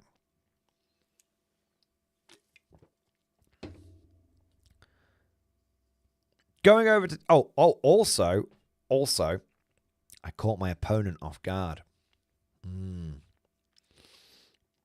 I was very happy with this one. See, that was cool as fuck. But what actually was a really big deal was the Wraiths. This one definitely caught my opponent off. Big Smoke got him. Ran his ass over. Fucking Big Smoke. You know what? We can actually remember who Big Smoke was as well, I bet. Let me have a look. It's A1. A1 is Big Smoke. Chimera A1 is Big Smoke. All right. I might paint that on it. Paint that on him. Yeah. So the big thing though was this flank. So one thing that catches a lot of people off about the one thing that I personally have caught dozens of Necron players off guard by charging them with chimeras. You see, Wraiths are a melee unit. Chimeras are not a melee unit. So the natural inclination of many guard players is to be like, ooh, don't touch my tanks, my precious tanks. But the reality is that Wraiths are a big bag of shit into vehicles. They're damaged too, but they're like strength 6, AP 1. Rubbish. So I just drove 2, and they're only OC 1. So I just fucking charged them with 2 chimeras. I'd happily sit there. I don't give a fuck. 2 chimeras, blocked off the objective, stopped them from being able to get onto it. That's how you do it. Yep. Simples. So, yeah, that completely locked that flank down for most of the game. You'll see it slowly degrade away, but by the time they got through the chimeras, I just charged some Russes into them. Because, you know, the other thing that really fucks off Necron Hybrid players is when you charge them in combat with something that they can't kill and then they can't teleport away. And you're like, ha, good teleporting, dickhead. So, yeah, that was round 1. It went really well for me. I'm not going to lie. No, I really didn't take many pictures of this game. Okay, so that was round 1, and this is the end of the game. So I should probably use this picture a bit more to try and explain what the fuck happened.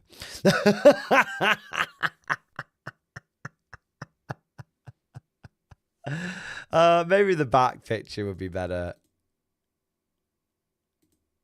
Yeah, I took no pictures of this game. Okay, lol. So that's round 1. This is round 5. I have to try and remember what happened now. Fucking hell. Normally I rely upon the pictures. Okay, they might be OC2. It didn't make a difference, Caesar. They didn't have enough OC. They only could fit 2 onto the objective from that side of the wall. So it's still... And I had 4 OC on there, which still fucked them. So it didn't make a blind bit of difference. No, I think it would be easier for me to say what happened from this picture. So Necron turn 2, they kill the Chimera and the Guardsmen spill out. The Void Dragon teleports over here. This Transcendent...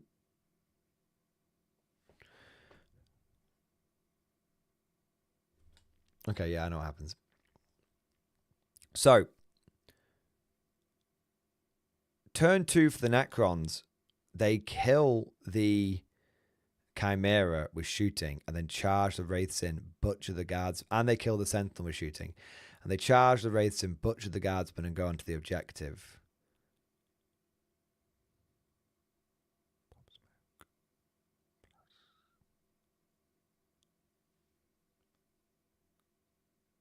They don't kill the Guardsman.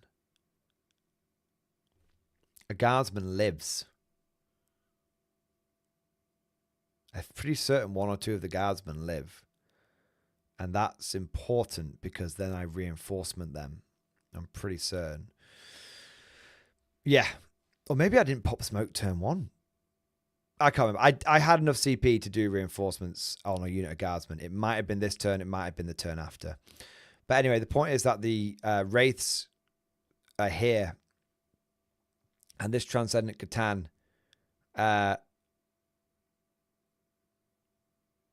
I'll remember when I'm doing the after action, but I'm being slightly forgetful due to tiredness. I know what happened. So, turn 2, they kill the Chimera, they charge the Wraiths in, they kill the Guardsmen, and then I have enough CP for reinforcements. So I don't think I even smoked with the Chimera, you know. Because I definitely tank shocked. But or did I discard a secondary? 1 minute. I think that was it. That's how I had 2 CP. I discarded area denial. I knew it. So that's how I had 2 CP. So yeah, they shoot the Chimera to death, shoot the Sentinel to death, charge the Guardsman, kill the Guardsman. I get my guys back via reinforcements. Over here, the Wraiths continue to batter at the Chimeras, but we hold firm for a turn. And then I'm trying to think.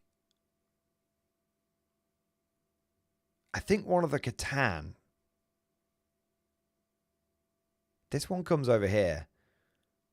I don't think this one stays down here. Maybe it's down there for that turn 2, but that's it. It doesn't stay down there. It teleports over to here. Yeah. So then what happens in my turn 2 is the Catan in the middle of the board. I go after it. And so I drive this Leman onto here, so I've got the angle on it. I drive this Leman Russ forward to here, so I've got the angle on it. I bring this Chimera around to here, so I've got the angle on it.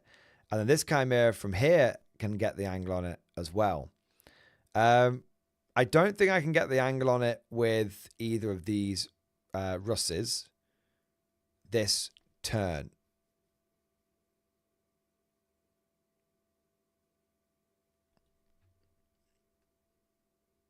Yeah. Anyway, I'm able to kill the second Transcendent Catan. I'm able to kill the second one, which is quite important. Turn 3, these Wraiths come in and start battering my guys round here. I lose the Chimera. This Transcendent Catan comes down here, makes the charge into this Chimera, beats the shit out. Because remember, all this shit's dead now.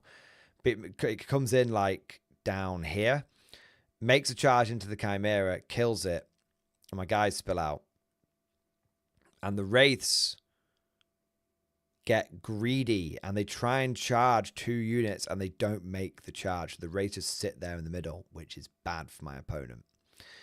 Turn 3, I try and kill one of the Wraith units, and I learn that's almost fucking impossible. So my turn 3 doesn't go great for me, but the point is that I'm still on this objective. I'm getting the hold more. That's the biggie from this game. I'm getting the hold more. So yeah, turn 3, I don't kill a unit, but I do hold. Yeah, turn 3, I don't kill a unit, but I do hold more. And then basically turn 4, I kill the third Catan, I believe. Yeah, because this is I have to roll out. Yeah, this is the end of turn 4 here. So what happens is, was that picture there before? It was. Okay, that makes. Wait, have more pictures just fucking appeared? 1 minute. 1 minute. These pictures weren't here before. Maybe it's my tiredness.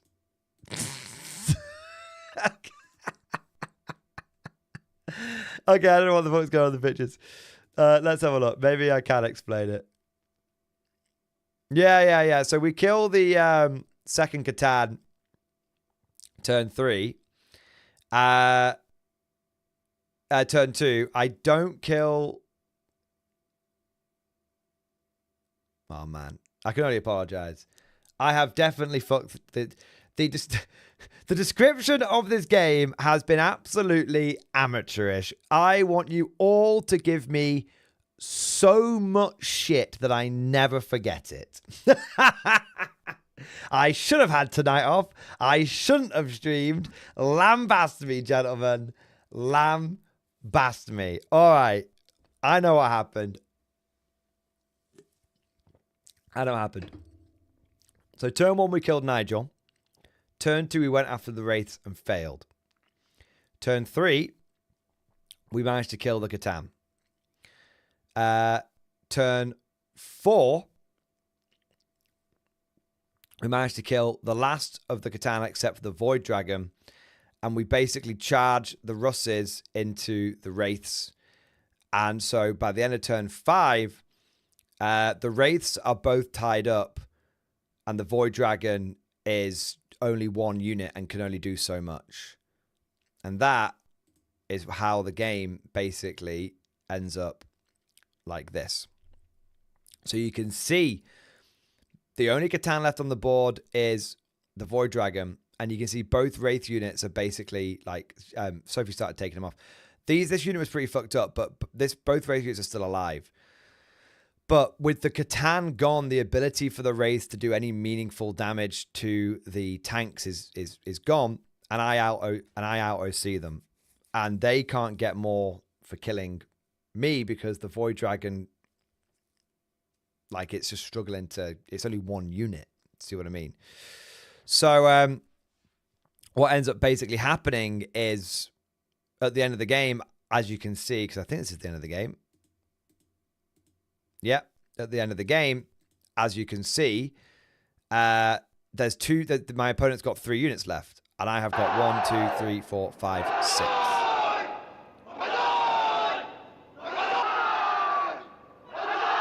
So the big thing here is basically I was able to keep up with on the killing side of things because I got the flayed ones. And Nigel turn 1. And then I got a Catan turn 2. And then I got Imhotep turn I think it was turn 3 I got Imhotep, which was this picture, which is really cool. So I killed Imhotep in combat. He came out and flamed me a bit. I threw grenades at him, flamed him, and charged him, and managed to kill him. So Catachan's killed him. Which was huge because it meant my opponent didn't hold their home objective. So which basically guaranteed me hold more the entire game. And so by the end of the game, I had actually quite comfortably won 93-72 in a matchup that on paper looked fucking horrendous with all of the invulnerable saves, all of the unkillable units, and it being on Purge. I know obviously that was all over the place, and I do apologize, and that will be much better in the video after action report. But the main lesson learned here was that on paper this list looks really hard, but in reality my opponent's list has not a lot of anti-tank. There's the Void Dragon, and then there's the Catan, but the Catan, you know, their attacks aren't high enough strength. They're great damage, but they're not high enough strength. And so what happens is I'm able, every time I kill a Catan, it basically takes anti-tank out of my opponent's army. And if we take a look at the last few games, what has been my focus every game? Look at the end picture of each game. There's no anti-tank left on the board except for the Void Dragon. Sounds obvious. But my goal is to basically kill everyone's anti-tank. What's the first thing I killed of Jez's? All his multi-melters. Wherever there was a multi-melter, I killed it. And then you've got the game versus Kieran, where, 1 minute. The game versus Kieran was the only exception to that, but not really. I started off with 3 Vanquishers. He had 2. I make sure I kill one of his Vanquishers, and then it's like, okay, the rest of his anti-tank is melter guns and plasma guns. I don't need to worry about that. He's got to roll 5s to wound. That's not reliable. So essentially, my game plan every single game was just kill with my game plan to Kieran. It was really go after his OC first. So the game plan there was the game plan is typically kill the anti-tank and then bully my opponent with all my armor. If my opponent has more OC than me, I will kill all of his OC first. Yeah. It sounds kind of obvious, but it's really important to make sure that when you're looking at your opponent's army, you're not simply just killing the thing that's in front of you.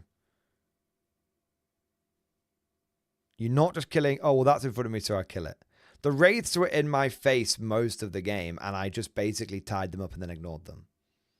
The Catan were the thing that could teleport around, because I knew I could shut the Wraiths down, and I knew I could shut their Hypercrypt bollocks down by tagging them in combat. I can't get in combat with the Catan because they're actually quite good in combat against vehicles.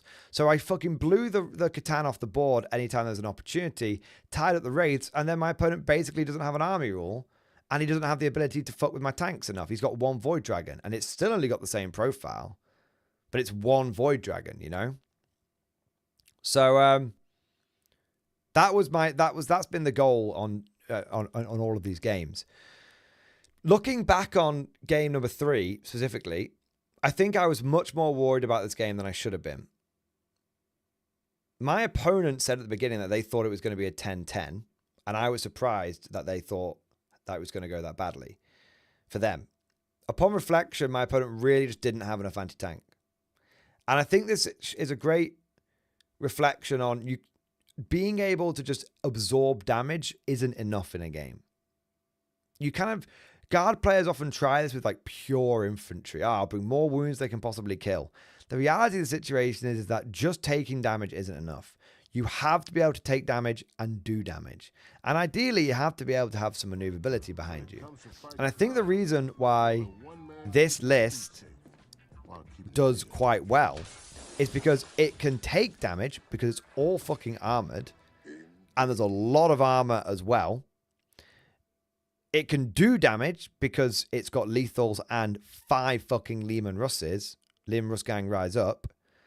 And also, because it's mechanized, it's maneuverable. It's maneuverable. And it's got OC as well. And it's got indirect fire.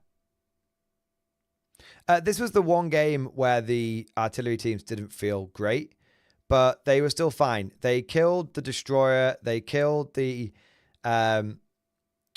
flayed ones. You know, flayed ones turn 1, destroyer like turn 2 or 3, and then they They helped line up on Imhotep.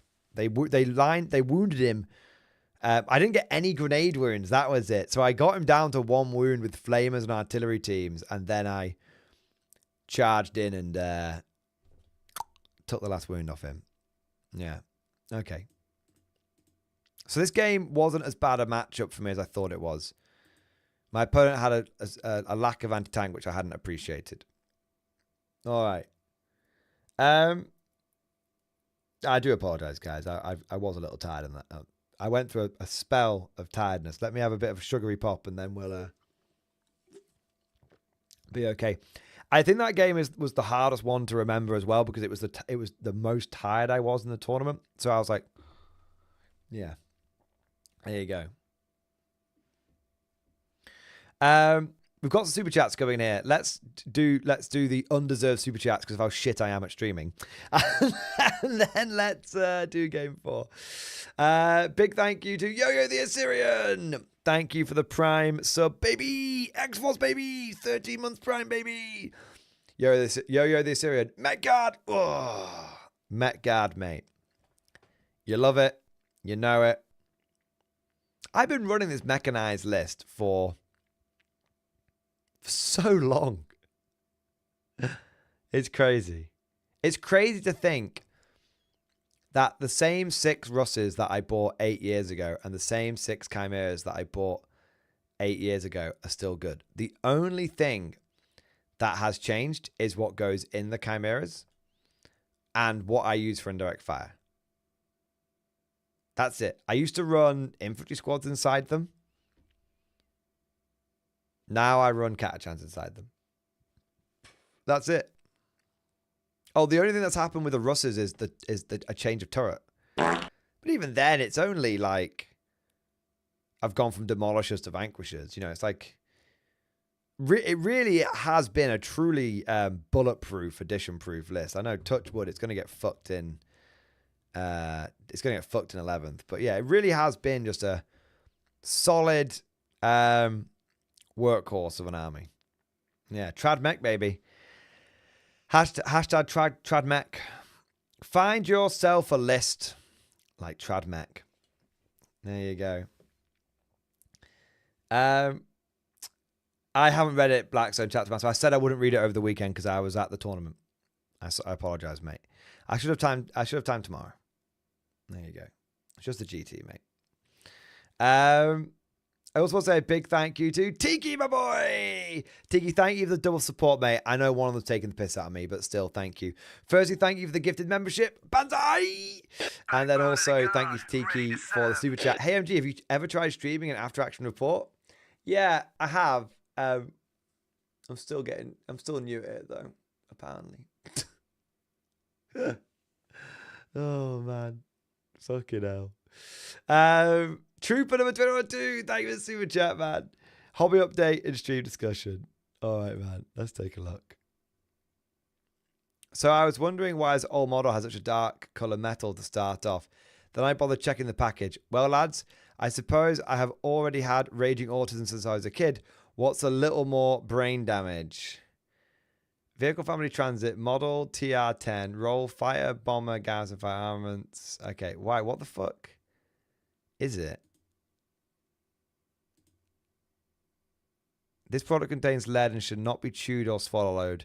Not suitable for children under 10 years of age. Oh my god. Is it full of lead? Is it proper lead pewter?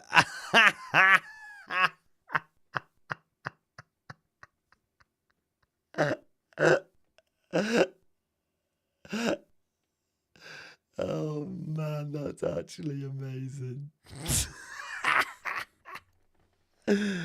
Oh, fuck it, right? Yeah. Fuck it.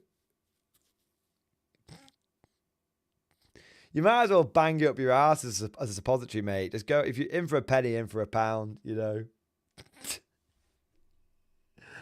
Oh, man. That is brilliant. That's brilliant. Fuck's sake. Oh, my God. Big shout out to the lower decks. Thank you for super chat, mate. How many at the tournament, MG, and any Deathwatch playing? I don't know about Deathwatch playing.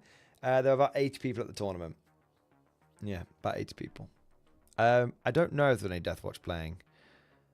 I could check, but if I can find out quickly, I'll let you know. If it's going to take me longer than a minute, I'm not doing it. Right, let's have a look. Player details. No, that's my player details. I don't give a shit about me. Player placings. Oh, I can find out. Okay. Unless they don't put their team in, and then I can't find out. Hold on 1 minute.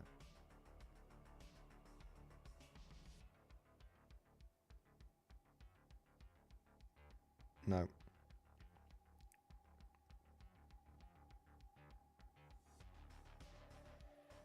Yeah. One guy came 17th with them. I didn't play him.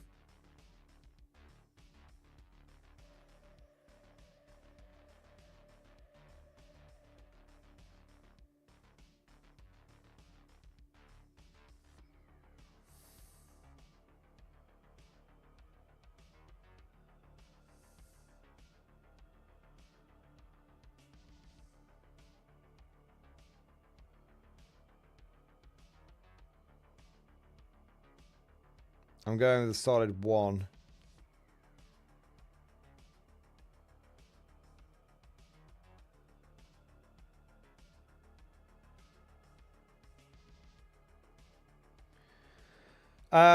One.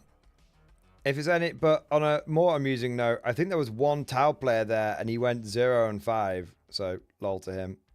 I'm going to check if he had any other fucking blue mates. I don't remember. Oh, there was. There's another guy there. He went 49. Yeah, Kieran got 2 draws, a loss, and 2 wins. Solid.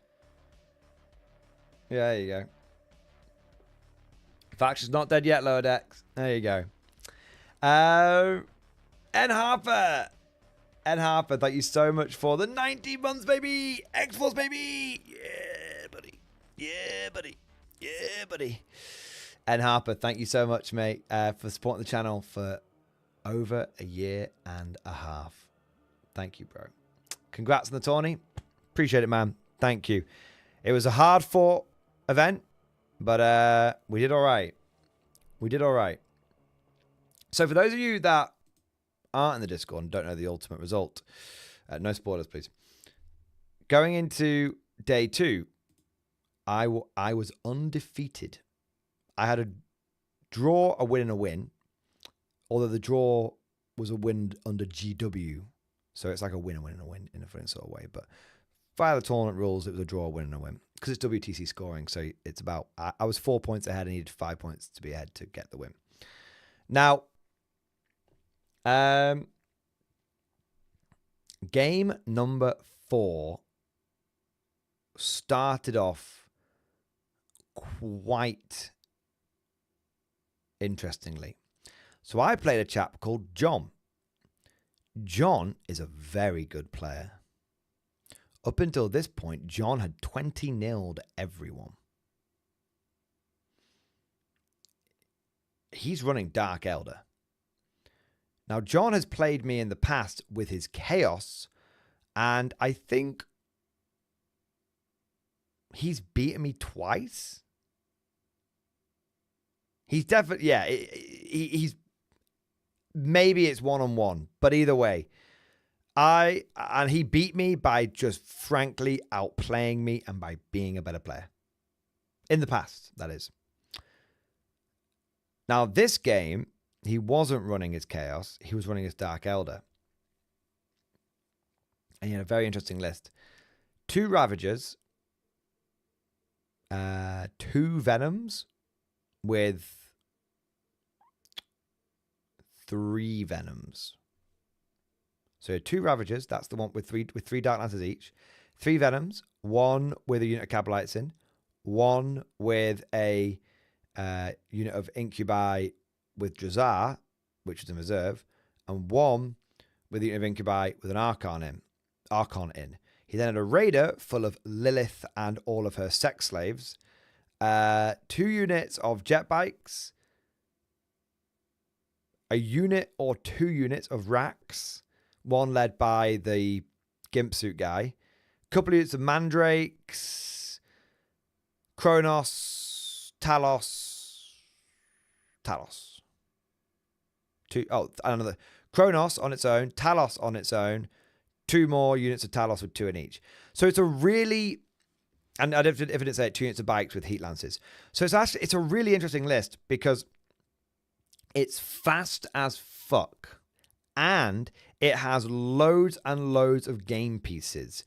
So, there's no like big dick swinging units in this. This is like the first list that I feel like I've not faced a big dick swinging unit. Do you know what I mean?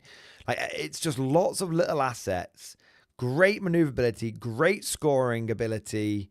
It's a classic Dark Elder list.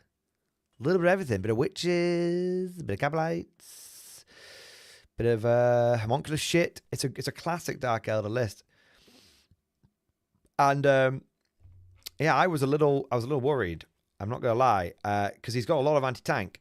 Each one of those bikes has got a strength 14, like melter shot kind of thing. All of the Talos have got haywire. The Ravagers have got dark lances. Incubi at the end of the day. They kind of rinse through everything. He's got a dark lance on the Raider. He's got Drazar. There's a lot of anti-tank in this list. There's dark lances dotted about everywhere. There's heat things everywhere. There's haywire everywhere. It's a toughie for sure. The one thing that I consoled myself, there's two things that I console myself with. 1, he has a lot of anti-tank, but he's Dark Elder. So it's relatively easy for me to pick at any time. He has no indirect fire. So anytime his anti-tank comes out to get me, I can then slap it back and tell it to go fuck itself. That's number 1. Number 2, he has a lot of anti-tank, but it's all very short-ranged.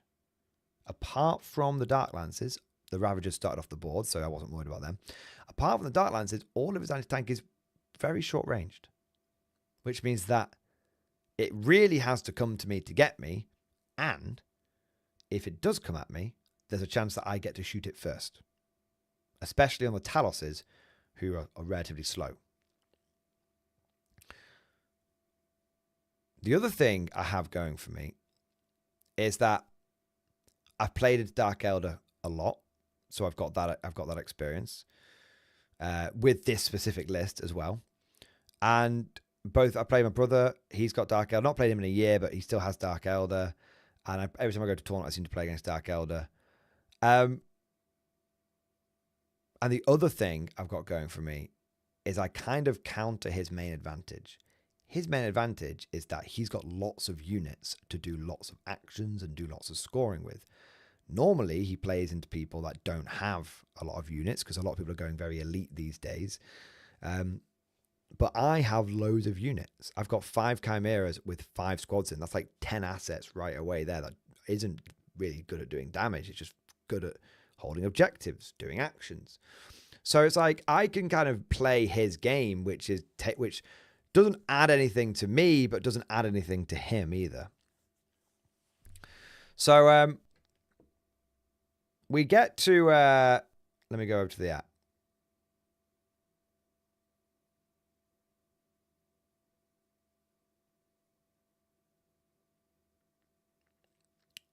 So, deployment first. Well, it's the standard deployment, isn't it? You guys actually will, if you guys have been watching at the beginning, you'll know this deployment. 2 Chimeras, 2 tanks on one flank. 2 Chimeras, 2 tanks on another flank. Scout Sentinel on a Chimera in the mid. And I've got a 3rd tank here, which is kind of on this flank, but really, this is the only variance. This Vanquisher here is there to make him respect the middle. Because if he wants to come down the middle to get any of these to come at me, this Vanquisher is here to make him respect that. Also, it can easily go 13 inches this way if it needs to. And it can also trundle around here and cover this objective, which is important. So that was my deployment. For my opponent's deployment, you can see bikes and venoms, bikes and venoms, Raider here, Venom with Drazar, and 2 Ravagers off the board. Now, this is very important. This is very, very important. This is a fuck up. I don't know what my opponent could have done differently, but this is a fuck up in my mind. And my opponent said afterwards that he thought it was a fuck up. I didn't think, at the time, I didn't register it. But my opponent said, it was my opponent that pointed it out to me. It was John pointed it out to me. Talus is slow. And where's he put them? Pretty much right at the back of his deployment zone. So they are going to take a while to get anywhere. And I mean, really what he should have done is had like the oh, did he have a 4th Venom? He had a 4th Venom. That's where the racks are. Really, these guys should have been like here. Because I mean, what firepower are going to get on him there? Like, I can't fucking thread the needle through there. Then he can sort of float forward and have these big, tough bruiser things at the front. But he put them there, and then they were going to take a while to go anywhere. Yeah, he put them there to protect them. He didn't put them there to kind of come at me. Which, as a, if you look at where my placement is, I've not put my things anywhere to protect them. I am protecting my units, but the protection is equal to my aggressiveness. And the aggressiveness being scout into here. Scout up here. Because he can't get any fucking shots worth dick off across me. So I've got my tanks just ready to fucking roll out. So we get to turn 1. My opponent goes first, which was quite a big help. The mission was hidden supplies. That's why there's 6 objectives. Yeah. And that's what you had in reserve. There you go. That was in the that was in transports. Sorry, let me do that again. That was in reserve. That was in transports. So this is at the end of round 1. Now, let me give you guys a piece of advice for when you're playing into Dark Elder. Anytime you can take an asset away from them, you should. Especially if you're playing guard. Because typically, you're going to have equal or more assets than them. So if you can take a unit out, be it a little 3-5-man bike squad, you should do. Don't overcommit. Don't lose in a bad trade. But guard tends to have enough chaff units that we don't have to lose in a bad trade. So my plan for this round was I want to put pressure on my opponent. Because for hidden supplies, the way the primary works is it's hold 1, hold 2, hold more. So if I hold more than my opponent, I get a lot of victory points. So what I do is my opponent has round 1 and he zips his bikes over to here. He zips his bikes over to here. Brings all his venoms down here. He has a unit of mandrakes covering these 2 objectives, strung out. And then he has a unit of mandrakes on this objective here. So I'm not too bothered about my opponent coming in and tying me up with any of his units, which is obviously what he wants to try and do. Because I have flamers in every chimera, so you want to fucking bang 5 mandrakes into me. I don't give a shit. I will happily stay in combat. Once I'm on the objective, I will happily stay in combat with you and burn you off my hull. That's totally okay for me. So what my opponent doesn't have any angles on me turn 1, so he's very, very quick to 1. My turn 1 consists of my chimera coming up here. Now, this chimera does actually end up... this was taken before I adjusted my movement slightly. it ends up straightening up. So there's no angle across it. I said to my opponent, oh, I'm going to move up here and hide it behind here. And then my opponent goes, and then I take the picture and my opponent goes, wait, do you say you wanted to hide that? And I went, yeah. He went, oh, I can see you across there. So, oh, do you mind if I move it? He went, no, not at all. We had a very, very good, this is probably the best sportsmanship I had of the entire tournament. John is honestly great player. Lots of intention. I let him off loads of stuff. Like he said he was going to rapid ingress something and then forgot to do it. And then I said, don't forget your rapid ingress. And he was like, shit, thank you for reminding me. Do you see what I mean? Like it was a very, we gave each other lots of back and forth and it was very much from the get-go established, which is nice. So I trundle this Chimera over to here. Can't see past. There's a Chimera. I think you can just see the edge of it poking out there. It goes on to here. That's great. I bring both of these tanks forward. Now, these tanks, I've measured it. They can get into this terrain. This one can. And see across. This one can't, but it's fine. That one can go up there if it needs to. I bring the Chimera around to here. I back it up with one of the Lehman Russes. John has put his bikes too far forward, which is a bit of a fuck up on his end. But he wanted to go that far forward because he wanted to. Well, he was on the objective that's behind here. So he boosted on the objective, but didn't realize that I'd be able to then get an angle on him, no problem. So what happens is basically I kill the bikes that are here. It's one asset taken away from him. I kill the bikes that are here. That's two assets taken away from him. And then I kill the mandrakes. I kill the mandrakes between with my artillery teams. I have to admit, I get quite lucky because I'm -1 hits. I'm hitting on 5s. Yeah, I'm hitting on 5s. So I managed to kill the mandrakes. It was just, I got like 9 shots, then 8 shots, and managed to roll. And then they're only on once I've hit them, they're 2s to wound. So, and the save isn't very good. So I twat the mandrakes, which is good. And I get 3 assets out the way straight away. But now it's time for the Dark Elder to do their thing. And remember, they're very, very, very fast. So it's looking good. Oh, and I get this Chimera. I get on 3 out of... I get on 4... I get on all 4 objectives as well. Oh, yeah. Okay. So turn 2 for the Dark Elder doesn't go entirely to plan. This Talos really, really fucked up.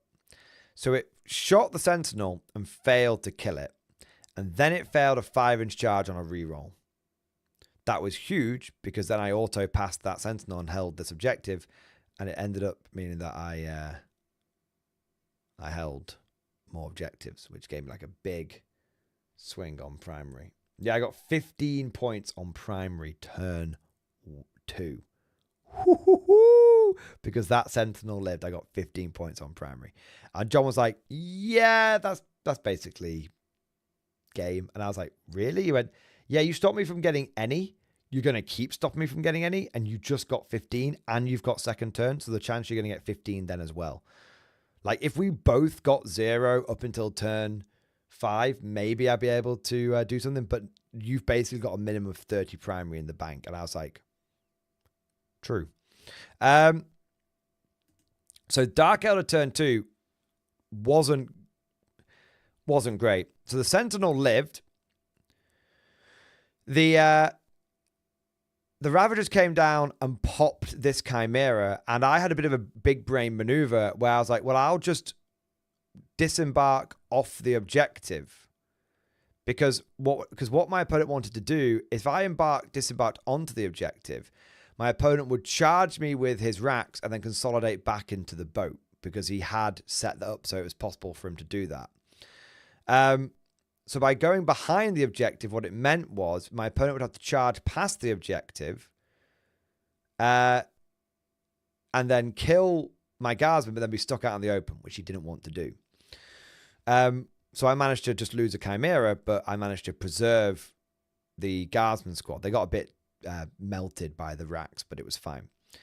Over here, my opponent managed to kill the Chimera, but He didn't kill it in shooting, which meant he had to kill it in combat with the incubi, who then got back inside the venom once again, because that's the venom's rule.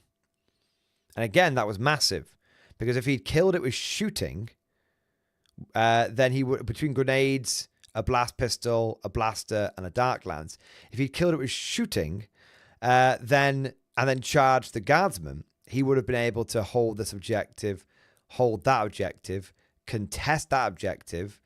And so what would have happened is I don't think I would have held more. And maybe he could have even held that objective. So he would have stopped me from holding more. But basically, by this thing living and these guys living, it meant that I got the 15 points on primary, which was massive. And then the clapback begins. Now, we've had one lesson on how to beat Dark Elder, dear viewers, dear conscripts. Here's your second lesson on how to beat Dark Elder. Take away the transports. Anytime you get to take away a transport, you take that transport away. Because once they don't have more assets than you, they start struggling to trade, and you out attrition them. And once they don't have their transports, A, half the bullshit goes away, and B, they lose their second biggest advantage, which is speed. So, turn 2 was Operation Pluck the Wings Off the Bird. Can't think of a better name. Chat, think of a better name. So, over here, I bring a Vanquisher out. I have a Vanquisher here and I have a Chimera here. And I have a Vanquisher here. And I'm holding the terrain piece so I can draw line of sight. So between the two, there's two Venoms that are dicking around here. This Vanquisher kills the Venom that was dicking around here. This Vanquisher kills the Venom that was dicking around here. Although it's -1 to... Oh, that was it. Vanquisher kills this Venom. Vanquisher... Chimera kills... No. Yeah, I vanquished 2 Venoms off the ball. I was like, bang, bang, go fuck yourself. And then over here, I vanked a 3rd Venom. So I had 3 Vanquishers going to 3 Venoms. Turns out Vanquisher tanks are better than Venoms. So I went dead Venom, and then the Venom that was up here died. And then I unfortunately didn't do a lot of damage to the people that came out. But it is what it is. I just I bombarded these guys and tried to kill them, but I think the artillery teams just didn't quite manage it this time. Yeah. So I am misremembering. Vank 1 Venom, Chimera the other Venom, Vank the Talos because it was in the terrain piece and I could see it. Vank the third Venom. So I killed 3 Venoms of the Talos. That's 4 assets taken out. Combined with the 3 assets that I took out in the first turn, we've taken out 7 enemy units by the end of turn 2. But this is Dark Elder, so they are not dead yet. My opponent still hadn't moved his Talos.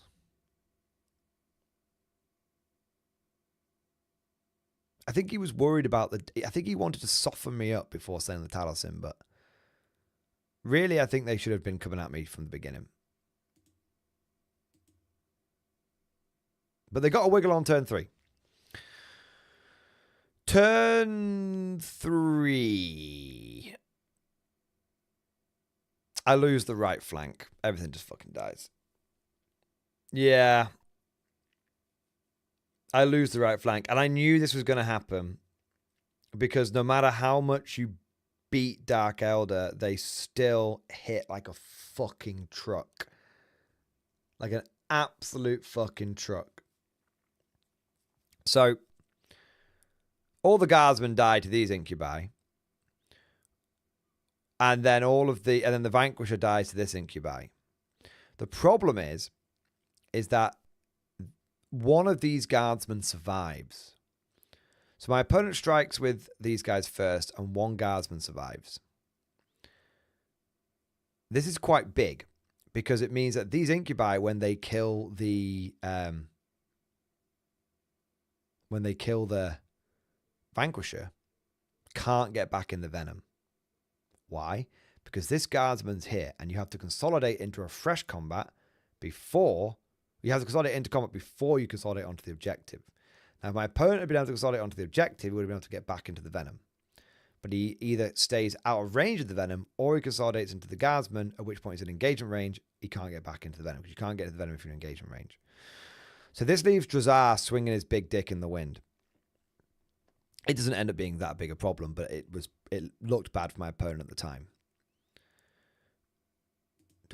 Yeah, look at how much stuff my opponent still has left after losing so much stuff. It's like actually fucking wild. Yeah, it's actually insane how much stuff he had left. But we're not. But I got a lot of stuff left too. So round 3 for me, I bring my reinforcements out on this flank here. I get a little unlucky. And I don't quite kill. I don't think I kill any of the Cabalites. Oh, no, I went after. That was it. The reinforcements come on, and I'm able to kill the incubi. And it takes a bit to kill the incubi, but I think between the reinforcements and the artillery teams, I kill the incubi and the Archon. He feels like his third 2-up. You know what I mean? It's typical Shadowfield bullshit. And then I try and charge the Cabalites, but I don't quite make it. This tank unloads everything at Drazar's unit, and I only kill like 3 incubi. He completely fucked it. Yeah. He completely fucked it. But I do kill one of the Ravagers, because this is a raider. So I Vanquisher. My opponent had tried to kill this Vanquisher with 2 Ravagers and had failed. Pop smoke, baby. Pop smoke meant that they were hitting on 4s. Which just wasn't good enough. And so I vanked, my Vanquisher hit back and vanked off. It actually passed the first Vanquisher shell, but then the second Vanquisher came in and killed it. I also move block the Talos over here with this Chimera. I get the squad out, then move the Chimera, then move the squad onto the objective. That's really important because I don't want those Talos have started moving now, and I don't want them to get onto this objective here anytime soon. So we've done a lot of damage, but there's still so much Dark Elder left. There's so much left. But the problem is they've just scored no primary all game, and I've still got more assets left over. So this is turn 5.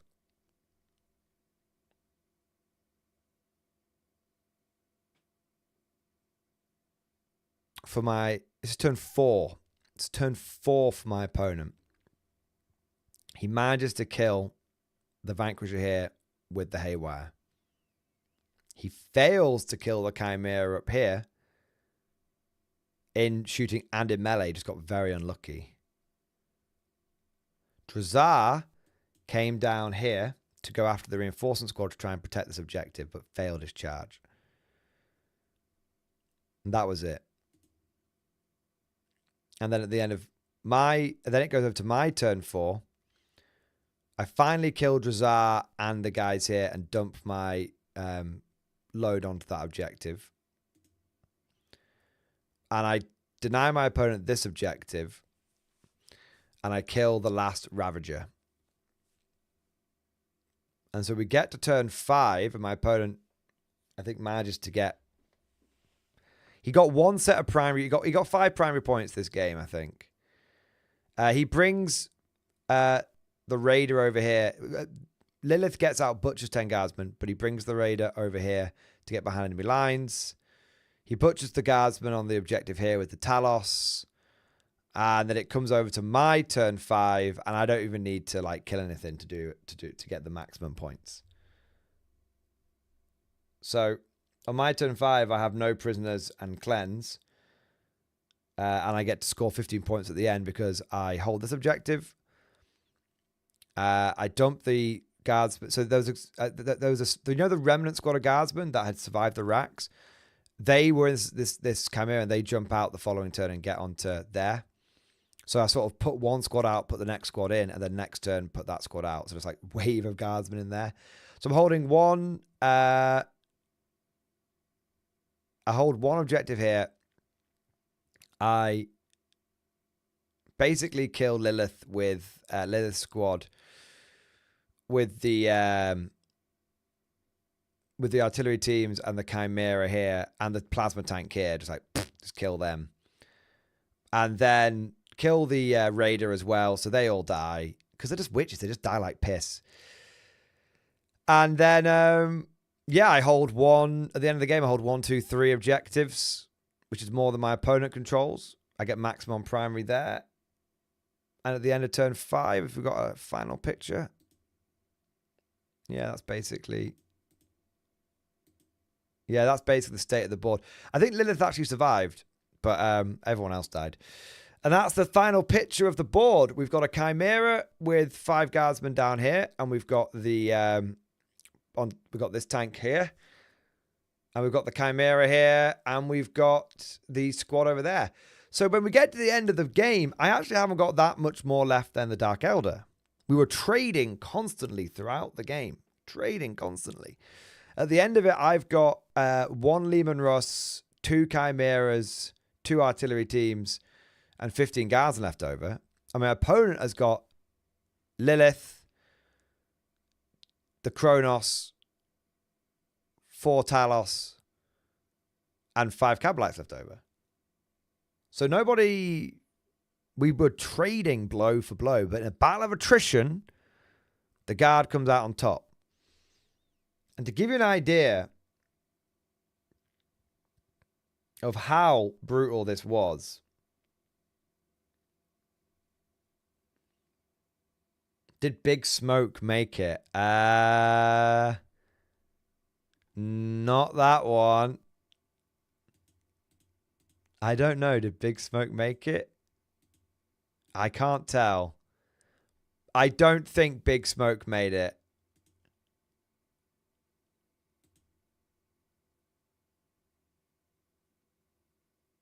That might be Big Smoke. Wait a minute. Did Big Smoke have a blue barrel on his side?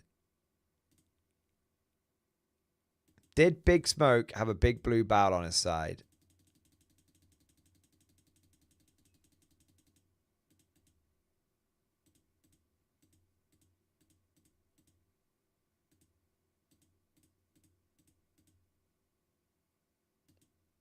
I don't think he did.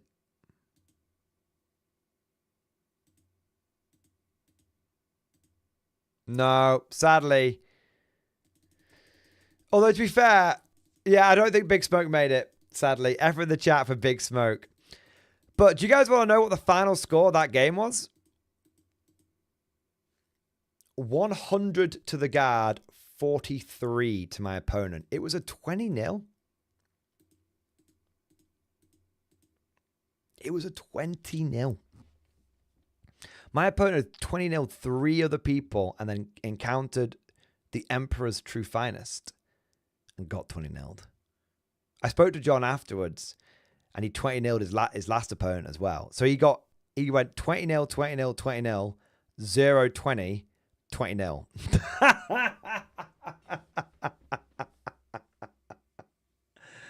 Oh man. But that it goes to show, like, if you know how to play Dark Elder, if you know how to play into Dark Elder, they've only got a couple of tricks. They're fast and there's a lot of them. If you can take away their speed and you can match them in the War of Attrition, they haven't got a lot else going for them. They haven't got a lot else going for them. So it was it was a big win. Second 20-0 of the event. But I want to say very, very well played to John. I will say he got all 9 points for the challenge cards as well. So without challenge cards, he would have got 34 points.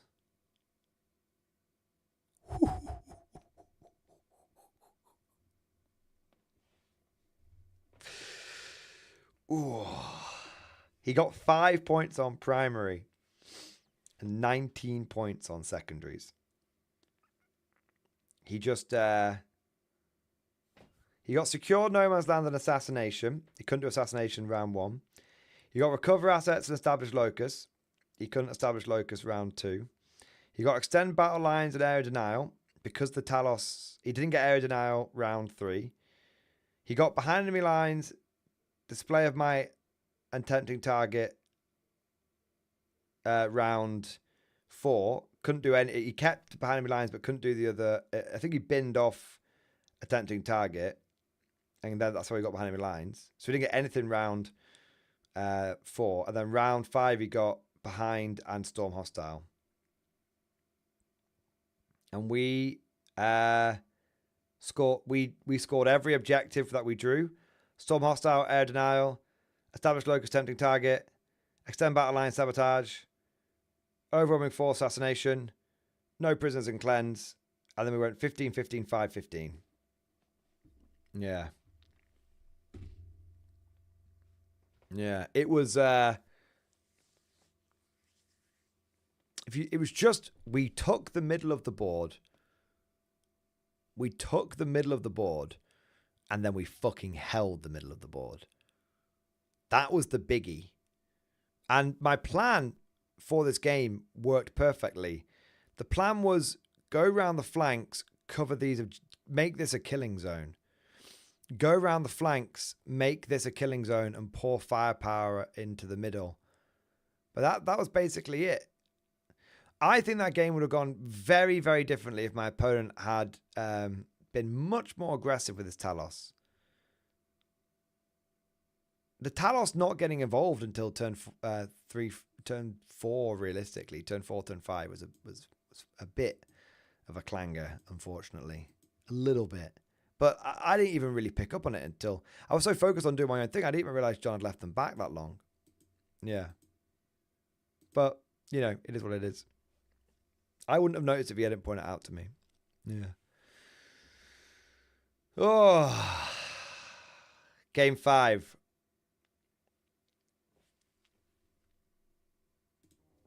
One second.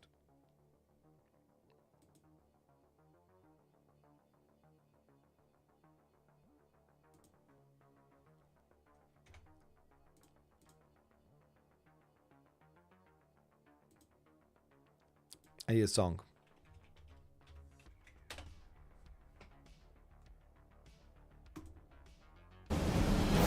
We are going in with the first wave. Means more bugs for us to kill. You smash the entire area, get more than 2 legs, you get me. We get you, sir. Game number 5 was against Bug. It's an ugly. We just landed here on what guardsmen are calling Big K. It's an ugly planet. A bug planet. A planet hostile to human life as we know it.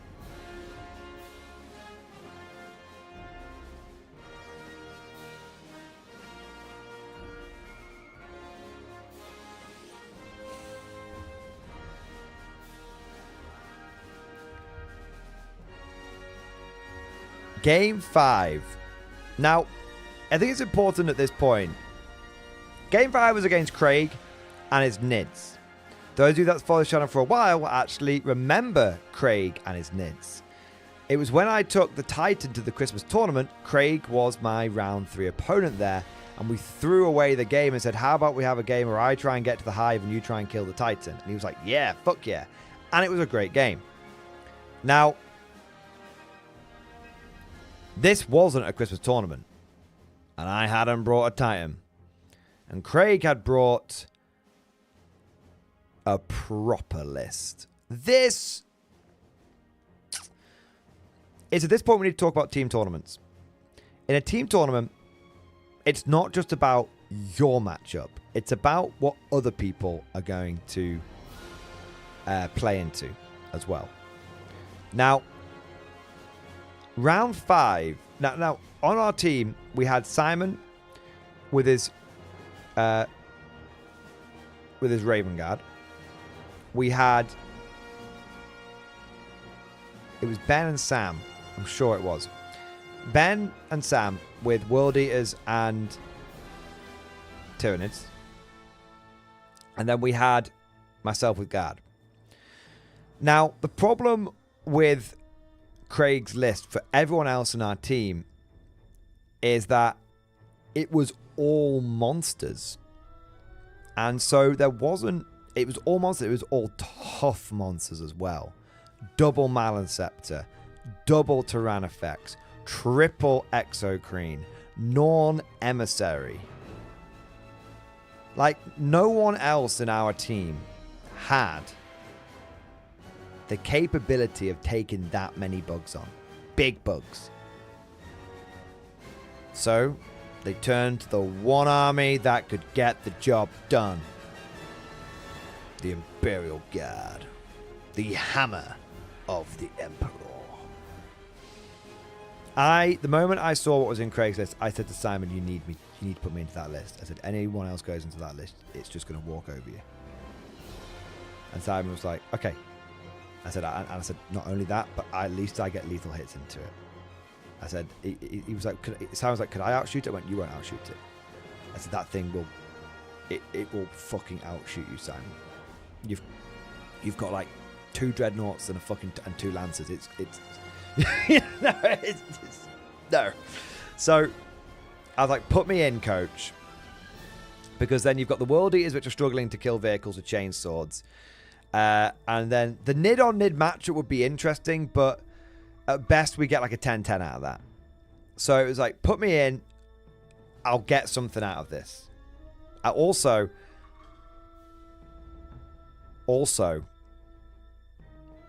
I get the lethal hits, which is big. And I massively out OC. I massively out OC the Nid. So I was like, apart from the Norn thing, I can take objectives off them all day. So the mission was... But I wasn't super confident in this matchup. I told Simon to put me in because I knew that the others in my team wouldn't like it. Now, the mission was Linchpin. The mission was Linchpin, which is quite big. You got to hold your home objective, take their objective. Hold your home objective and take middle objectives. Now, I went first in this game. Deployment for me was standard.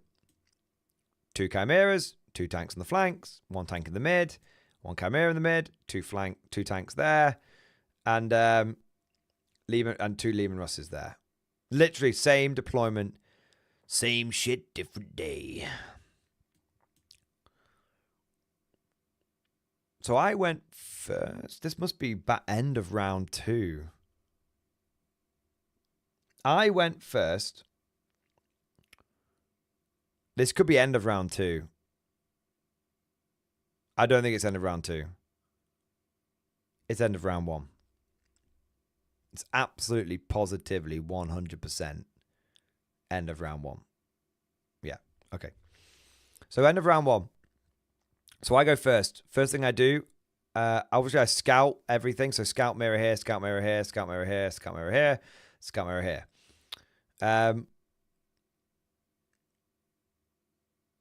First thing I do is, on my movement, is I bring this Chimera. Craig had put a Lictor down here. So I move the Chimera so it goes 13 inches across. I disembark the guardsman. I chuck grenades at the Lictor and then I kill it. Which was good because Lictors are assholes. And then over here, I realized that I basically don't really want to go into the middle of the board. I'm kind of happy if Craig goes in the middle of the board. I just want to contest it. If I can contest this and hold this and then occasionally contest this, because I've got this squad that can, yeah, things like 15 OC, but I can like contest it with this unit, contest it with that unit. You know, I can stop Craig getting it for like 2 turns potentially. So I kill the Lictor over here, and then I drive everything else forward. That's turn 1. Craig, 1 minute. Craig, turn 1, brings the Norn onto the objective of 15 OC and get a feel no pain. Exocrine up behind, Maliceptor in there. Tyrannofex comes into the middle. Tyrannofex is kind of... So I knew Craig wanted to like cover the middle because of the way he deployed everything. But the reality was I had very little interest in the middle objective. Again, I'm just going to take it off him like that. This Leman Russ had actually measured up not to come out here and shoot, but so it could blast 13 inches across here and shoot backwards if it needed to across that line. Again, also this Russ here can cover this objective as well. The thing is about basically fucking with this objective, denying this objective, holding this objective. I bring a Chimera up here and I bring another Chimera up here. That was my turn. Like I said, Craig, he brings his Norn over here, Exocrine Maliceptor, pops the Maliceptor in the middle, covers the mid with the Tyrannofex here. And then behind this wall, you've got an Exocrine, and a Tyrannofex moving up. And I knew that they couldn't move enough to get past the wall. A 9-inch/8-inch move is really not enough. I was the speedy one with a 10-inch move. And let me tell you, every inch fucking matters. Now, I also worked out that I wanted to stop Craig from using his Biovore for doing secondary. So I started bombarding it, but he gets very lucky on his saves, and it's got like... I only did get like 1 wound through on it. I think he might even feel no pain or something, but anyway. Oh, yeah, that goes a bit squiffy. Oh, yeah, that goes a bit squiffy. Oh, yeah, that was amazing. Yeah, we need to go back a bit, though. So turn 2 for me.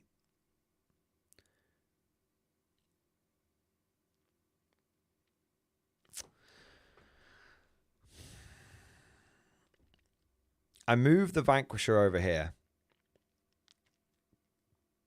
And I vank an Exocrine. Just fucking take it. I move the Chimera up. I move the Guardsman onto the objective, and then I move the Chimera here. Not on the objective, but to move block the Norn Emissary, because I don't think it'll kill me in shooting. I vank the Exocrine, and I just fucking kill it. Just the Vanquisher does its thing. It slips the Vank past the 6-up save of the Exocrine, because I'm AP4, he's got cover with a 3-up save. And 11 damage, just... I think I'd softened it up. I shot the Vanquisher last.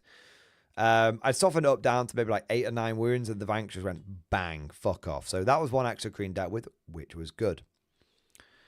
I bombard the Biovore again. It's on 1 wound now. Motherfucker, I will get him. He's on 1 wound. He has 2 Lictors in reserve, and he's just lost an Exocrine. And then I'm like, I need to move block these. I need to move block these monsters that are coming around this flank. So I move the Chimera up. And I'm like, okay, I'm going to move block you there. Yeah, that should be fine. Do I advance or do I not advance? Kind of thing. And then this is like, it sounds like a kind of a dick thing here. And Craig, if you ever watch this, don't think I'm taking the piss off you. I think we both felt the same way about this. But I'm umming and ahhing and advancing, and then Craig goes, yeah, well, you could just charge. And it's like a light bulb. It's like he says it without, he thinks out loud and says it. And then a light bulb goes off in my head, and I'm like, holy shit, I could charge these things. If I charge, there was 3 behind here, Chid, you might have missed. If I charge these, I will tie them up in combat. And not only will they not get past this, but they'll also, if they'll have to fall back if this thing wants to shoot. Now, they might shoot me to death in combat, but like maybe not. This thing can't shoot me to death in combat. He's got 2 shots from this thing hitting on fucking 3s. Stay still, but in combat. I'll take those fucking odds. I'll take those odds every day of the fucking week. And I say to Craig, I said, oh man, I hadn't even thought about charging. Oh man. I'm like, Craig, you shouldn't have said that, man. He's like, well, you know, I've said it now. And it's like, I've got to charge you. So I do charge him. And I tie these up, which is, it's big. Now, elsewhere,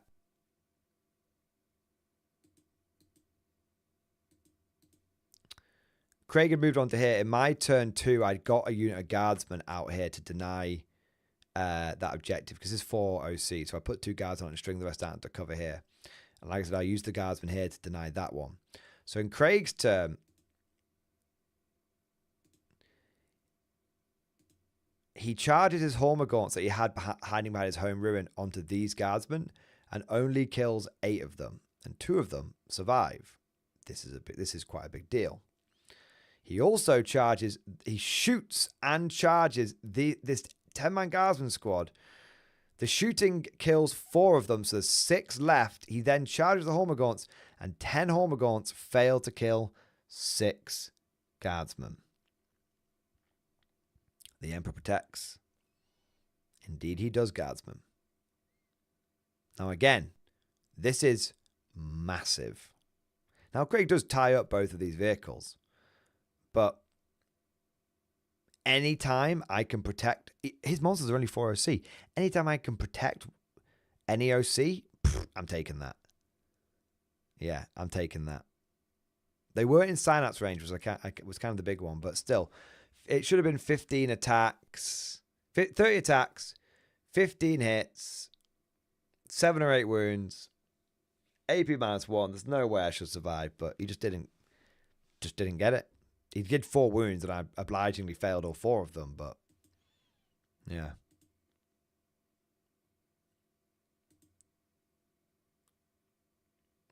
That was later. Okay. So this is round... this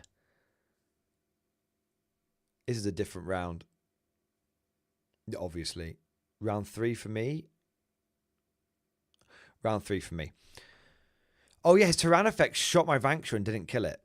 That was nice. My 2 guards were moved. You can just about see them. Moved just down here. Everyone passed Battle Shock on my end as well, which is nice.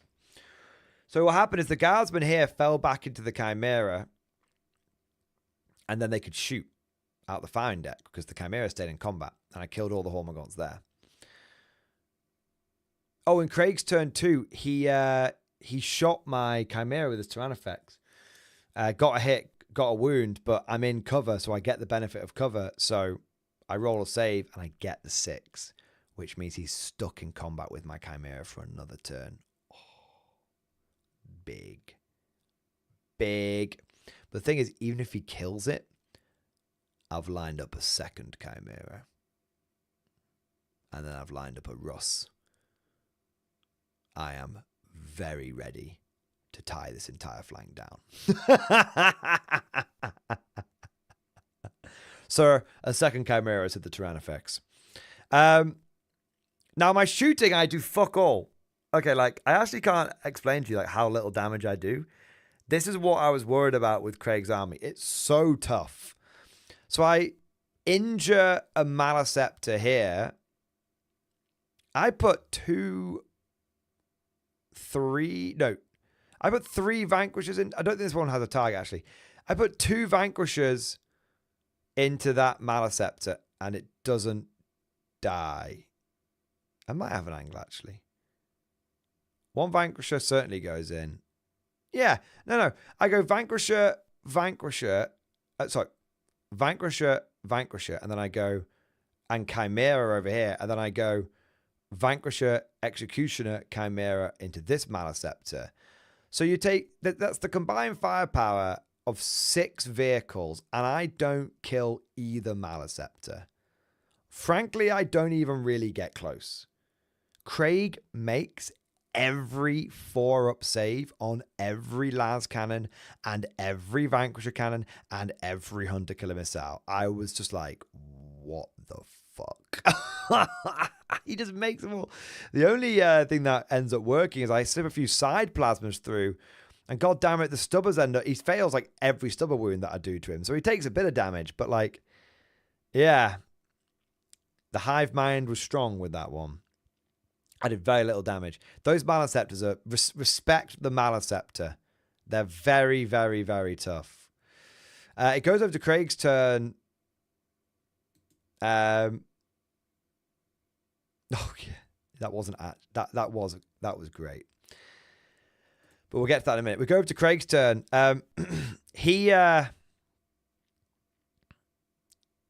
His turn. That was his turn. That was my turn 3, wasn't it? Yes. So in Craig's turn 3, the Norn Emissary kills the Vanquisher. And he shoots... I also tie his Maliceptor up here to auto-see it. And he shoots the Tyrannofex into the Chimera again, gets another hit, gets another wound. And I roll another 6 to save.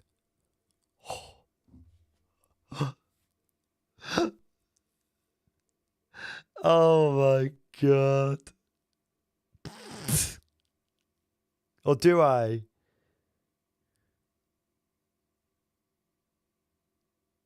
Yeah. I think I do. Yeah, I get... oh, no. Is it turn 3? It dies turn 4. No, I don't. I don't get another 6. I don't. No, I don't. He kills it. But what happens is the guardsmen pile out behind this ruin. And then in my turn 4, I charge the guardsmen into the fucking Exo-Green and the Tyrannofex.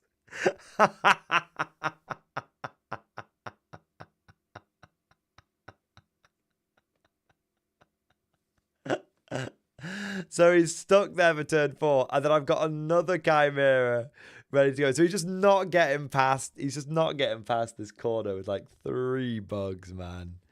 It's fucking ridiculous. So he kills that, kills the Chimera, kills the guardsman in the center. There you go. So turn 4, what was this picture in aid of? So I drive... in my turn 4, I drove 2 Chimeras onto this objective here to lock it the fuck down and to move block the fuck out of the Maliceptor. Craig gets one of the Chimeras down to 1 wound. He then shoots this Chimera. Oh, and I got out 2 guardsmen as well because I needed to... There's a reason I got the 2 guardsmen out. I can't remember exactly what it was. But what happened is Craig got this Chimera down to 1 wound and then killed this Chimera, which then proceeded to explode, kill both of the guardsmen, and then this Chimera, which was on 1 wound. So I lost 2 Chimeras and 2 guardsmen, which sounds like a big deal for me. But the problem was that Craig had like storm hostile objective and area denial or something mad. What did he have What did he have that he didn't get? Storm hostile objective and secure no man's land. And he was going to get that by charging this Hive Tyrant in. But he then couldn't charge, so he lost 8 victory points. An exploding Chimera denied him 8 victory points. Fucking hell. Yeah. So it comes over to turn 5. It comes over to turn 5. And I'm just like, you know what? I've had it with these motherfucking Maliceptors on this motherfucking plane. So what I do is I drive forward this tank onto here. Bring both Vanks around here. I send another Chimera over here to tie up. Craig eventually kills through the guardsman there, but I send another Chimera forward and tie him up for turn 5. So he's not going anyway. He's not getting around that flank. There's 10 guardsmen there. And there's an Exocrine here. And finally, after 4 turns of Maliceptors bouncing Vank rounds, my tanks go ape. My tanks listen to that speech from Sky Marshal Dean's. We must meet this threat with our honor, our valor, our very duty to ensure that human civilization, not insect, rules this galaxy now and forever. And so, this plasma tank shoots this Maliceptor and kills it. This Vanquisher shoots this Hive Tyrant. This Vanquisher shoots this Hive Tyrant. Craig fails the most important 4-up of his life. And the Vanquisher round does 12 damage and kills the Hive Tyrant in one go. This Vanquisher shoots the Maliceptor, which is on 4 wounds, slips a las cannon past its carapace and fucking kills it. And this Executioner here decides to go absolutely ham on the Exocrine that I decided to walk around here turn 4 because it's getting sick of its compatriots doing fuck all. And maximum shots on every single plasma weapon, hits, wounds, the Exocrine disappears. This thing just has a turn. It doesn't even hazard us. It just has a turn where it gets all the hits, all the wounds, fucking kills everything. Great. So in one turn, so it took me 4 turns to kill 1 Exocrine. And then in one turn, I killed 4 of them. Yeah. Well, not 4 Exocrines, but 4 monsters. Maliceptor, Hive Tyrant, and the Exocrine here. There was one thing that I'd really fucked Craig, which I haven't mentioned. You know how I kept at that Biovore, I kept chipping at it? Turn 3, I killed the Biovore, which meant that Craig lost his linchpin, which meant that this objective started only being worth 3 points. So rather than getting 8 points a turn for primary, he was only getting 3, and he only managed to get that back on turn 5. So the end score was despite it was interesting. Last game, it felt like it was really close. It ended up being a 20-0. This game, Craig was hot on the objectives. He got 3, 3, 8, 13 on primary. He got 2 challenge cards. And then he did great on secondary. And so the final score was only 77 to me, 60 to him. Like, it really wasn't a smashing at all. And you can see I was kind of in control of this board the entire time. And I still only managed to get 77 victory points. That is the power of how drawable this was. I wasn't killing shit. I was just denying shit. This is just combined arms, K-Man. It was just combined arms. So I managed to win the game. So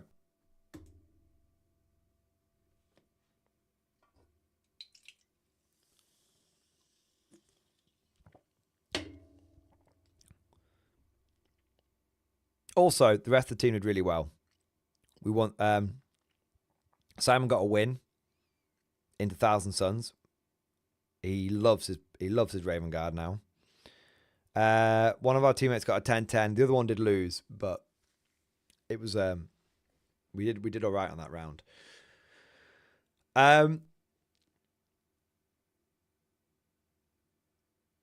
Lesson learned from this game.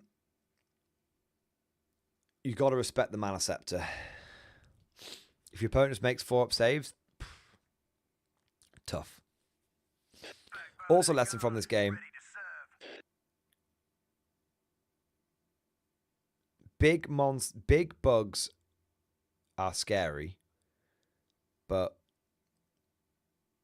this was kind of like when guard players take like 8 tanks, but only like 30 infantry.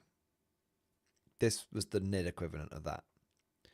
If Craig had dialed it back and taken like 5 big bugs instead of 9, he probably could have had a lot more infantry, and he probably could have threatened the objectives the way I threatened them. So it just goes to show, like, it was a good list, and Craig did, he got his games in. Don't get me wrong, but if you go too far in one direction, it can. A skew list will only get, if you go too far in one direction, it leaves you open to having some weaknesses. Now, if those of you who have been following the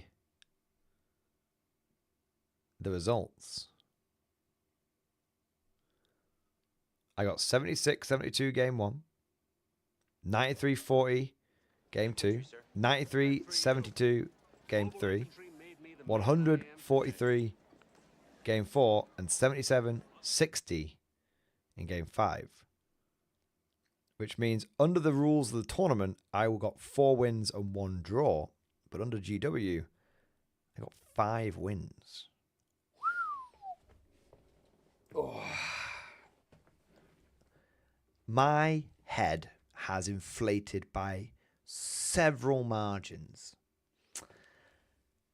I took 3 months off competitive play.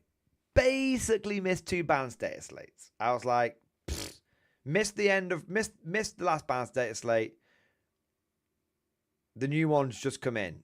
Do you know what I mean? Basically, hadn't even played the new missions.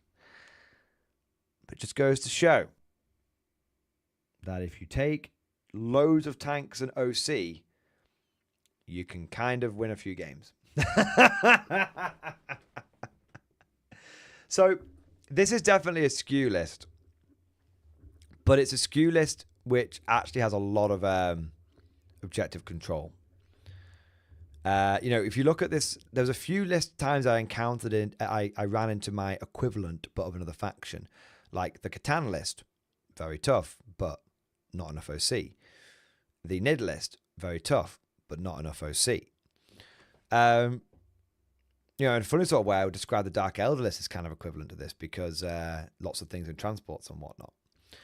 I think the advantage of this list is it's a lot of holes and a lot of firepower and a lot of lethal hits, but it's a lot of maneuverability. It's just a very well balanced list. And I think the biggest advantage, frankly, is I've basically been playing with this list for 8 years. It's just about experience. That's it. I didn't have to think. At no point did I. At no point did a unit not do what I expected it to do. If the artillery struck, the artillery just chipped things away. The vanquishers, when concentrated, killed stuff. Did sometimes they struggle into 4-ups? Sure. That's why the plasma tanks were there to back them up. Just a balance. It's genuinely just a balanced mech list. The big thing, few lessons learned, and then quickly, what about Hammer? So,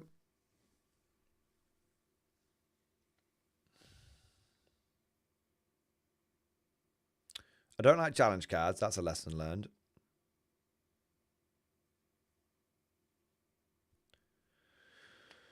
No, I had something in my head and it's gone. We'll talk about Hammer instead.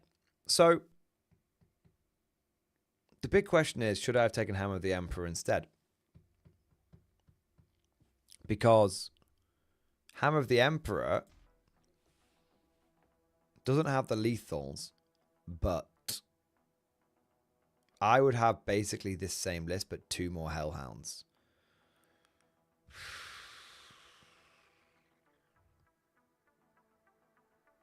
After every game,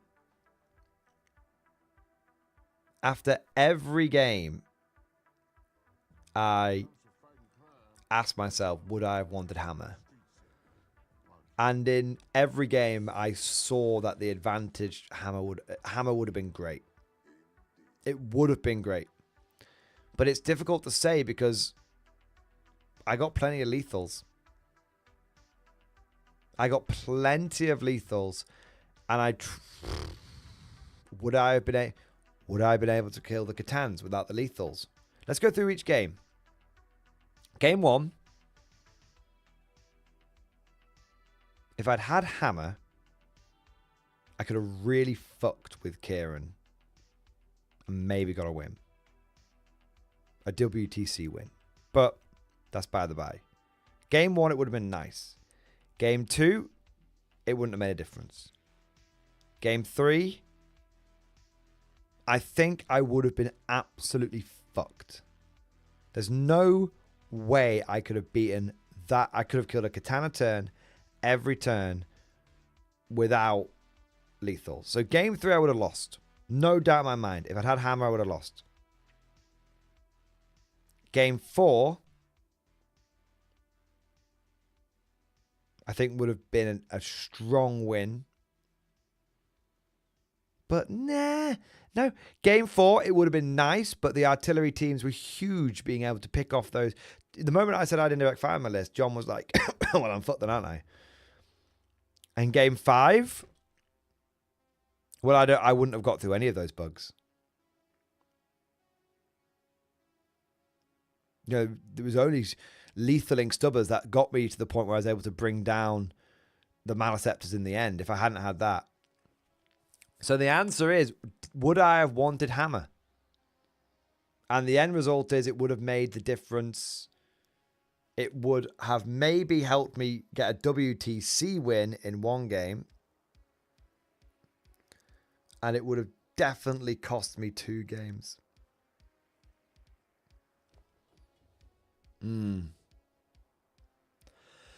So I don't know. I think I like this list. Truth be told, I think I like this list. And I'm not sure.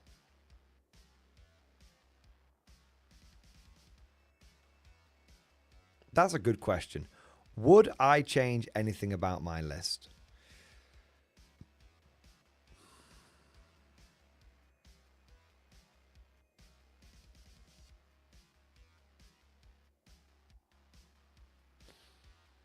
I don't know.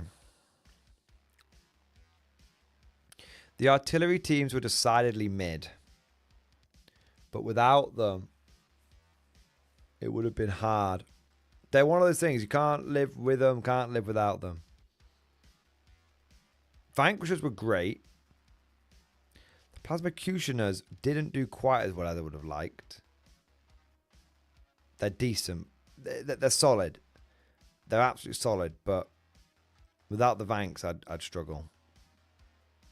Do I take Vanquishers? You can't afford to take they're good in... They struggle into big things, but they just sweep aside little shit, no dramas. Yeah, they're good enough into the big stuff to help out the Vanks, but they completely cover for the Vanks into the little stuff.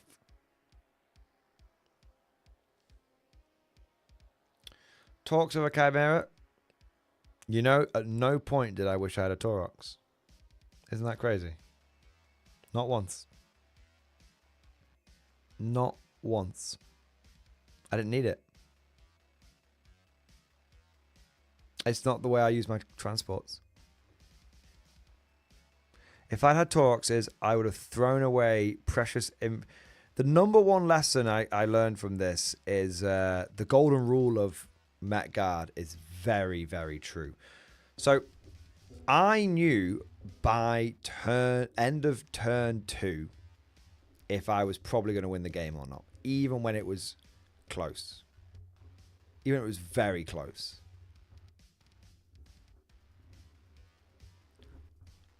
Because the golden rule of Mech Guard came true every time. If you're new, the golden rule of Mech Guard is, do you still have the majority of your infantry alive and alive, ideally inside your transports? Not all of it, but the majority. Every single game, going into turn 3, I had the majority of my infantry. Going into battle round 3, I had the majority of my infantry alive. It's just the litmus test, man. It's just the litmus test. Now, one thing that I think is very, very important to note is, thanks to it being a team tournament, I did not have to face any pressure lists, really. Game 1, Guard, that's not a pressure army. Game 2, Sisters, that's not a pressure army. Game 3, Necron Hypercrypt, that is a bit of a pressure army, but not as much of one. Game 4, Dark Elder, fast, but not a pressure army, weirdly. More of a trading, sneaky beaky army. Game 5 NIDS, not a pressure army. In all 5 games, I was able to be the aggressive one. I was not passive in a single game. Now, how would this have gone if I had played into World Ears? Probably badly. How would it have gone if I'd played in Custodes? Definitely badly. But that's mostly because I think Guard is a shite matchup. Custodes is a shite matchup for Guard. Don't think it matters.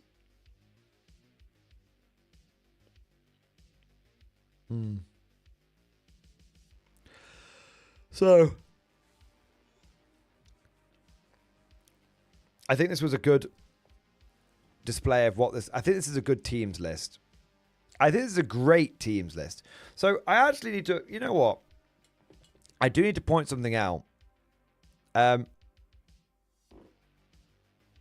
This list is undefeated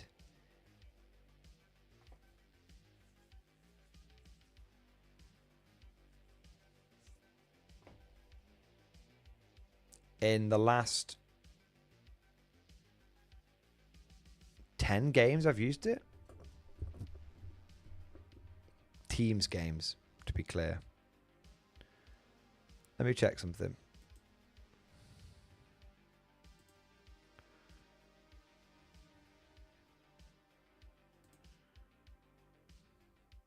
This is actually quite important, actually. 1 second. Playlists. Where the fuck are you?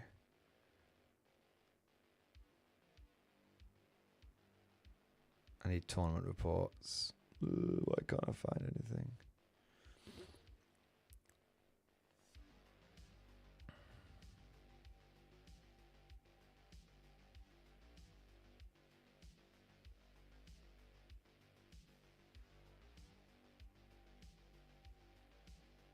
Okay. Hello again.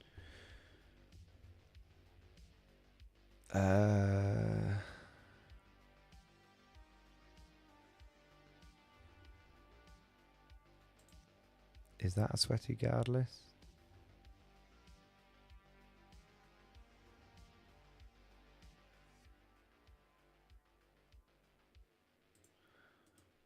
That's definitely one.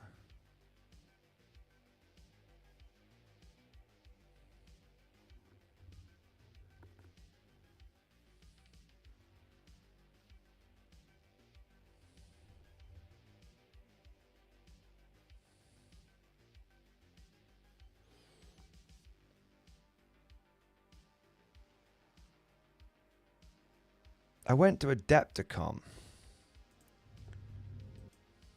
The battle report will be coming out tomorrow.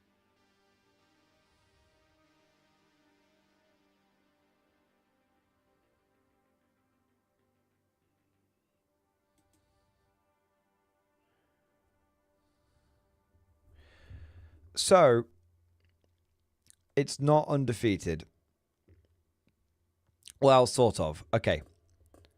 So my Lehman Russ and Chimera spam army is undefeated at the last 2 Warlord events I've taken it to. Warlord Teams events. So that's 10 games there. And then I took it to Adepticon, where I believe it was undefeated. No. I think at Adepticon I must have dropped 1 game because I didn't get to play on the second day. So it dropped 1 game there, I'm presuming. I don't really remember. And then it dropped, which was 4-game event. And then I dropped 1 game at an RTT. Yes. So, in the last 17 games, it's won the last 10 games in a row, and in the last 17 games, it has lost 2. There you go. And to be fair, in one of those games, in one of those events, which was a one-dayer, I did have a Rogel Dawn in the list. So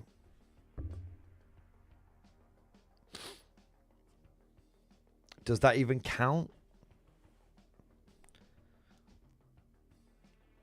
If you don't include the Rogel Dawn one, in the last 10, if you just look at it, if you don't include the Rogel Dawn one, did I have Rogel Dawn on the other one? Adepticon? No, I didn't have Rogel Dawn on Adepticon.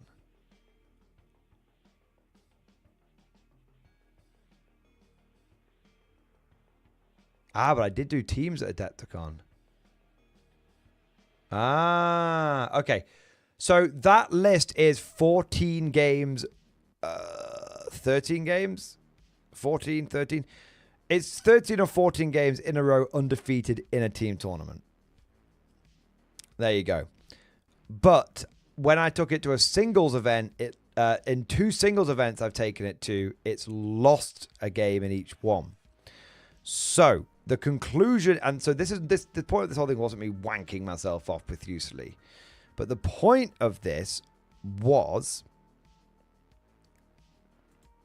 this is clearly a good teams list. But would you get the same results at a singles event?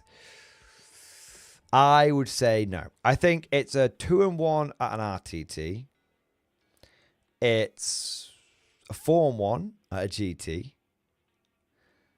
But at a team event, when you've got a good captain, and I've had good captains who have been, I'm not a captain. I don't captain. When you've got a good captain,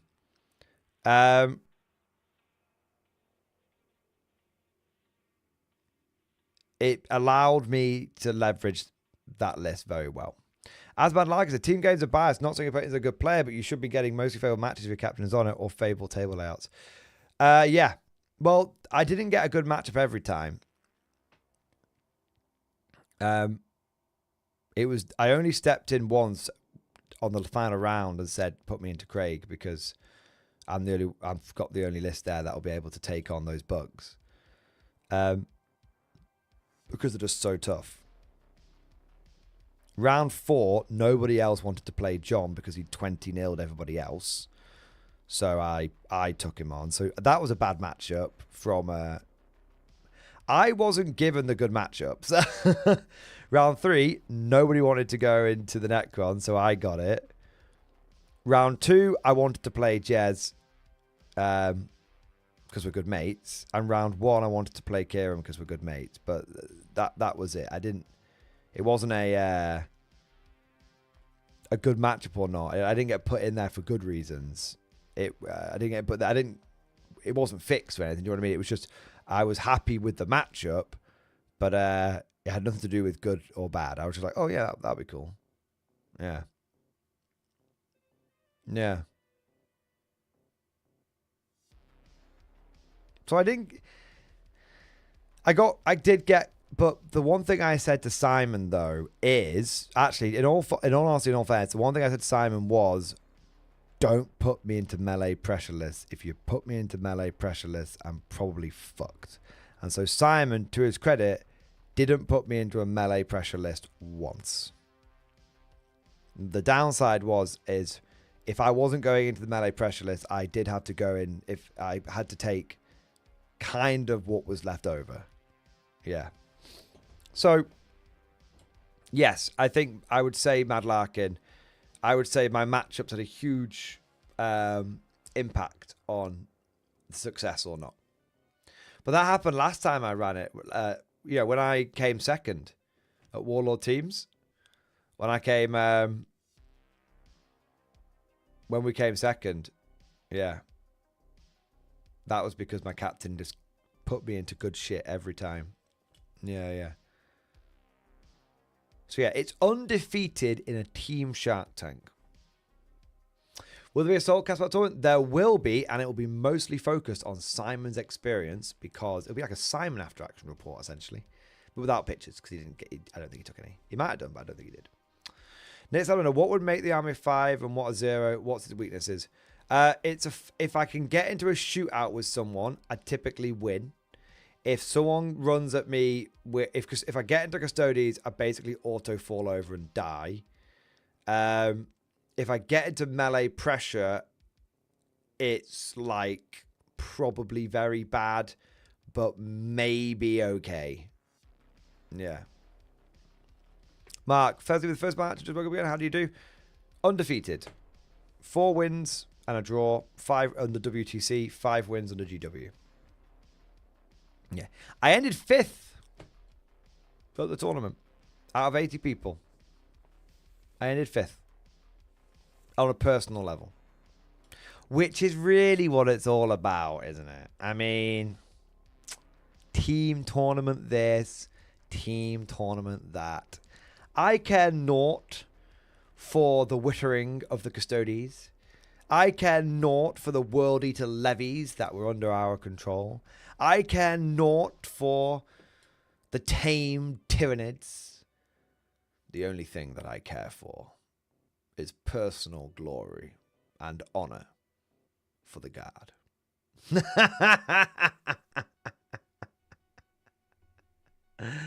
Yeah, oh man. How did the team do? It was mixed. Simon, I think, won 2, drew 2, lost 1. And then the other 2 guys, I think it was a mixture of a win here, a draw there, a loss here, a loss there kind of thing. Yeah. But they were nice guys. First time I've been on the team with Sam and Ben. And I would have them on my team again. Truthfully. Because they were nice guys who they were nice guys. It was their second ever tournament. And they were just great. They just embraced it. They were like the mighty slug. They avoided the salt. Yeah, they were good. Like the mighty sponge, they absorbed the information. Was swapping out a couple of squads of ball going to help that problem? Yeah. It just changes the list so fundamentally.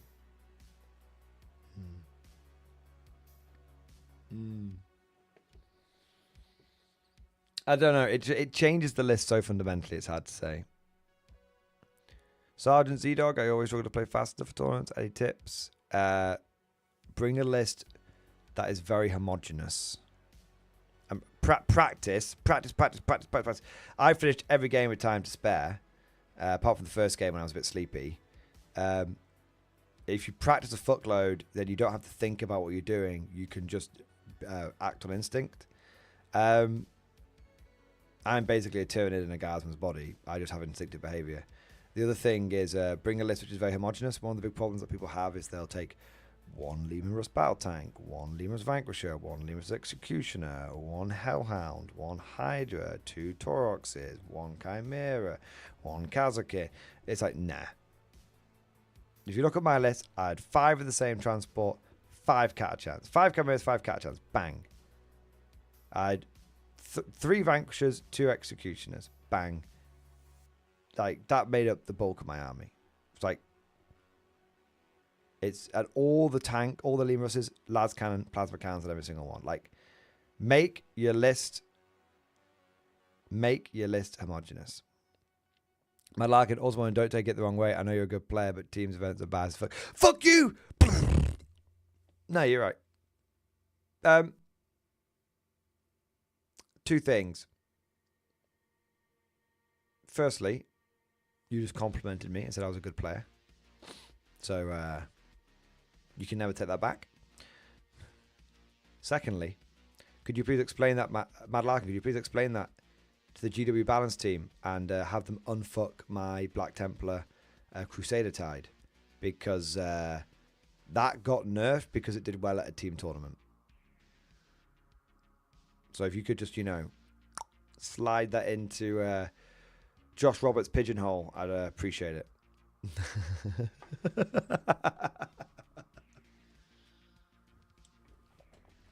Yeah. All right. Got a few super chats coming in here. Should we have a quick deco at them and then wrap it up? Want to say a big thank you to B Casper. Thank you very much for the 2-month member flex, baby. Yes. Advice: deciding going 20 or 10-man squads for recon. It should be a mixture of both. You want the occasional 10-man squad for like, oh, I want to take that objective, but I don't want to lose 20 men for it. 10 men will do the job. And then you want some 20-man squads so you can be like, let's rock! So it's not one or the other. It's both. I can't tell you what ratio without knowing what the full list is, but the idea is, you know, probably I'd say mostly bigger squads, but 3 or 4 smaller squads just for, I'd say big squads of like Cadians, and then 3 or 4 smaller squads of like Catachans. Yeah. That would be my general rule. Morpheus, thank you so much for the gifted membership, baby. Yes, yes. Thank you so much, man, for the gifted membership. Thank you for doing your part. And we've also got Blackstone Chapter Master. Thank you, Super Chat, bro. Val memes in stream discussion. Let's have a look. Oh my god. What the fuck is this? Some Val memes, and yes, I did make these. Val, after a long day of 10 minutes of work, going to his Bentley. Fuck. Does Varak have a Bentley? Fucking hell. That marine, it's that marine money, isn't it, man? Holy shit, it's that marine money. Fucking hell. What's the next one? He has a tower army. I'll show my dawn. Hey, you heard of scams? Me and my brothers have lots. He's right about everything. Fuck's sake. Give me vindication, you bastard. Oh my god. Oh man. Oh man. The new Black Templar Chaplain does look good though. Yeah. He does look good. I might be picking one of those up. Nice. That's brilliant. I liked all of those Black Chaplains. That was cool as fuck. And then we've got John Shepherd. John Shepherd, thank you for super chat, man. Jeez, I've been stuck on the box since midnight.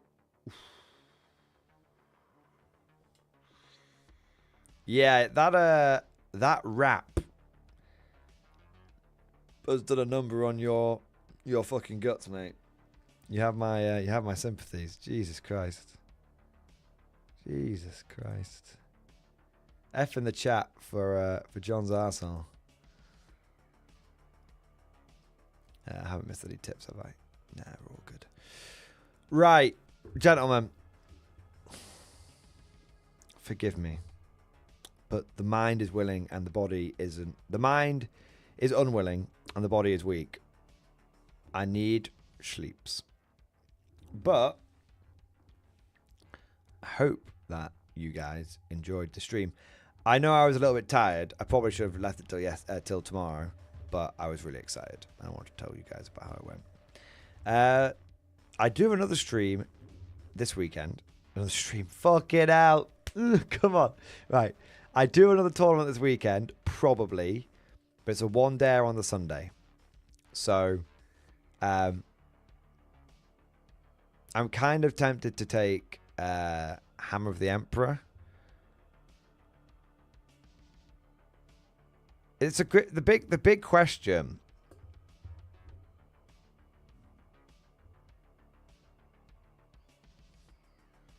The big question, dearest chat,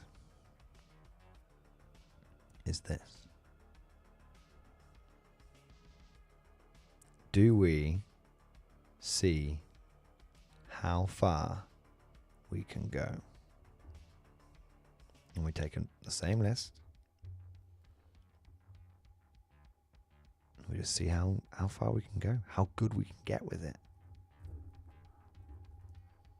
Just run the same list for like 6 months.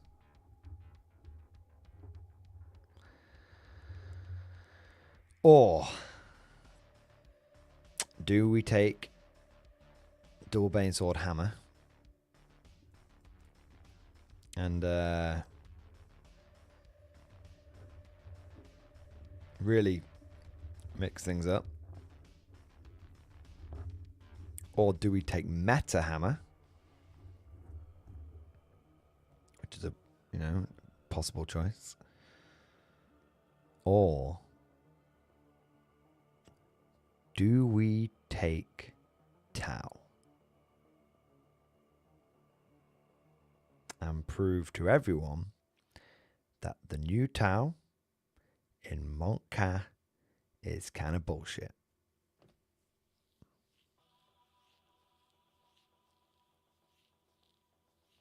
I don't have the Bulgren Madlarkin. Not built and painted in time. It's not possible. Why is it not possible? It's just not. Why not, you stupid Mordian bastard?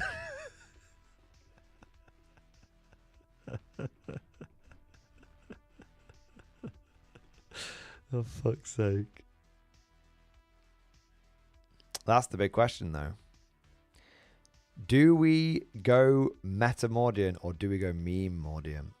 Or do we go malicious Mordian? That's it. You've got three choices. You've got meme Mordian, you've got meta Mordian, and you've got malicious Mordian. With malicious Mordian being I take Tau.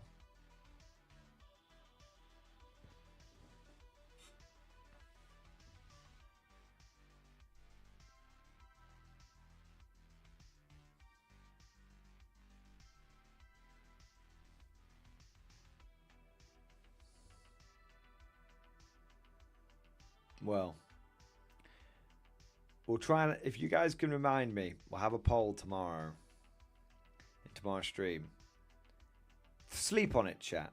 And in tomorrow's stream, you can all vote for what direction I should go in at the weekend. There you are. There you are. Gentlemen, thank you very much for watching. I hope you enjoyed today's stream. I apologize, I was a little tired. I promise you that the After Action Report video will be much more upbeat. Thank you so much for your support. Thank you everyone that joined. Thank you everyone that watched. I hope you, like I said, I hope you guys enjoyed it. Let us know what you think down in the comment section if you're watching this post live. And yeah, I have to say, number one thing is I'm back. I'm back on competitive 40k, and it's an absolute wretched hive of scum and villainy, but it's where I belong.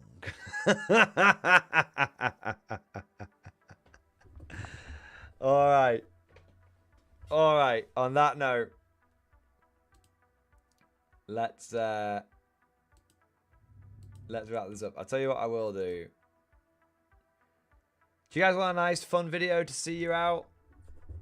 You guys want a nice video? I'll give you a fun video to see you out.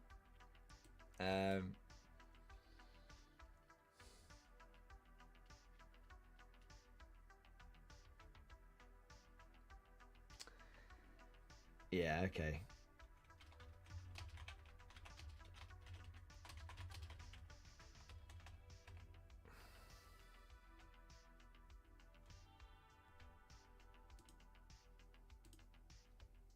It'll be a fun video. Rather than a song, you guys can have a proper video to see you out.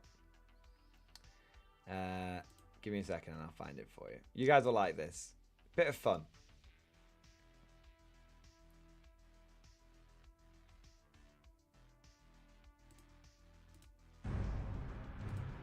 Okay.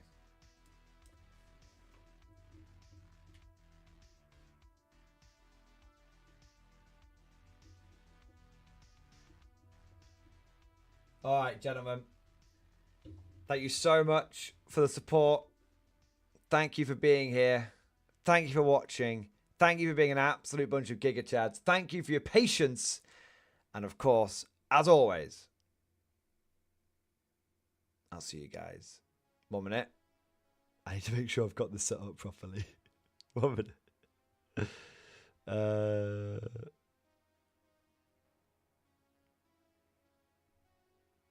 minute. Is it this one? It is that one. I'll see you guys next time.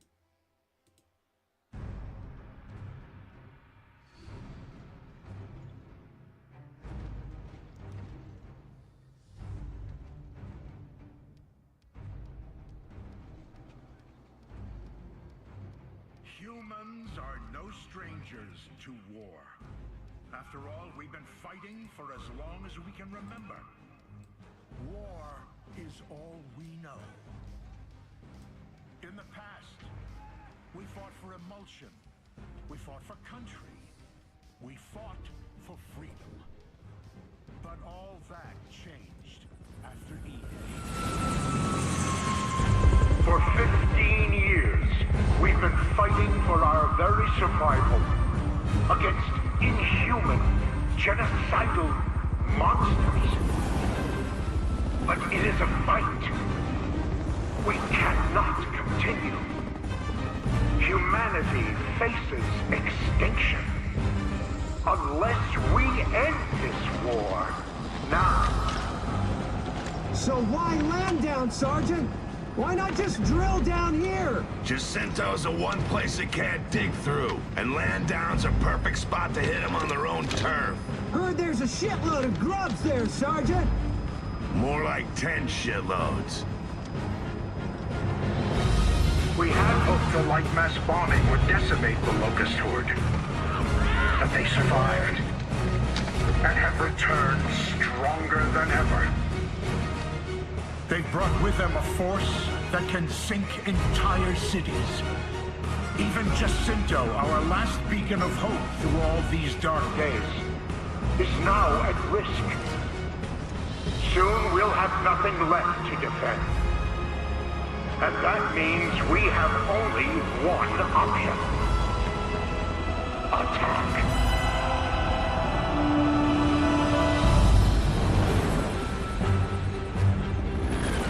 Gears, what I ask of you now is not an easy thing, but it is necessary. If we are to survive, if we are to live long enough to see the seasons pass, our children grow, and experience a time of peace that we have never known, we must now take this fight to the Locust. We will go to where they live and where they breed, and we will destroy them. This is the day we take the battle to the heart of the enemy.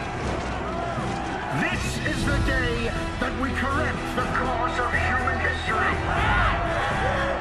This is the day we ensure our survival as a species. Soldiers of the cog, my fellow gears, go forth and bring back the hope of humanity!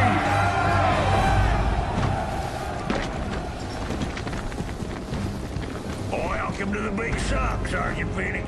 You ready to hit the road? You know it. Well, let's go chunk some bullets at them grubs.